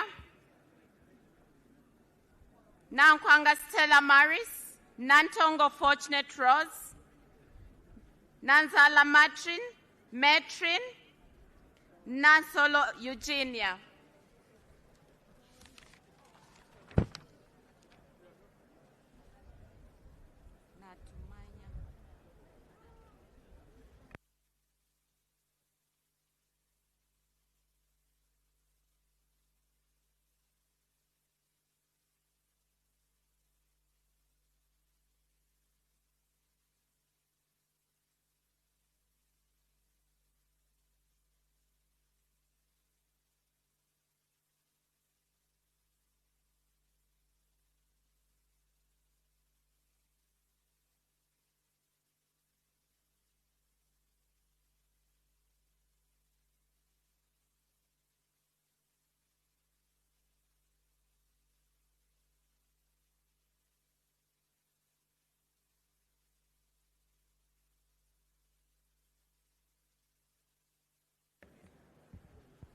Natmanya Flora, Natrinda Eliab, Nawe Molly Kamukama, Nayevale Sylvia, Naziwa Margaret, Des Alex, Nekesa Christine Situma, Ngabirano Charles, Gompe Klinos, Ninkusima John Paul.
Ninsima Evelyn, Nirinjimana James Ruji Kaberuka, Niyonsaba Alex, Nkuruma Roland, Nkunyinji Mwada, Namara Annette Oyes Vyamkama, Nsamba Patrick Oshabe, Nsegumile Muhammad Chibedi, Ntabazi Harriet, Ntale Nseleko Madina,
Nulia Hafsateko, Nyakatas Nancy, Nyakato Dorothy, Nyamutoro Fiona, Nyeko Johnson Kezekia, Obiga Rose, Obong Peter Achuda, Obong Vincent Shedrick, Oboth Maxons Jacob, Ochan Patrick,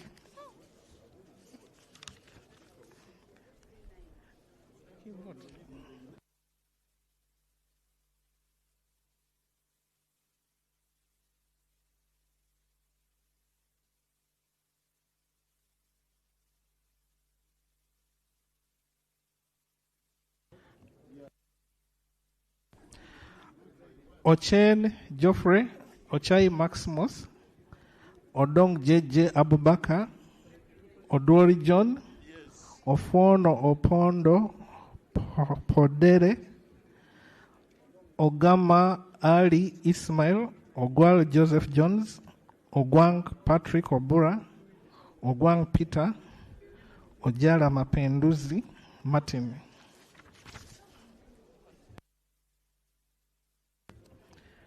Ojit Peter, Ojok Andrew Olanya, Okasai Sidronius Opoloti, Okelo Geoffrey Charles, Okelo Patrick Onguti, Okecho George, Okecho John Francis, Okeyo Peter, Okia Joan Aniku, Okiding Sam.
Okot Benfence Henry, Okot Peter, Okoya John Calvin, Okulo Francis, Okum Gabriel, Okwere David Becham, Okwi Constantine, Olanya Gilbert, Oleru Huda Abason, Omara Paul.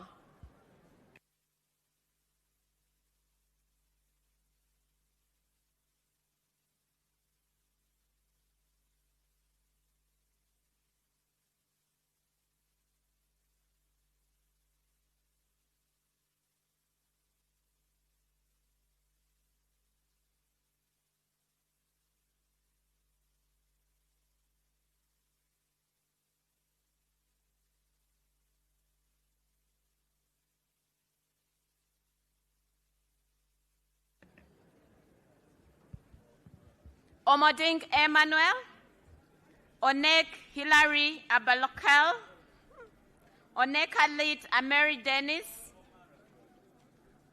Ongalo Obote Clement Kenneth, Ongeitho Emmanuel Jor, Ongom Patrick, Ongrok Richard, Ongu James, Onzima Fiona, Opio Samuel Achut.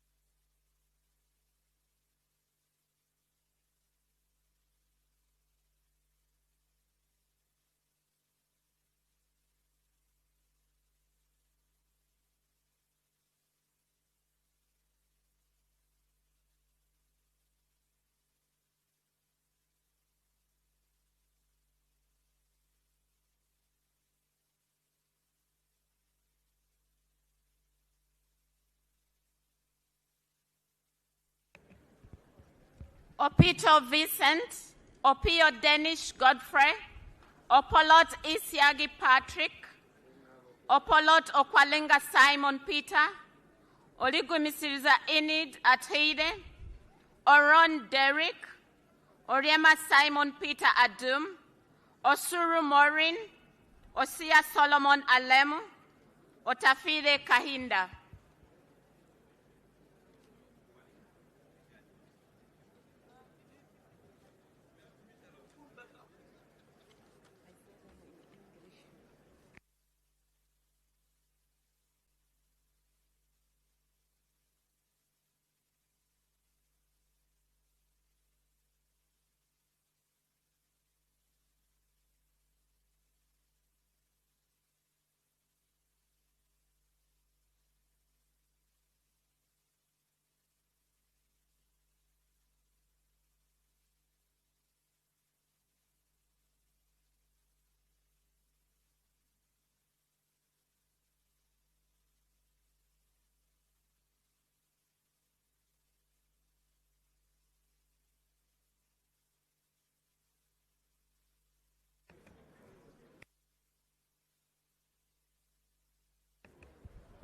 Otim Bernard, Otim Gui Isaac Ismail, Otto Edward Markmott, Otoba Wellborn Odia, Ouma Willie, Owene Richard Machinka, Owino Nicholas Simon, Park Peter Pex, Paparu Lillian Obial, Pendun Josephine.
Rachimari Beatrice, Rugumayo Edison, Rohindi Frederick, Rotera Holidian, Rwakojo Robina Gureme, Ramirama Bright Kanyontore, Rashande Emmanuel, Sazi Godfrey, Sange Jacqueline, Sevamara Richard, Sekabira Dennis,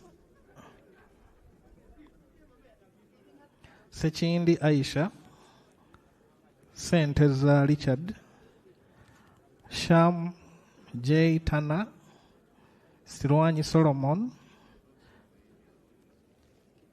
Sebuga Chimeze Beronado, Sechitoleko Robert, Semwanga Javira, Semwanga Joseph, Sentai Muhammad.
Senyonyi Joel Besekezi, Serukenya David, Serunjoji Hassan Muchiri, Sewagudde Robert, Sewungu Joseph Gonzaga, Subi Chinyamatama Juliet, Tabana Ate Sharifa, Tayewa Didas Kabumbuza,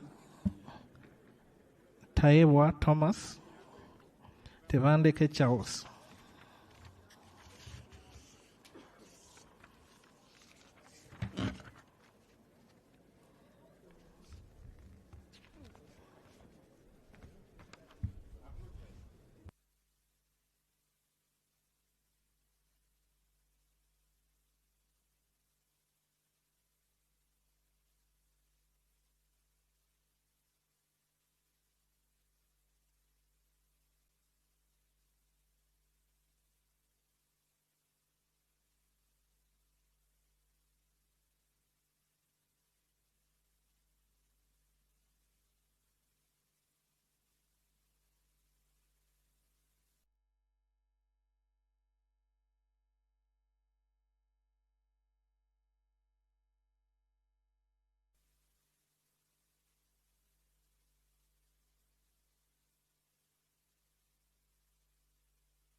Teira John, Tete Chirangat Evelyn, Tibiaze Peace, Tio William Teira Oda, Tom Aliti Chandia, Tukahirwa James Viengeru Hunter, Tumukunde Henry Kakurugu, Tumurame Genesio, Tumusime John Bosco, Tumwebaze Frank Kajiji.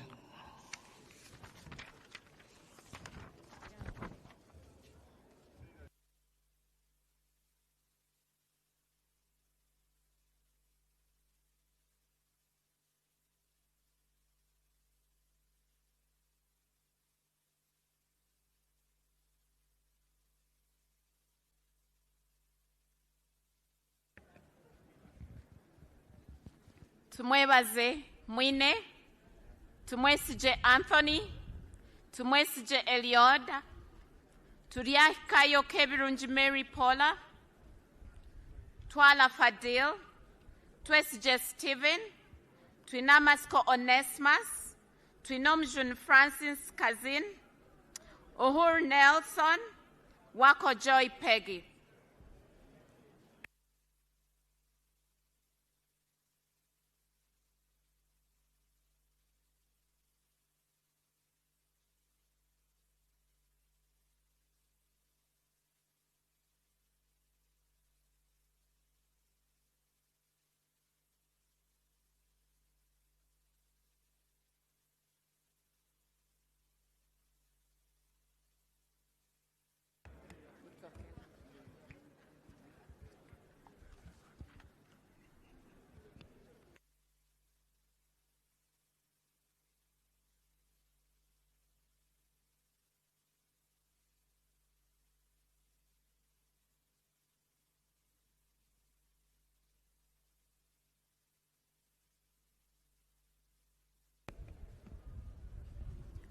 Wabusan Stephen Mwaka, Waiswa Joel Azara, Wakabi Pius, Wakida Patrick Godfrey, Wakoli Godfrey Matembu, Waluswaka James, Waliomu Moses Mwanika, Wamukuyu Ignatius Mudimi, Wandera John Paul, Wandera Sandala.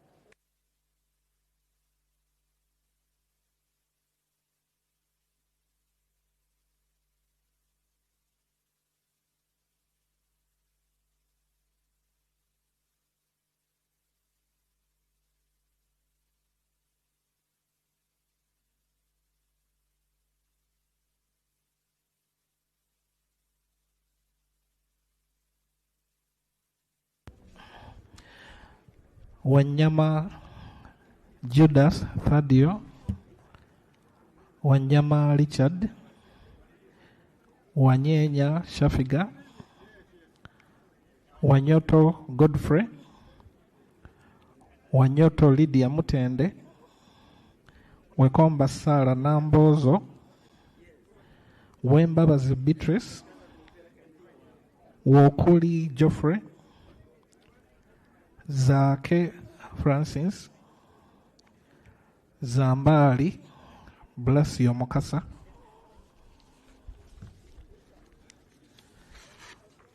Zawede Victorious,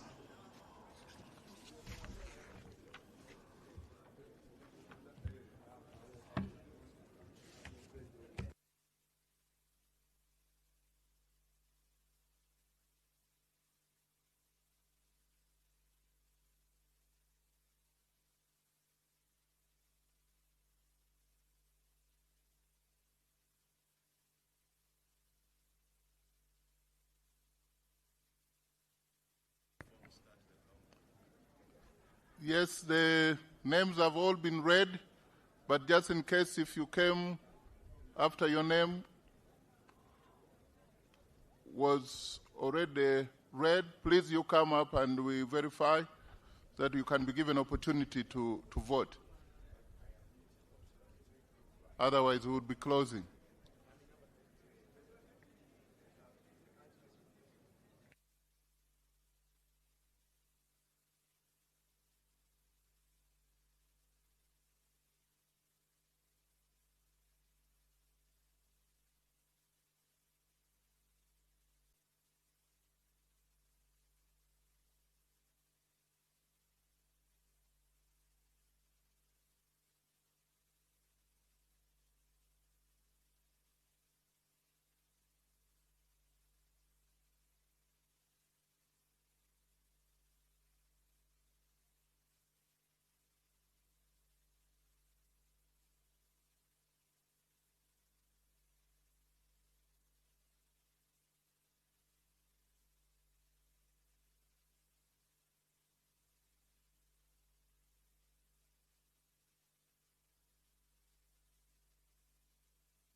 Okay. Now the polling has been closed. I want to direct the clerk so that they can open the box and the counting starts.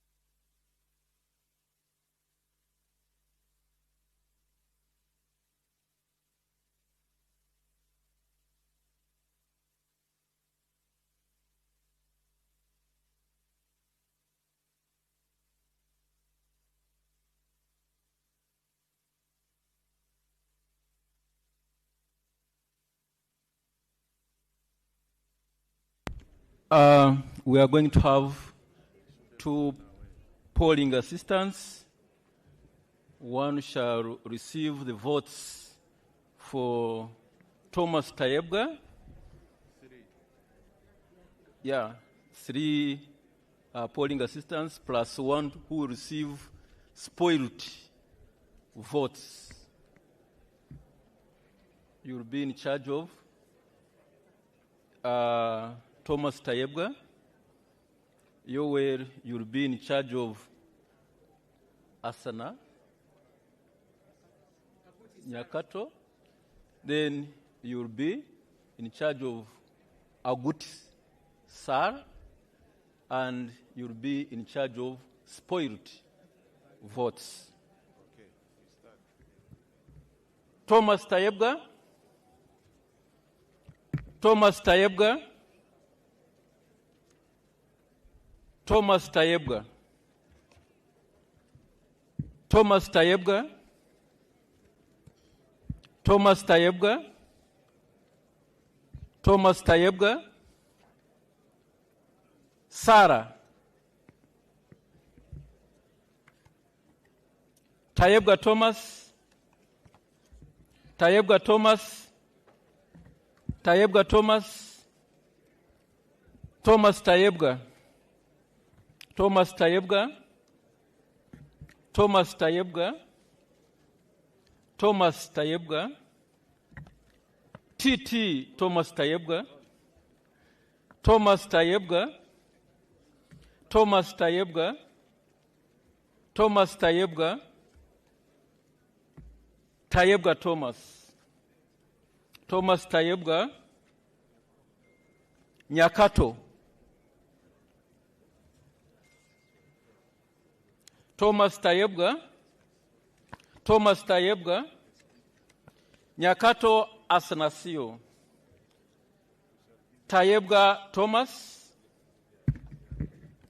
Thomas Tayebga. Thomas Tayebga. Thomas Tayebga.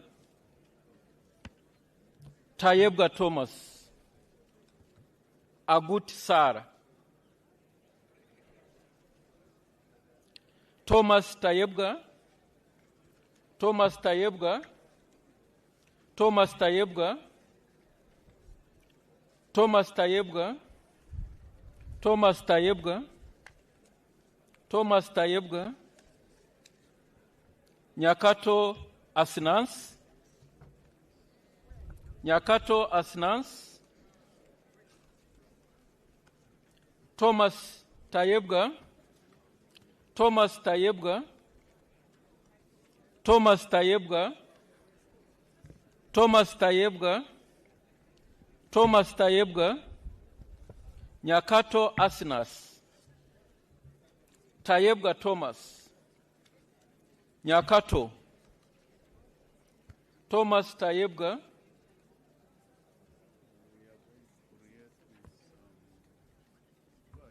Thomas Tayebga. Thomas Tayebga. Thomas Tayebga. Thomas Tayebga. Thomas Tayebga. Thomas Tayebga. Thomas Tayebga. Thomas Tayebga. Thomas Tayebga.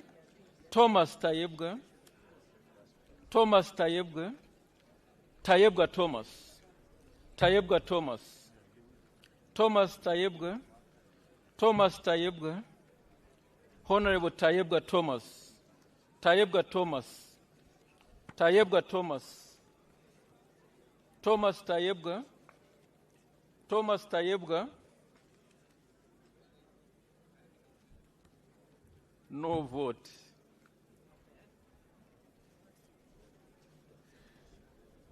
Tayebga Thomas, Tayebga Thomas, Thomas Tayebga, Tayebga, Tayebga, Nyakato,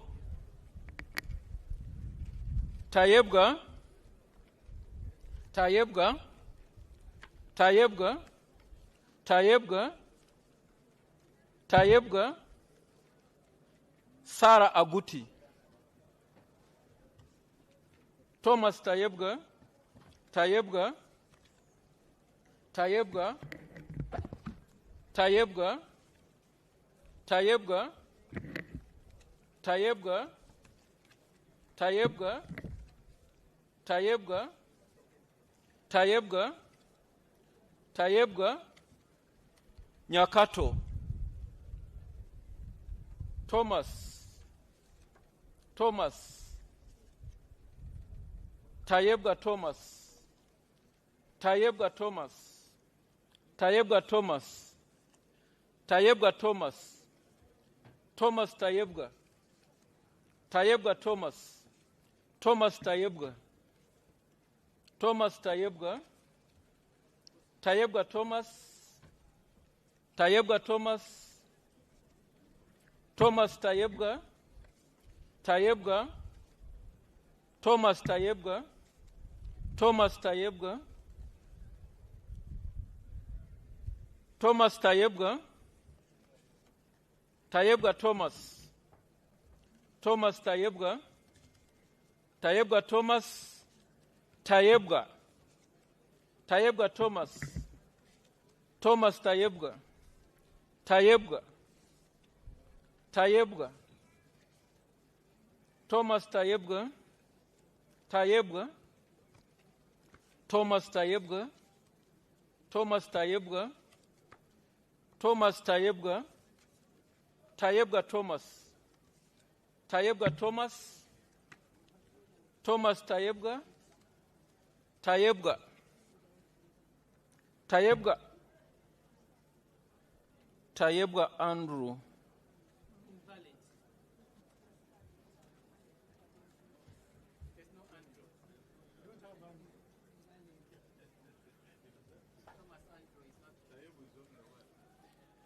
Thomas Tayebga, gender, invalid. Thomas Tayebga, Thomas Tayebga, Thomas Tayebga, Tayebga Thomas, Tayebga Thomas, Agut Sarah.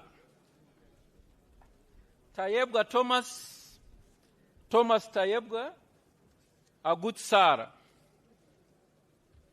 Tayebga Thomas, Tayebga Thomas, Tayebga Thomas, Tayebga, Tayebga, Nyakato Asnas,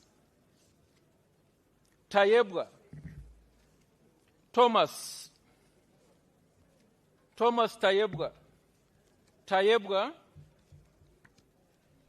Thomas Tayebga, Tayebga, Tayebga, Tayebga, Tayebga Thomas, Tayebga Thomas, Tayebga Thomas, Thomas Tayebga, Nyakato,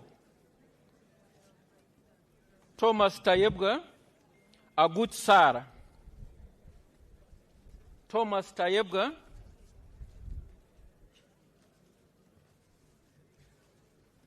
Tayebga Thomas, Thomas, Thomas,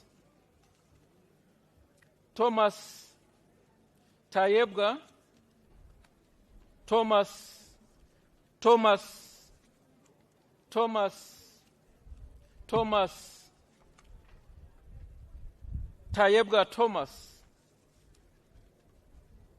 Tayebga Thomas Tayebga Thomas Tayebga Thomas Tayebga Honorable Nyakato Thomas Tayebga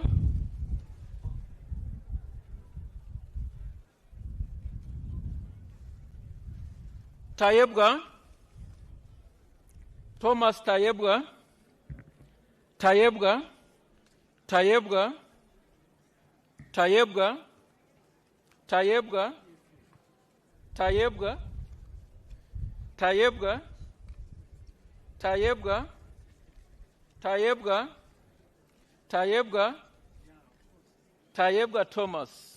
Thomas Sarah Oguti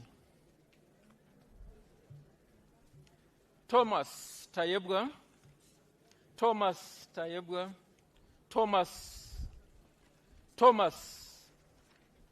Thomas Asnas Nyakato Thomas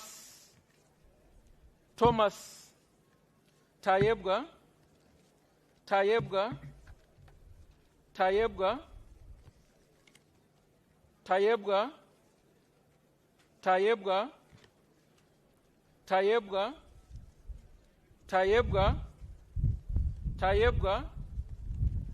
Thomas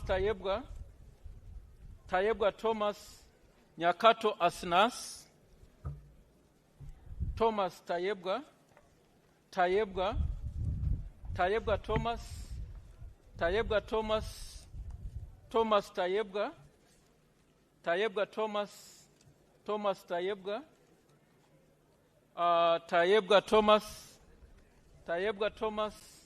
Nyakato Tayebga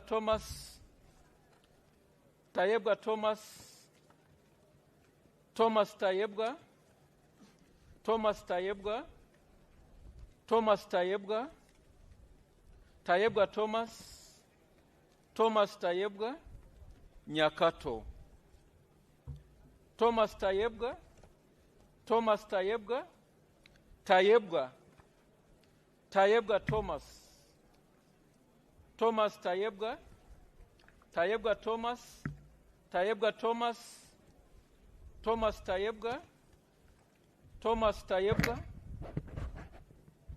Asnas Nyakato Tayebga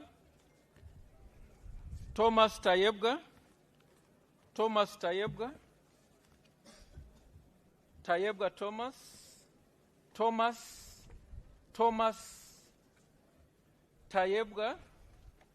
Tayebga Thomas Tayebga Thomas Tayebga Nyakato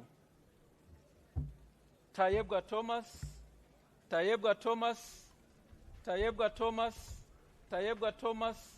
Nyakato Tayebga Thomas Nyakato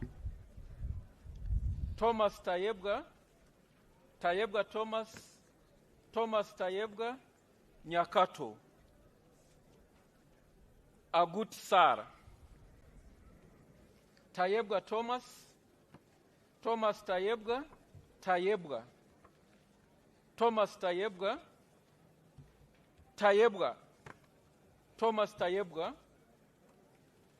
Tayebga Nyakato Asnas Thomas Tayebga Thomas Tayebga Nakato Thomas Tayebga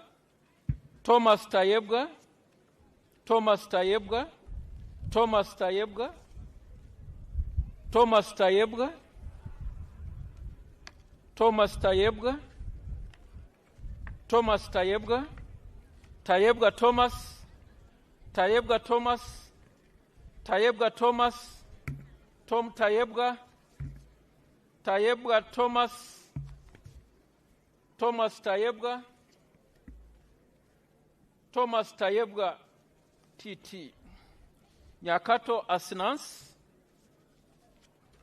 Thomas Tayebwa, Thomas Tayebwa, Thomas Tayebwa, Thomas Tayebwa, Tayebwa Thomas, Thomas Tayebwa, Nyakato.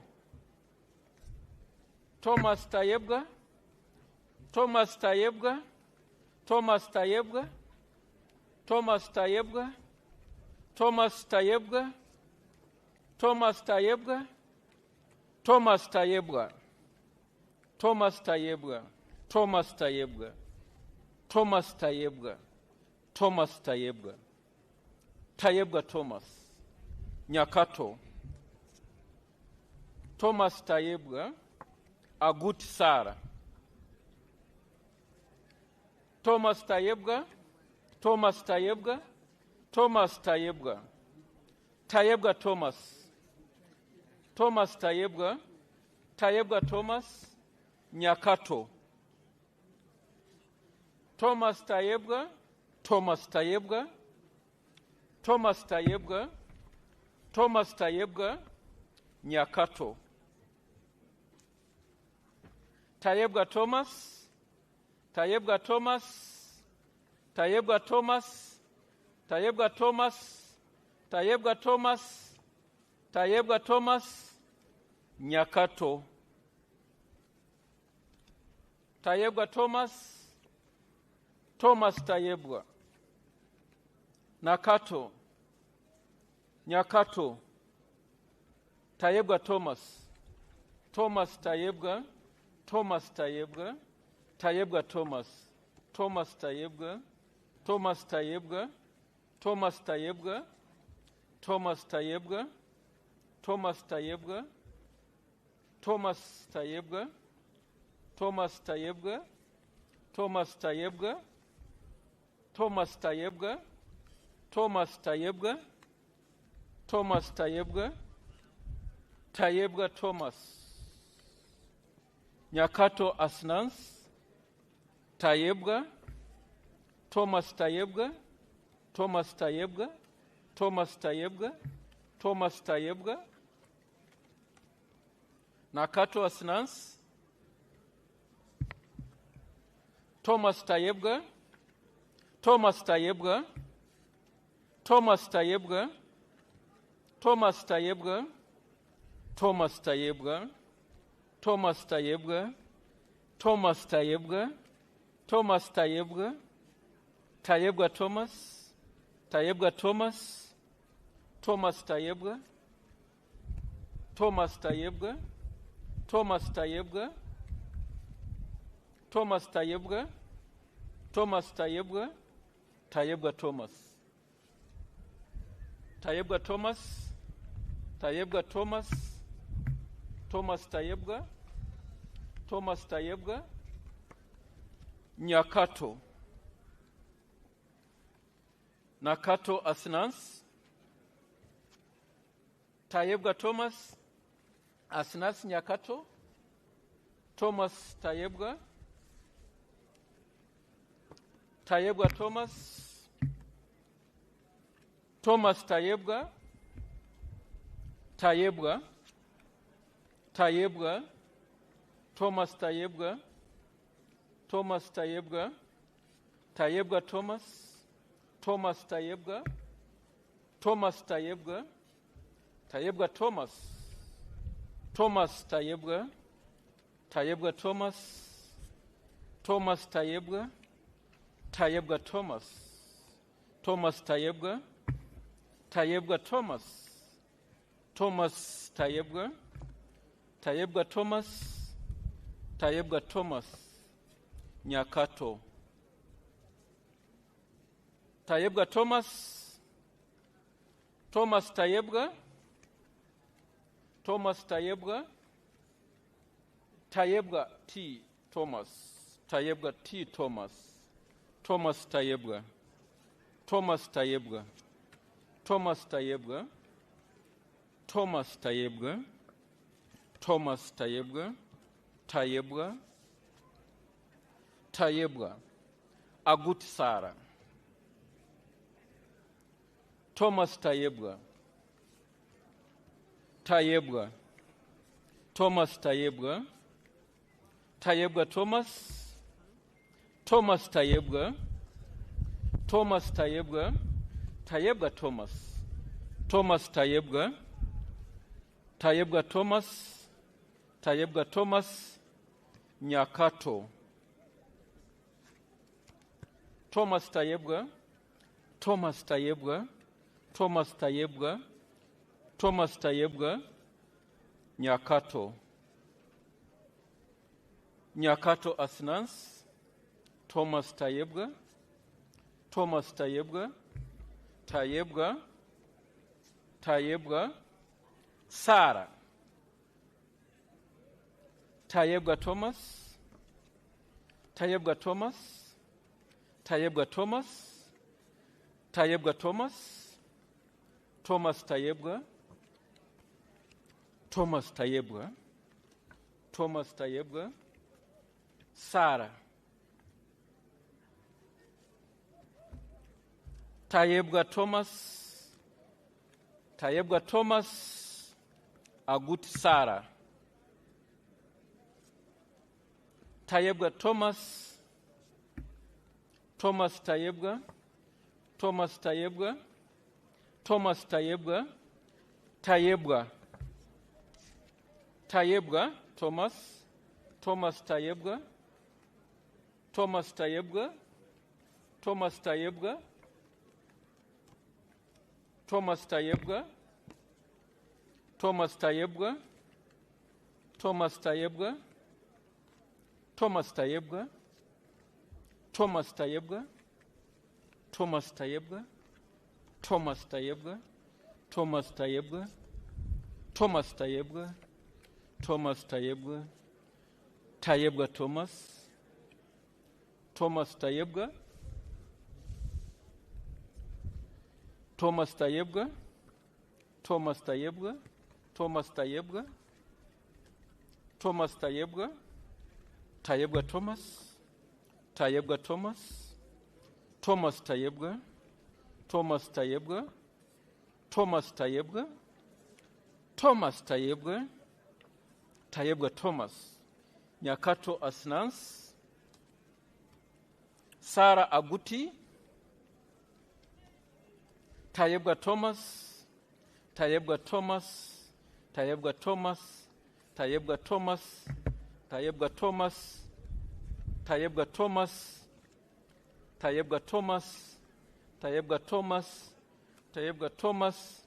Tayebwa Thomas. Tayebwa Thomas.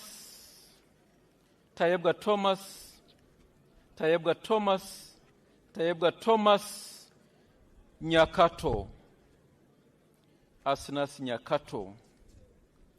Thomas Tayebwa. Tayebwa. Tayebwa Thomas. Tayebwa Thomas. Tayebwa Thomas. Tayebwa Thomas. Tayebwa Thomas. Nyakato. Tayebwa Thomas. MP Hoi Masite. Nyakato. Thomas Tayebwa. Tayebwa Thomas. Thomas Tayebwa. Thomas Tayebwa. Thomas Tayebwa. Tayebwa Thomas. Tayebwa Thomas. Tayebwa Thomas. And finally, Tayebwa Thomas.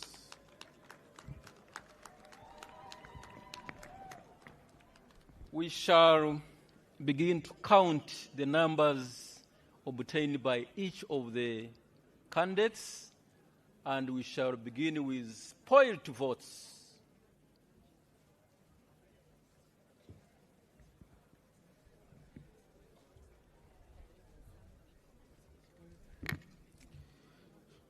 Spoiled votes number 1. Another spoiled vote number 2. Spoiled vote number 3.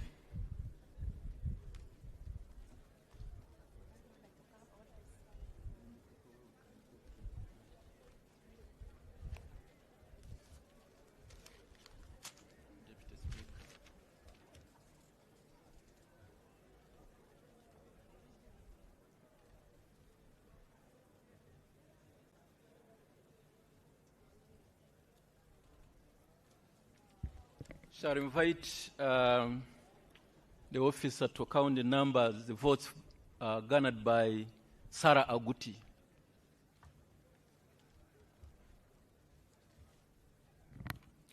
Sarah Aguti, the number of votes for Sarah Aguti, 1, 2, 3, 4, 5, 6, 7, 8, 9, 10, 11, 12, 13, 14.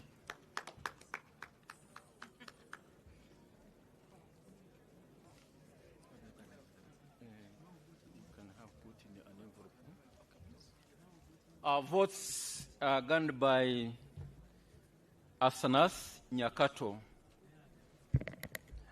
Votes for Honorable Nyakato Asinansi, 1, 2, 3, 4, 5, 6, 7, 8, 9, 10, 11, 12, 13, 14, 15, 16, 17, 18, 19, 20, 21, 22, 23, 24, 25, 26, 27, 28, 29, 30, 31, 32, 33, 34, 35,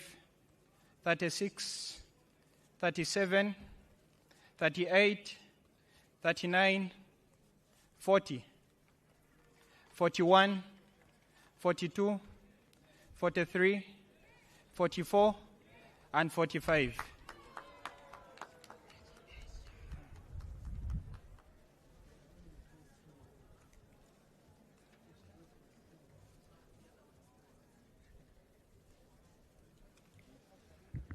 We shall now get the votes, count the votes obtained by Honorable Thomas Tayebwa.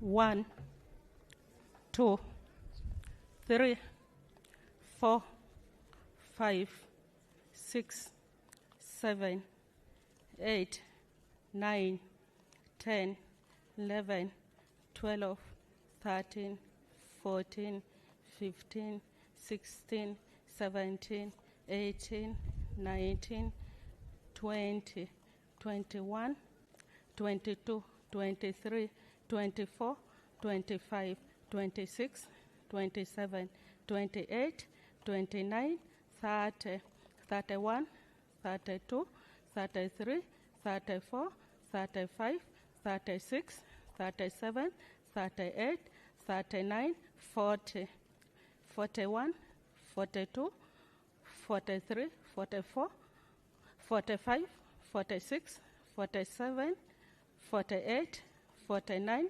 50, 51, 52, 53, 54, 55, 56, 57, 58, 59, 60, 61, 62, 63, 64, 65, 66, 67, 68, 69, 70, 71, 72, 73, 74, 75, 76, 77, 78, 79, 80, 81, 82, 83, 84, 85, 86, 87, 88, 89, 90, 91, 92, 93, 94, 95, 96, 97,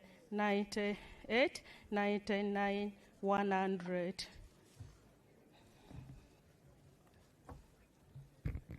One hundred and one, 12, 13, 14, 15, 16, 17, 18, 19, 110, 111, 112, 113, 114, 115, 116, 117, 118, 119, 120, 121, 122, 123, 124, 125, 126, 127, 128, 129, 130, 131, 132, 133, 134, 135, 136, 137, 138, 139, 140, 141, 142, 143, 144, 145, 146, 147, 148, 150, 49, 150, 151, 152, 153, 154, 155, 156, 157, 158, 159, 160, 161, 62, 163, 164, 165, 166, 167, 168, 169, 170, 171, 72, 173, 174, 175, 176, 177, 178, 179.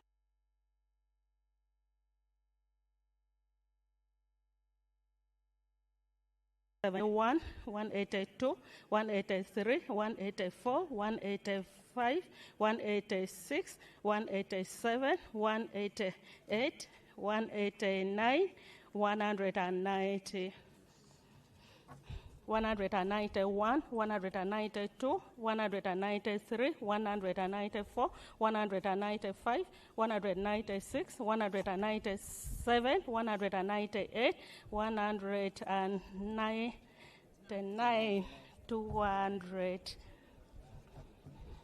201, 202, 203, 204, 205, 206, 207, 208, 209, 210, 211, 212, 213, 214, 215, 216, 217, 218, 220, 219, 220, 221, 222, 223. Help me.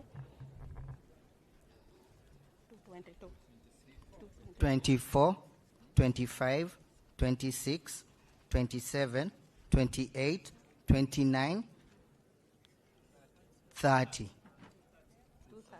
231, 232, 233, 234, 235, 236, 237, 238, 239, 240, 241, 242, 243, 244, 245, 246, 247, 248, 249, 250, 251, 252, 253, 254, 255, 256, 257, 258, 259, 260, 261, 262, 263, 264, 265, 266, 267, 268, 269, 270,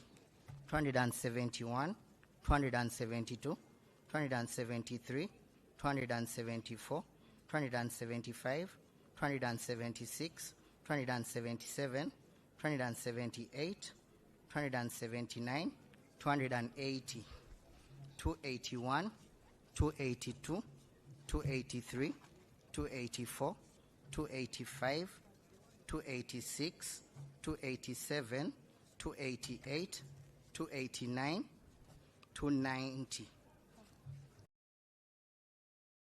58, 59, 360, 61, 62, 63, 64, 65, 66, 67, 68, 69, 370, 71, 72, 73, 74, 75, 76, 77, 78, 79, 380, 81, 82, 83, 84, 85, 86, 87, 88, 89, 390, 91, 92, 93, 94, 95, 96, 97, 98, 400, 99, 400, 401, 2, 3, 4, 5, 6, 7, 8, 9, 10, 410, 411, 12, 13, 14, 15, 16, 17, 18, 19, 420, 421, 22, 23, 24, 25, 26, 27, 28, 29, 430, 31, 32, 33, 34, 35, 36, 37, 38, 39, 440, 41, 42, 43, 44, 45, 46, 47, 48, 49, 450, 451, 52, 53, 54, 55, 56, 457.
Declaration of results.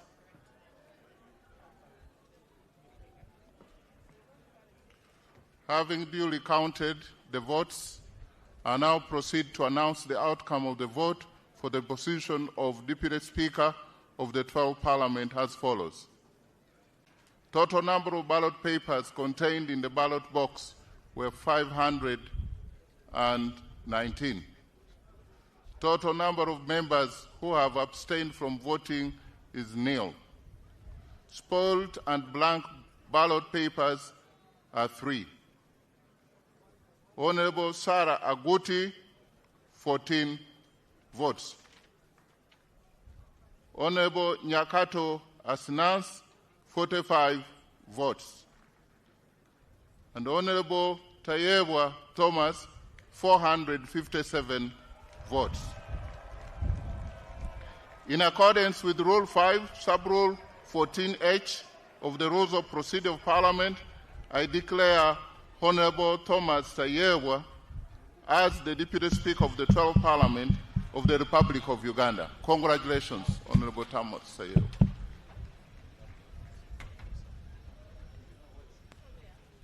Item number 16, administration of oath to the Deputy Speaker by His Excellency the President.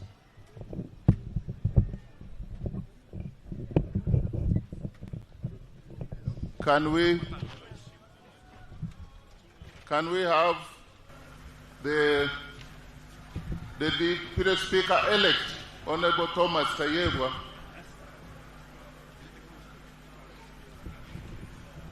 being conducted and taken for administration of oath by His Excellency the President in accordance with Article 82. Can we get Honorable Sayebwa? It's being dragged.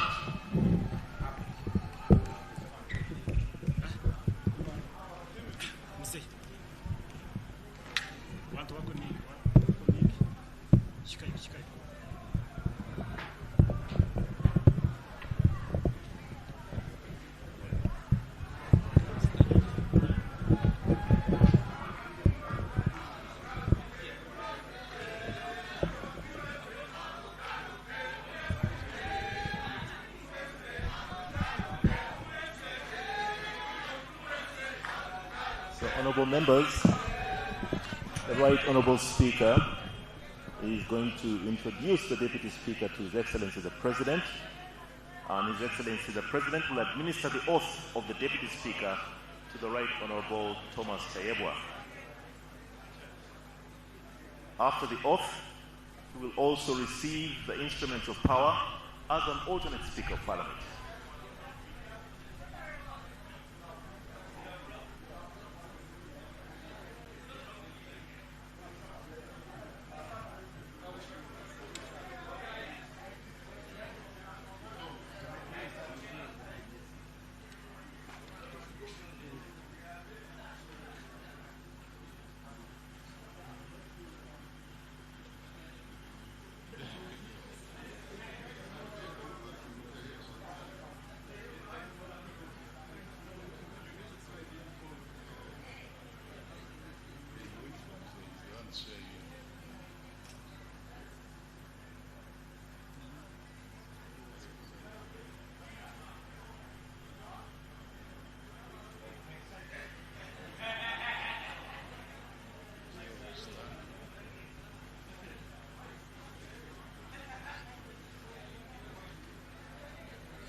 Instruments ready? Yes, we have. They are there.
I, Thomas Sayebwa, swear in the name of the Almighty God that I will at all times well and truly serve the Republic of Uganda in the office of the Deputy Speaker, and that I will support and uphold the Constitution of the Republic of Uganda as by law established. So help me God.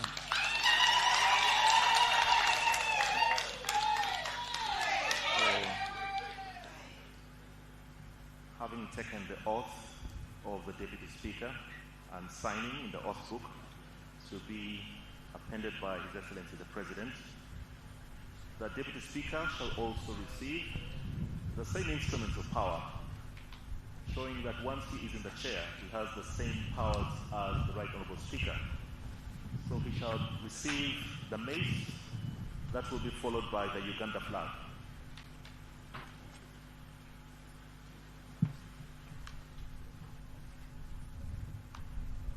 His Excellency is signing the oath that was signed by the Deputy Speaker of Parliament, appending his signature, as is clearly stated in Article 82.10 of the Constitution,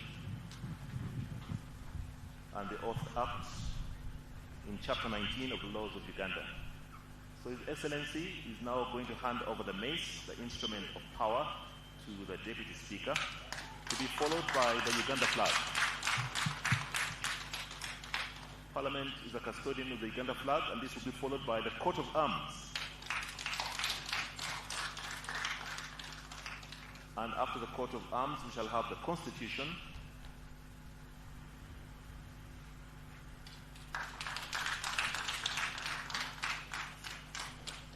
and that will be followed by the rules of procedure of Parliament.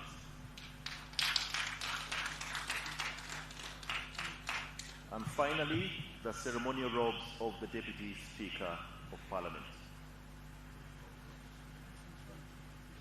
So the senior officials from Parliament will now robe the Deputy Speaker, and he will have been fully empowered to run the affairs of Parliament as the Deputy Speaker of the 12th Parliament of the Republic of Uganda.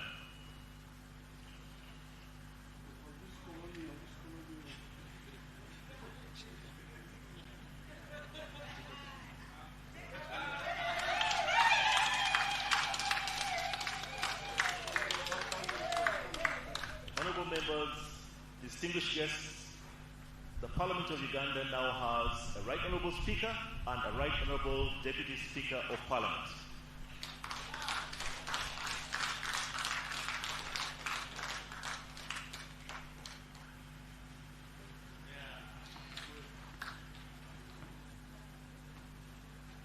And now that Parliament is fully constituted, as the Speaker comes back to his chair, I will quickly inform you that business will start tomorrow with the orientation of members of Parliament. Orientation will be at Parliament, so please ensure that tomorrow you are there for the start of this orientation. A few more announcements will be made after.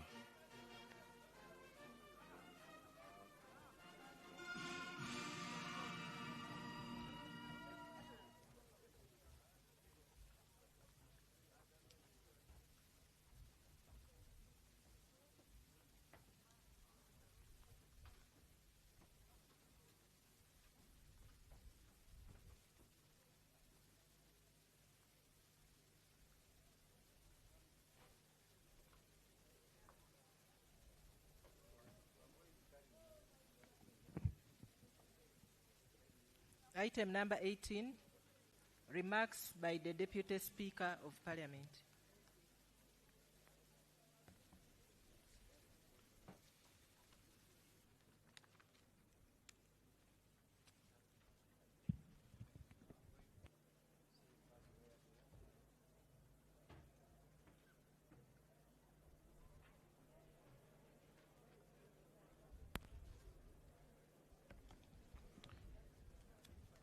Your Excellency the President of the Republic of Uganda,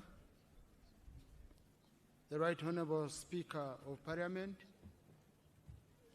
Your Lordship, the Chief Justice, honourable colleagues, members of Parliament, the clerk and staff of Parliament, ladies and gentlemen. Your Excellency and honourable members, I congratulate you and honourable colleagues on your election and thank the people of Uganda for the trust they have put in you to lead. I also take this opportunity to congratulate my senior brother, the Right Honourable Jacob Maxence Oboth, on your election to the position of Speaker of the 12th Parliament. Today, I stand before you with a heart full of gratitude, humility, and renewed resolve. I'm deeply honored by the trust and confidence you have once again placed in me by electing me to serve as Deputy Speaker of the 12th Parliament of Uganda. I thank you, and I thank you, honorable colleagues.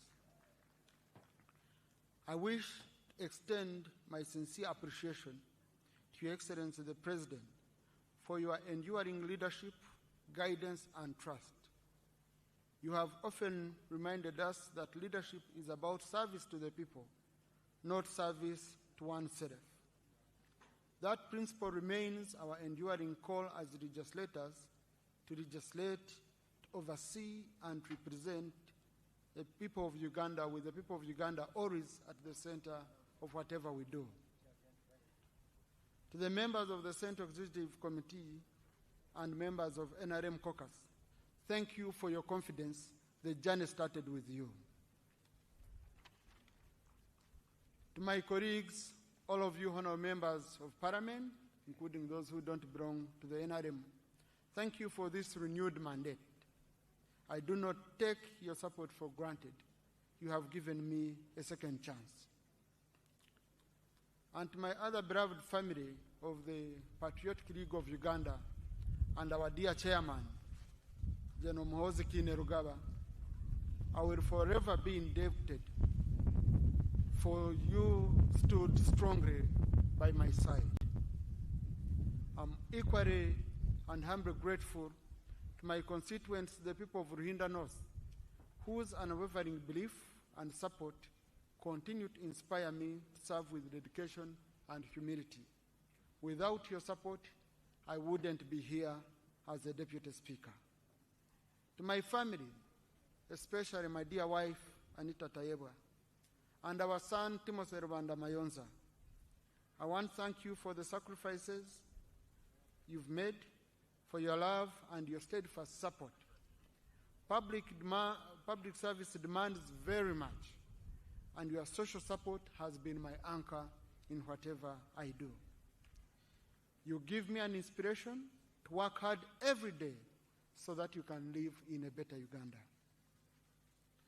The scripture reminds us in Thessalonians chapter 5, verse 11, give thanks in all circumstances, for this is God's will for you. Today, I give thanks to God, to all of you honorable colleagues, to His Excellency, who has trusted me and who has nurtured me, and to my party, the NRM, and to our nation for the opportunity to serve once more. As we begin this new chapter of the 12th Parliament, I pledge to work with the Right Honourable Speaker and every member of this House with fairness, humility, and commitment, so that together we can strengthen Parliament, deepen democracy, and advance the aspirations of our people. As the Deputy Speaker, it is my duty to support the vision of my elder brother, Right Honourable Jacob Obos, the Speaker of Parliament. If I may tell you this, he has been my unofficial advisor. Now I'm going to be his quiet advisor as a deputy. I can't state my plans beyond what, Right Honourable, you have stated. In me, I promise you that you have a deputy who will not only support but also advise you whenever necessary or called upon.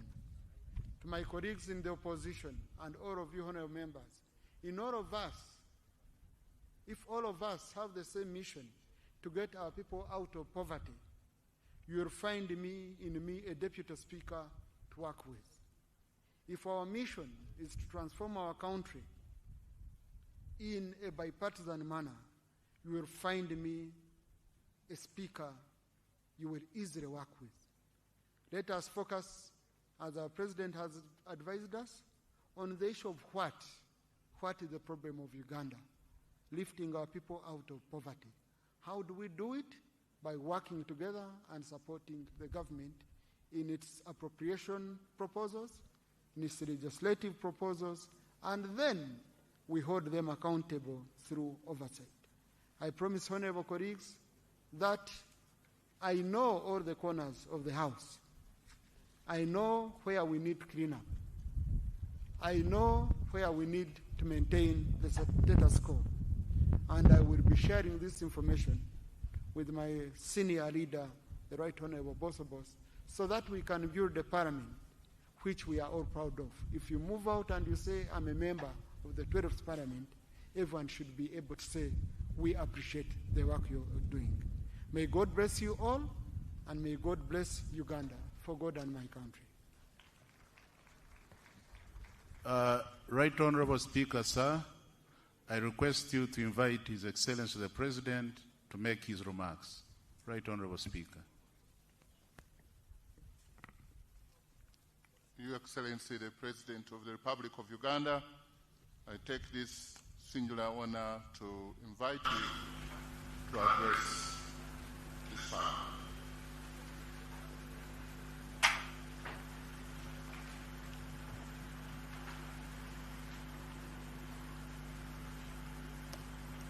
The Right Honorable Speaker of Parliament, whom the members have just elected, the Right Honorable Deputy Speaker, who has similarly been just elected, His Lordship the Chief Justice,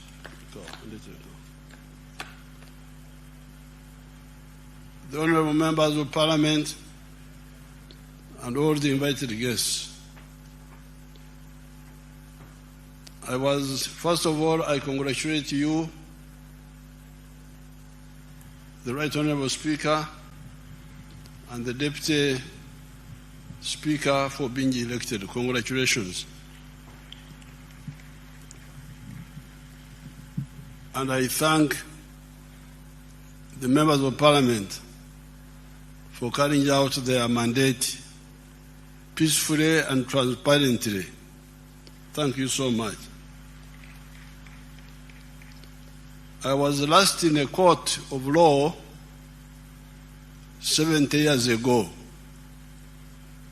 in 1956.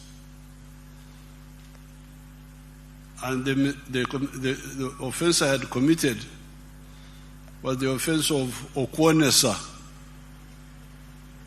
I was looking after our cows, and some boys were playing football, so I joined them for just a few minutes. And the cows went in somebody's garden. And by the time I went there, they were really feeding on the millet of the man. So I was taken to court. And before I went to court, my father advised me that when you go to court, you say, you plead guilty. If you plead guilty, they will be lenient to you. That was the last time I was in court, 70 years ago. So I was very amused today when I heard the CJ deciding the case which was brought by one of the opposition people who wanted to campaign. And then the CJ, I was just listening carefully, the CJ, no, we cannot allow campaigning because what you are talking about is campaigning. I thought that was very interesting. I was amused because I have not been to a court system. Then the Speaker decided on the question of the numbers. There was another opposition person, I don't know what the opposition, another member who said the members are 370 or 519. Then the Speaker also decided it very, very wisely, and I was interested. I was just watching and enjoying. But I remain with one grievance: the way the CJ blacklisted one of my votes, because somebody had written, or both Tayewa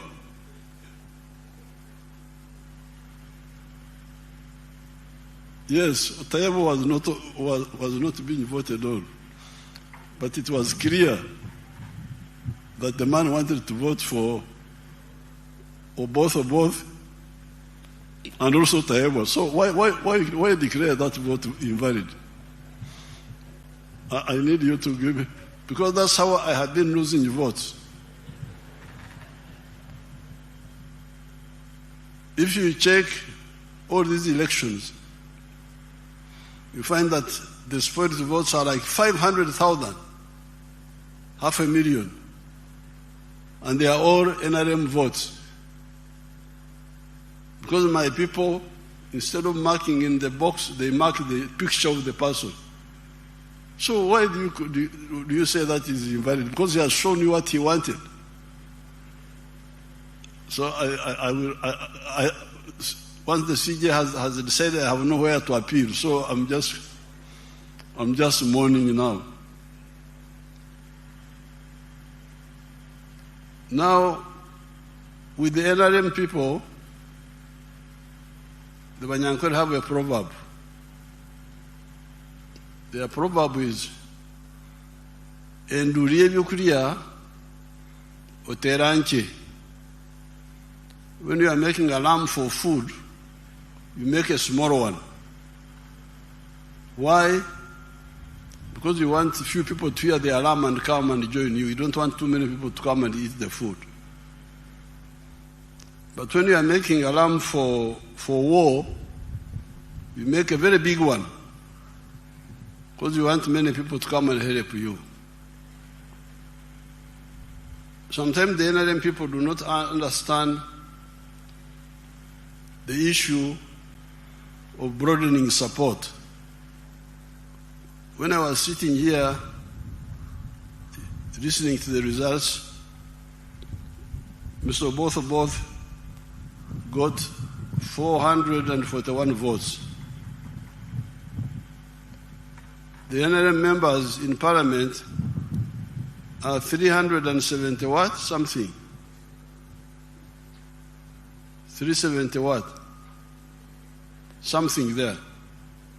So, you can see my strategy of making a big alarm for many people to come and join.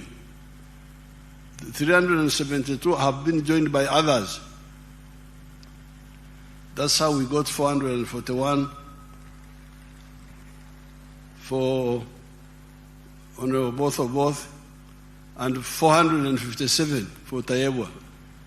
It is the NRM plus the independents plus some good opposition people.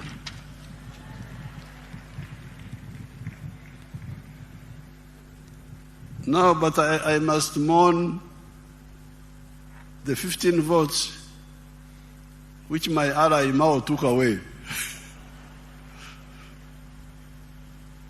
Because those are also my votes, because I'm in alliance with Mao. But he took away my 15 votes. Then my son Akena, through the girl called Sarah, took another 14 votes. Those are my allies taking away my votes.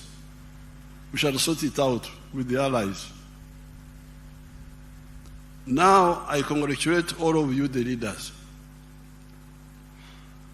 But this time, I'll have to be very, very, very clear to everybody. I have been involved in fighting for Uganda's future for the last 65 years. Started in 1960 when I was in the middle school. I was already active. In all these years, we have evolved answers for our people, which help them. I started in the cattle corridor area, the Nyabushozi area. And if you go to the cattle corridor, those people have changed. They have gone from nomadism to settled agriculture, and they have developed a dairy industry, which has given them a much better life. They have a lot of things to do. I'm still quarreling with them. They need to go from free range to growing pasture and zero grazing, because they will be much better, but they have moved all the same. After that, 1995, I moved to the rest of the country. And in the 1996 manifesto, we introduced the 4 acres model. Each of the MPs should get those 2 booklets. One booklet called From Wheels at Amatafari, how in the cattle corridor we were able to help people move from grass-thatched houses to permanent buildings. And then the other booklet entitled 4 sectors and 7 activities. This was in the manifesto of 1996. This is 30 years ago. And immediately after, we introduced interest-free capital in the form of entandikwa, being given out at the sub-county level. Now, all these years, we have been introducing programs for the poor people. And those who listen do very well. Show this wonderful parliament, my friend from Karamoja, the one who benefited from the Operation Wealth Creation. Let's see that man of Karamoja. I am a model farmer in Abim district. My village here is called Arangetoy West. Arangetoy Parish, Abuk Town Council, Abim district in Karamoja. The mango trees you are seeing here were given to me by the president through Operation Wealth Creation. I received 200 mango seedlings, and I planted all, and they are all doing well. Apart from this venture, I got money from PDM last year. I got 880,000. And I used 800,000 for buying 10 goats. And the goats are there. They have multiplied. They are now 16. Part of the money of PDM I used for buying cassava stems. Through that money, I've managed to plant 2 acres of cassava. They are now doing well. The first acre I intend to harvest next year in January. Then for the mangoes, you are seeing, I started harvesting last year in 2023. The first harvest, I got 6 million. That was in June. Then second harvest in November, I got another 6 million. So last year, from these mangoes, I got 12 million shillings. I've been selling to the people around. Actually, Soroti Fruit Factory has booked this mango. They want me to take these mangoes tomorrow, 2025, to the factory. Actually, I've been selling locally. I've been selling 1 at 500 shillings, 2 1,000. And people are buying. These mangoes are very good. The mangoes, trees you are seeing here, are giving me money, a lot of money. And I want to thank His Excellency, the President of the Republic of Uganda, Kaguta Museveni, for coming up with the idea of Operation Wealth Creation in the country. This is money. I am not going to suffer. My children will not suffer because of this wealth. I call it wealth now. I always harvest. I don't harvest mango. I harvest money, not mangoes. So I want to thank our president so much.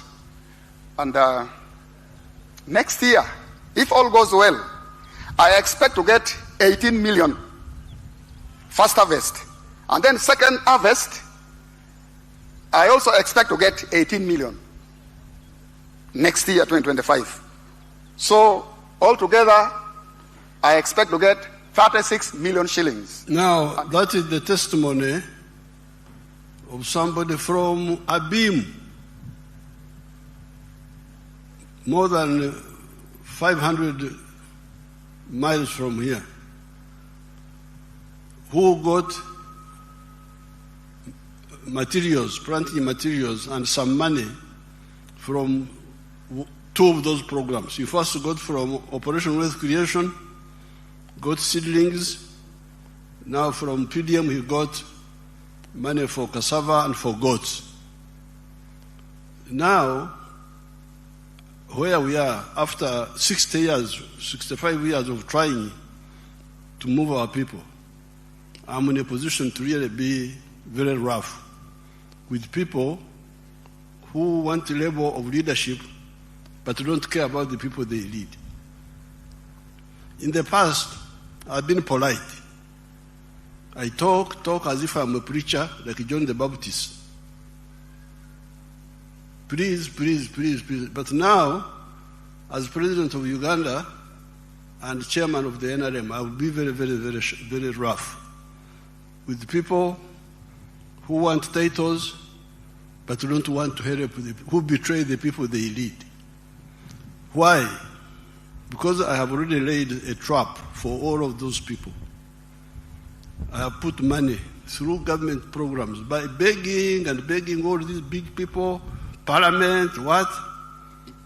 We have got programs on the ground. As I speak now, in every parish, there is 800 million shillings low-cost capital in each parish. 800 million. 500 million new money and 300 million which should have been returned in the third year. So there is 800 million per parish now and per ward in Uganda. So if you say you are a leader, minister, member of parliament of the NRM, the opposition, I can't control them. They can do their own things. But for the NRM ones, I really demand that you go back to these parishes and you say, where is the 800 million? It should have covered 800 families now per parish. And in the manifesto, we are going to increase the money. We are going to make it 200 million now per year instead of 100 million. So therefore, as of now, if all of you do your work, when you go back, call all those wonderful parish chiefs and demand data on what has been happening in each parish and each ward, because in the rural areas, it is the parishes, in the towns, it is the wards. So very soon we shall, if we start in this Sanja, if we add 200 million per year, that will be 1 billion additional money in 5 years, then plus what will be brought back in 5 years will be 600 million. So we will be having more than 2 billion in each parish by the end of this Kisanya. So therefore, I don't want to hear that there is poverty in a homestead which has not accessed this money if they have the land. I demand this. And anybody who is a minister, if I come to your area and I find that you have not done it, I will sack you. There is no need why. It is because I'm polite. I don't want to embarrass people. Ministers are mature people. You talk thinking that they will. But if people don't care about their own people, why should I care about them? Now, that is per parish. There is capital in each parish now. Low cost capital. which can get our people out of poverty. Then at the constituency level, you have the Emioga, that money there. I don't have the figures.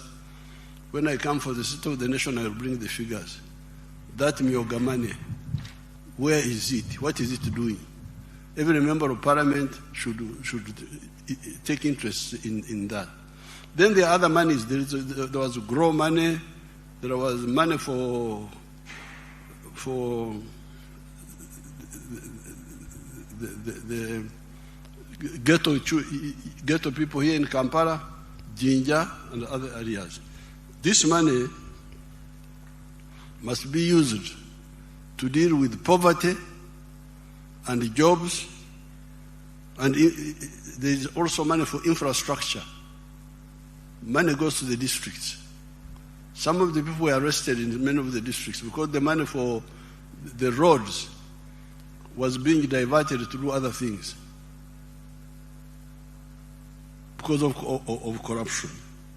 So therefore, I want to inform everybody that all this time I've been monitoring, and normally I don't want to embarrass people, mature people. I talk thinking that I talk and act. I don't just talk. Talk, put this money on the ground, struggle. It's not always easy, but fortunately we have the money now. It's on the ground. Let's use it to get our people, all our people, out of poverty. When I see people going to Dubai to look for jobs, Dubai in the desert, get jobs there. When here, paradise, we are here, rain, everything is here. Why should people in the desert have more jobs than us? For the NRM people, I have shown them how you can create jobs very easily, very quickly, through this PDM program. Show them Basango again, just briefly. Because you are quoting the Bible, which has been quoted many times. Let me also quote what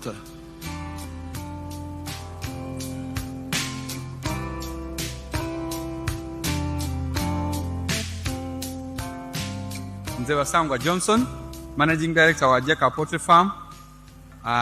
Jeka Poultry Farm eyaganibwa Bukwenge, Kamuli Municipality, Kamuli District. Mu 2007 twatandika obulunzi nga tutandikira mu Kamuli Town Council by then mu plot yali 50 feet by 100 feet. There's a foot atano ku 10 eda itaka. Tutandika tutya twali nga tulina ebyobufuzi wano mu Kamuli nga waliwo ensonga nga chairman wero C5 omugenzi kawuga bamwidukira Katonda mu ekyumulo eky'emirembe nga bamutwoyiremu abantu bangi abatamu application nga bali kwenda okufuuka ba chairman ba 5. Ayi president yaida yatulungamya yakoba tubana abantu mwena temusobola kuba ba chairman ba 5. Aye abantu mujje mukole emirimu egindi ng'okulunda yayogera kulunda embidi okulunda enkoko byonna yabyogerako. Nze napikinga mu ky'okulunda enkoko n'atandika farm mu 2007 n'enkoko 5. Sawa dino wendogerera ku farm kuno tize mabega ntambwire. President yaida yankyalira mu 2010 nga nina enkoko 5,000 yasanuka ino. Sawa dino tutambwire tulina enkoko 1,000 tufulumya amagi etwe 2,000 buli lunaku. Etwe 2,000 divaamu milioni 2 buli lunaku. Omwezi diba milioni 6. Omwaka tuba tuli mu bilioni 6 n'ekitundu etuba tukolaki tuingiza. So tuwulirisa omulamwa gwa president okuva ku kiseera ekyo twakati katukigiireko. President awaire musanufu ino ku bintu byenkoze era nga buli kaseera nkyekingako.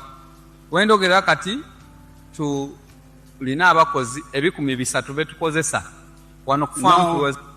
There you have the testimony of your own people. Basangwa started in 2007.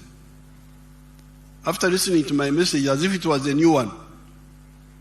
Yet I had been giving that message from 1995. But because many of the leaders don't care to amplify that message, People get diverted. Gumara, Baverambirara, diverted in it. Now, the other day, people were telling me that they are inviting me. One of my people was inviting me that there's something called Arsenal.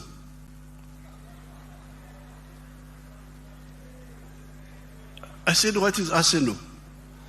That it is a European club of football, that I don't know they have done what, and that I should go to celebrate. Celebrate for what?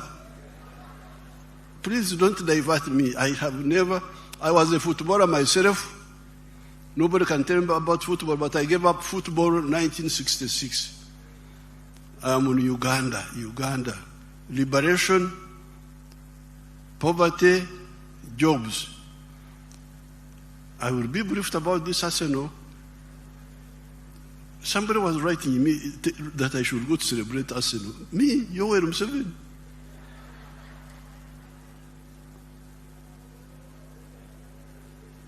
If I want to play football, I play my football. I don't celebrate. So please, okay, you can have your Arsenal, you can have those things, but start with the people, please. Start with your own people. How can you be celebrating European clubs when your people don't have? There is a Kagaro. Put a pew there. Put a pew.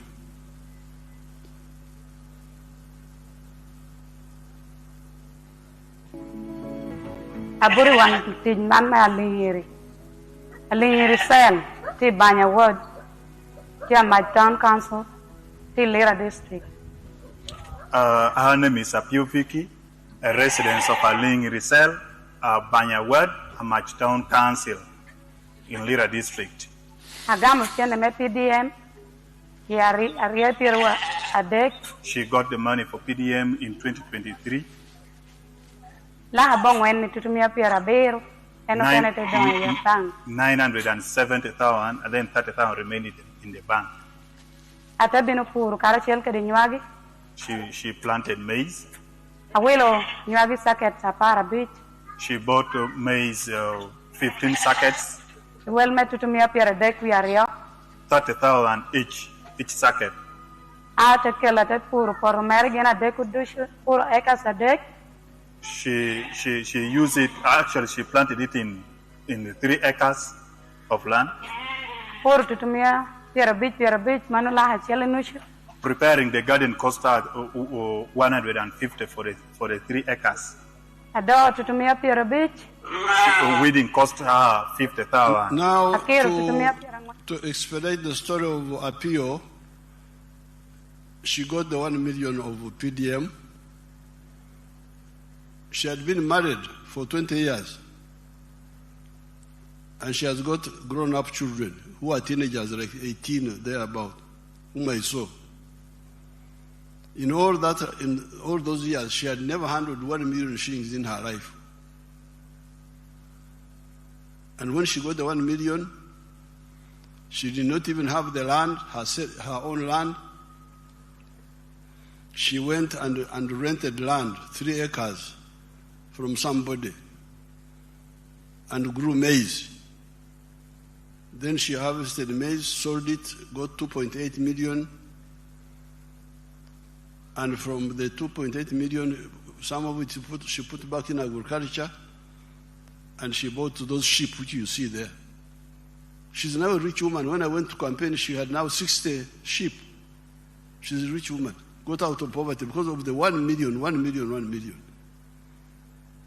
Last I will show you these stories. I don't know where you people, how you can live with such people with such poverty and you just there, Arsenal what? Your own people are living in poverty and you're meandering around the world watching other people's clubs. Let's see the girl of Rubirizi.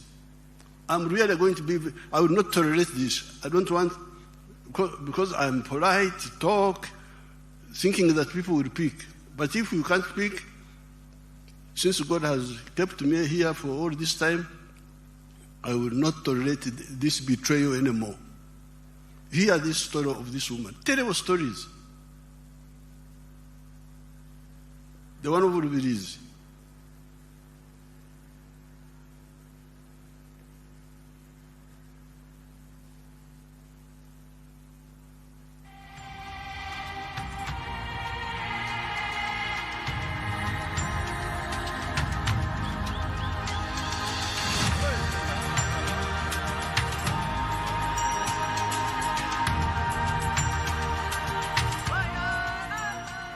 Amazina mbanyita Tumusime Deserata omutuze wa Rubirizi district ate nyimirira ndi omuseri ya Kizurugo nisima president wa Uganda ayatwire PDM nyo kurangine myaka nkaga nina nkatene chinda tungira haka bakatwe sente za PDM milioni na yaye mtwari binasiga account yanchi na rete mitwaro